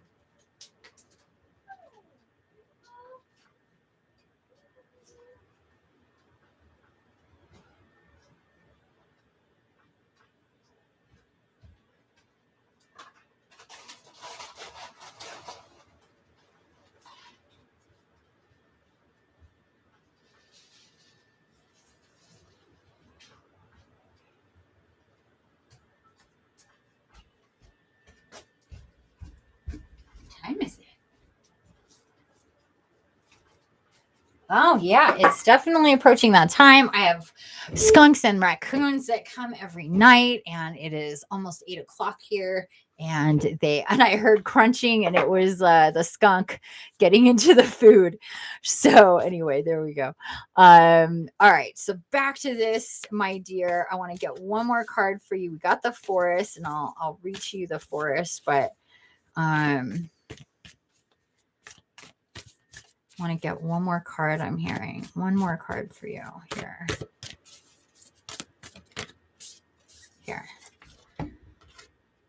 Oh, wow. Anima Mundi.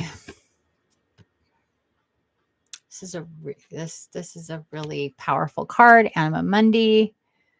Oh, wait. There we go. It's an initiation card. This is speaking to really big, powerful energies.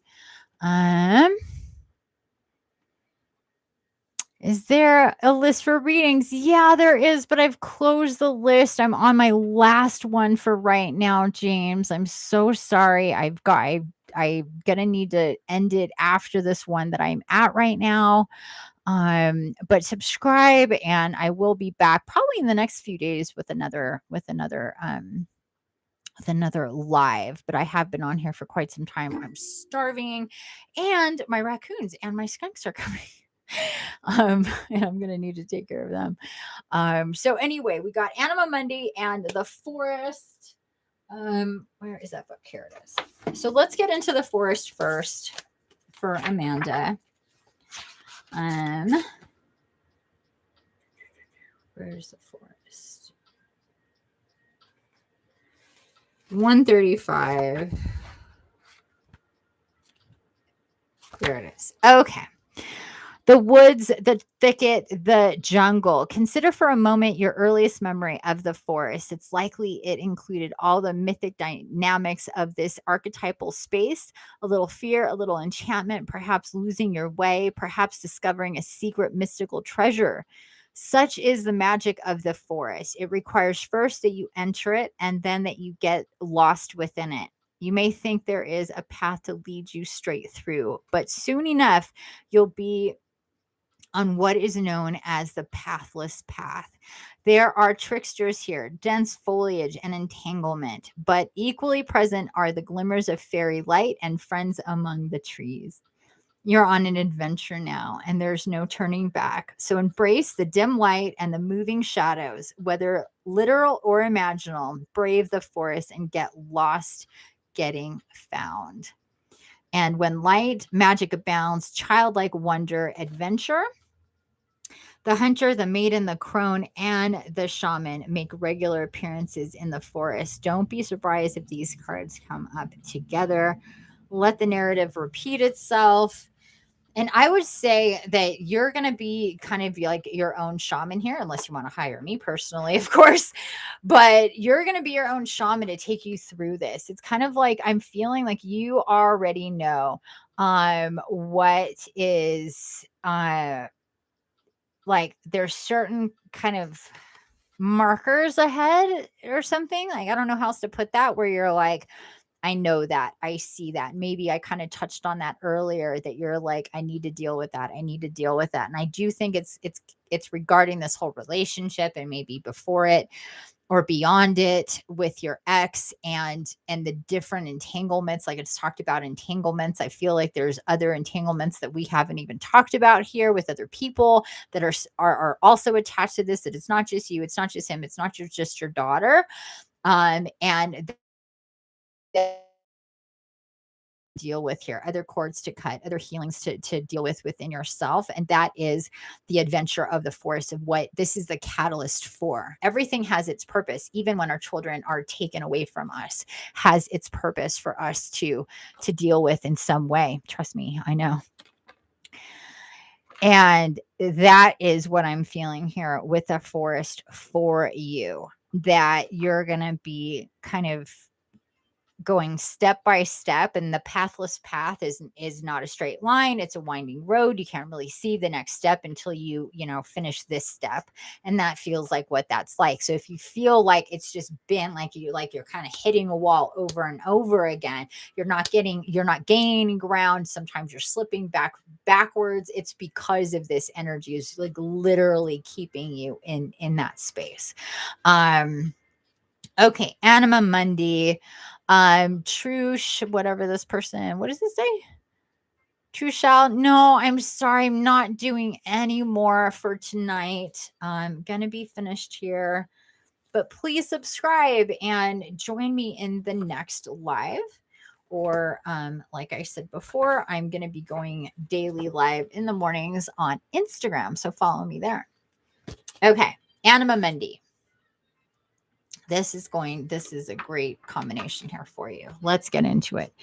The soul of the world, all that is. Anima Mundi epitomizes the principle: accept all, reject none. Simply put, it is the living soul of the world in all its multifaceted, multidimensional layers, bonded together by loving cosmic forces. Diversity is celebrated, multiplicity is honored, and nothing is denied embrace. Constructs of separation dissipate into the wonderful mess of shared consciousness. Please pay attention to this. Write this down. If you need to, please write this down to remember this. I'm going to read it again. Constructs of separation dissipate into the wonderful mess of shared consciousness. I'm going to get back to that, okay? Anima Mundi is the link between the literal and the imaginal, the rational and the mythic. It is the connective fiber that makes life meaningful. This card indicates an initiation on the level of the soul. You will awaken this unique light within and witness how this light contributes to the radiance of the entire universe. You will sense yourself as a critical note in the cosmic orchestra. Destiny is altered as you hear the enchanted melody of all living things. And when light, tending to the sacred details of life, and when dark, overwhelmed by the bigness of existence. The embrace of Anima Mundi is available anytime, anywhere, to anyone, day or night, rich or poor. It is a process of unveiling our resistance to its love. So, my dear Amanda, like I said, I feel like you're going to be your own shaman through the forest, to take you to different places to kind of unravel this for yourself. We are told to pay specific attention to this one specific spot here. Constructs of separation dissipate into the wonderful mess of shared consciousness. You being Ella's mother, you have that cord is like the mother child cord is like the next strongest thing that we have to our own souls. And because of this, your energy is so intertwined. You have a shared consciousness with your daughter that you can like tap into. It's like that like group chat kind of thing. Your ability to shed these layers of energy, to free up the static and the bullshit in the atmosphere between all of you. And like I said, I know that there's more than just the three of you, is really going to help bring that frequency to a place where you can clearly connect and hear each other.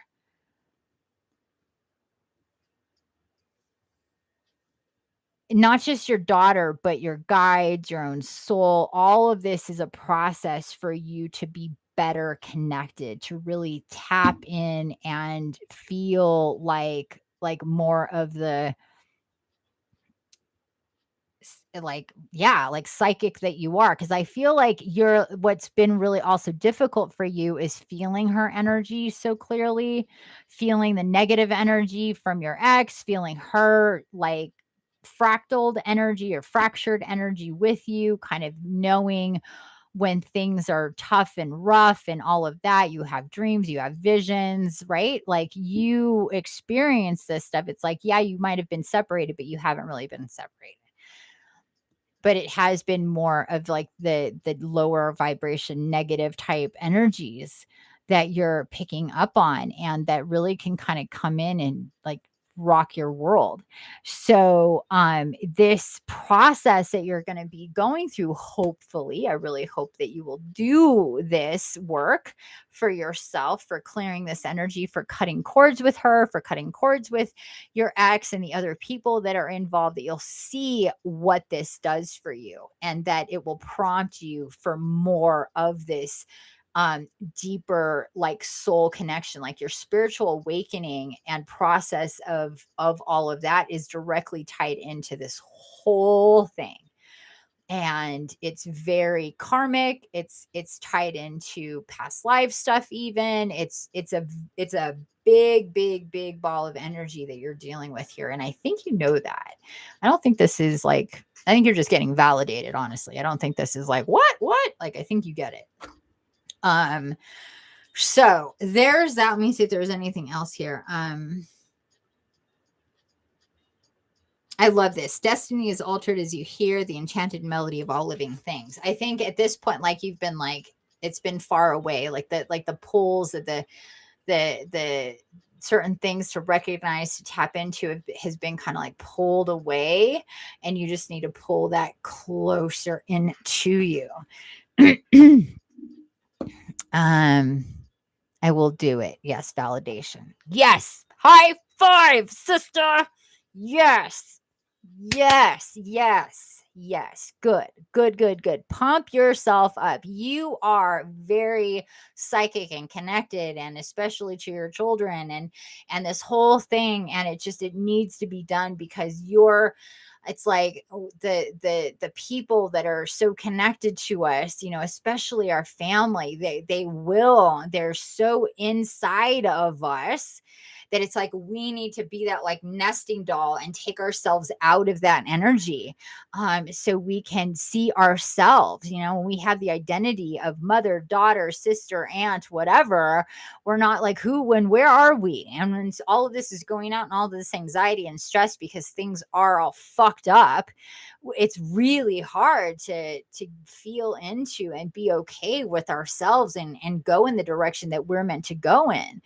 But you'll trust me, this will happen for you. You will feel it and you'll be able to look back. And I don't feel like it's going to take a really long time, but sometimes us and our children are so intertwined, and you know them so well, and you can read their minds, and you know what's going on, that it makes it really uncomfortable for them. And that's something I had to recognize with myself and my son, and why he needed to separate, and why we would have these we love each other and we're so alike, and we get along and we have so much fun. But then I really feel like, if I can see how I feel you guys, I know shit with you guys. Imagine how it is with me and my son. Imagine being my son and being like, every thought he has, it's like registering in my body, and I know what's going on. And that is really uncomfortable. And whether you're like really like obvious about it or not, these are the undercurrents of energy. So sometimes we have to be separated from even our own fucking children, and how difficult and heartbreaking that might be for us in a human level, because there are babies. The purpose for the separation is so they can feel themselves without you, and you can feel yourself without them, even though you still feel each other. But the separation makes it a little bit easier to decipher what the fuck with each person. You see what I'm saying? And I know you see what I'm saying. And even though you're like, it sucks, I get it. But we need, but those of us mothers that are born to these children in these lifetimes, they are like, if we're like 10 times bright, they're 100 times bright. And that brightness comes with a lot of energy surrounding them that they have to sort out. And the clearer you get with you and her, and you independently, the more that's going to radiate to her, for her to be able to sort that out for herself.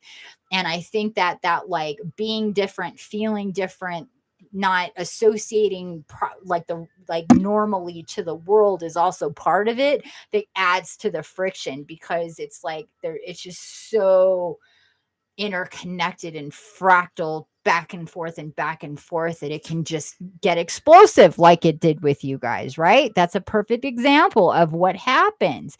You had these like mini explosions probably throughout her lifetime, until like the big one. I really feel that.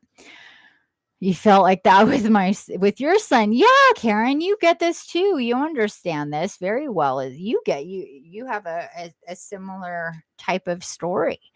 And we do feel that. It's like we're so connected that it can be really difficult for us, and we love our children, but we can also really complicate shit. Not meaningful, not like in a bad way, just our energy. It's just our freaking energy. That's what it is. It's our soul connection. But because we're humans and human lives and bodies and aspects and all this stuff, that makes it all very complicated, especially if we can't see it clearly. A couple more generations, this kind of shit won't happen, but we're the ones that need to sort this out and work this out for the future generations, for our future, family members.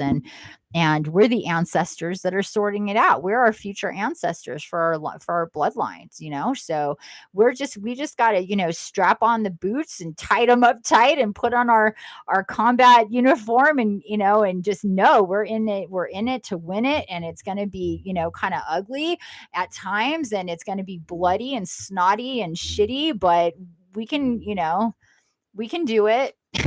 We can do it, and we're going to be stronger for it. And that is basically the way of it for you, my dear Amanda. I'm going to get one more card for you from the Nature's Whispers to give you a last message here.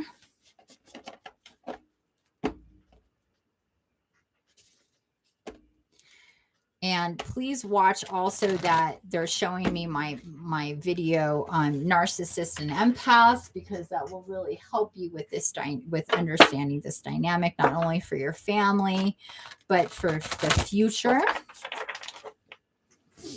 as well. Okay. I think this is the last card of the night, you guys. how do you do this cord cutting? Do you have video on it? Yeah. So I have an ebook on my website. Go to my website, go to my shop and download the ebook. It's free. It's called The Importance of Cord Cutting. And in that ebook, it'll give you all the instructions on what to do and explain this to you. And it's all free. Okay. So just start with the book and learning about chords and how they work if this is all very unfamiliar to you. But I promise you, this is the medicine that you need. Okay.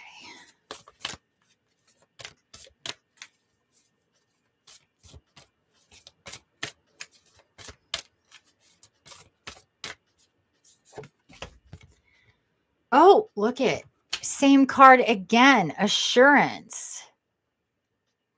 Look at that. Wow, interesting. What 14? Assurance. Remain steady and be assured you are doing exactly what you're supposed to do. You might be seeing small signs that things, situation, and desires are just beginning to fall into place. Your focus and skills are intact. You will feel motivated in work areas and therefore make good inroads in your usual work. New ways of dealing with things will occur to you. Fresh perspectives will appear. And as a result, your life will move towards harmony and balance. That's what you really want. Trust yourself. You have everything you need. Just pick up the tools and use them. And don't be afraid that you don't know what you're doing or you're not prepared or any of that. You are. It just said it. You're ready. You have the tools. It's time for this to happen. You're being guided to exactly what you need to do. And this is the assurance that this is the right thing to do. And don't be afraid that this is going to be a bad thing in any way. I promise you, it's the exact opposite of that. This will make it so great. Tap in with this energy of this tree energy, and kind of ground yourself in that. And all that good stuff. And there you go. That is your last card, my dear. I hope that this information really helped you and that you have greater insight and validation for what's going on. I'm sorry that you're dealing with this, but at the same time, you'll see that so much is going to come out of it and you're going to grow from it in really amazing ways. So there you go. Thank you so much for being here. Please don't forget to like and subscribe. Join me on Instagram as well. And oh, you're very welcome. I'm so glad to help you. I really am. And reach out, see if there's any services we can work one-on-one if you're so guided, okay? And with that, you guys, holy shit, we've almost been here 5 hours. What? Wow, I really haven't been expecting that. I appreciate, thank you so much. I appreciate you. That warms my heart. I'm so glad I could be here to help you. It really does. I kind of live for this shit, honestly. So thank you for being here and allowing me to work and to help you. And I hope to see you again soon. Don't forget to go to my website. When you're on my website, subscribe so you're aware of new things coming up, and subscribe here as well. I'm going to be coming on live more on YouTube. Okay, you guys, does anybody have any last thoughts? Does anybody yeah, any last thoughts, anything you want to say? I just want to say thank you guys for being here, for spending this time with me. I didn't think I was going to be here so long, but here we are. How many times have you guys heard me say that? I know how late it is for some of you on the East Coast, so thank you for being here and spending your Friday night with me. I'm really stoked to have you guys in my circle. It's still tiny and intimate, and I cherish it. And I hope you guys have a beautiful rest of your night. You're welcome, my dearest Karen. I love you too. It's always good to connect with you. You know, I love you, soul sister. Fire ready. Awesome. And Willow, you did come in late. I did announce at the beginning that I am going to be putting out the information for the Merlin workshop really soon. So that is coming, my dear. And and this is where I put your portal. I don't know if you could see it. It's right behind me. Merlin's getting my back, bringing in the light codes. This is the portal. Let me show everybody. This is the portal. The Merlin Merkaba portal that Willow made for me. If you want one, go to her Instagram. What is it? At Willow, is it _27 on Instagram? But she makes these amazing, adorable, magical portals with a message and crystals in the bottle inside, and it's meant to bring in energy. She makes different portals, and you can see them on her Instagram. Awesome portal. It is an awesome portal, and I can't get the. I can't. It doesn't want to come out. Uh-oh. Damn it. Why are you being like this? I don't want to take you apart. I didn't have to take you apart last time. There we go. How cute. And that's on the inside. And so, yeah, it hangs. So anyway, I got you should get one. They're awesome. I got the download just yesterday. I know more of the details of the workshop that we're going to do, the live Zoom art and meditation and connecting with a Merlin workshop coming up. I'm super stoked about. Oh, hey there. Is that?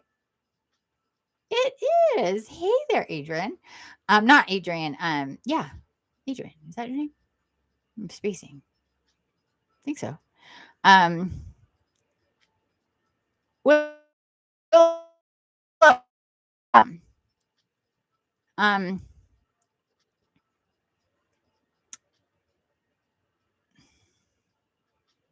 yes, Merlin Night. Yeah, okay, good. Merlin Night coming soon, everyone. I was making sure that was you. I'm like, is that her? Adrian? Yeah, okay. I was just making sure. Yep, Merlin Night coming soon. I'm super stoked about it. Just probably in the next like couple weeks. I'll have signups coming soon. So I really want you guys to come. We'll do oracle card, tarot and oracle. We'll do art. And I already know what the art is going to be. Do you guys want to know? I'll tell you guys if you want to know. I already know what we're going to work on for art, or it can be a surprise, or you can get it later. But I already know what it's going to be. We're going to also do healing and meditation with Merlin. I'm super stoked about it. Of course, their archangels are going to be there. Gaia is going to be there. But Merlin is really going to be coming through, like stepping through, like he's going to be the one really talking with us and really guiding us the most that day. And I'm super stoked on it. I'm very, very excited for this. And yeah, so that's like kind of the next thing other than me being live on Instagram every early morning. So join me there if you're so guided. And I will be coming on here more too. I think my kind of in my little cave time has kind of come to an end. I'm going to be focusing more on finishing my art and coming on and making art a part of what I do here with meditation, all that good stuff. So as many of you would love to join me, I'd love to have you. I really hope you guys have a beautiful rest of your night. I love you all deeply and dearly. Thank you all for your donations, whatever they were. I don't even know, but thank you so much. I really appreciate you guys being here and spending your time with me.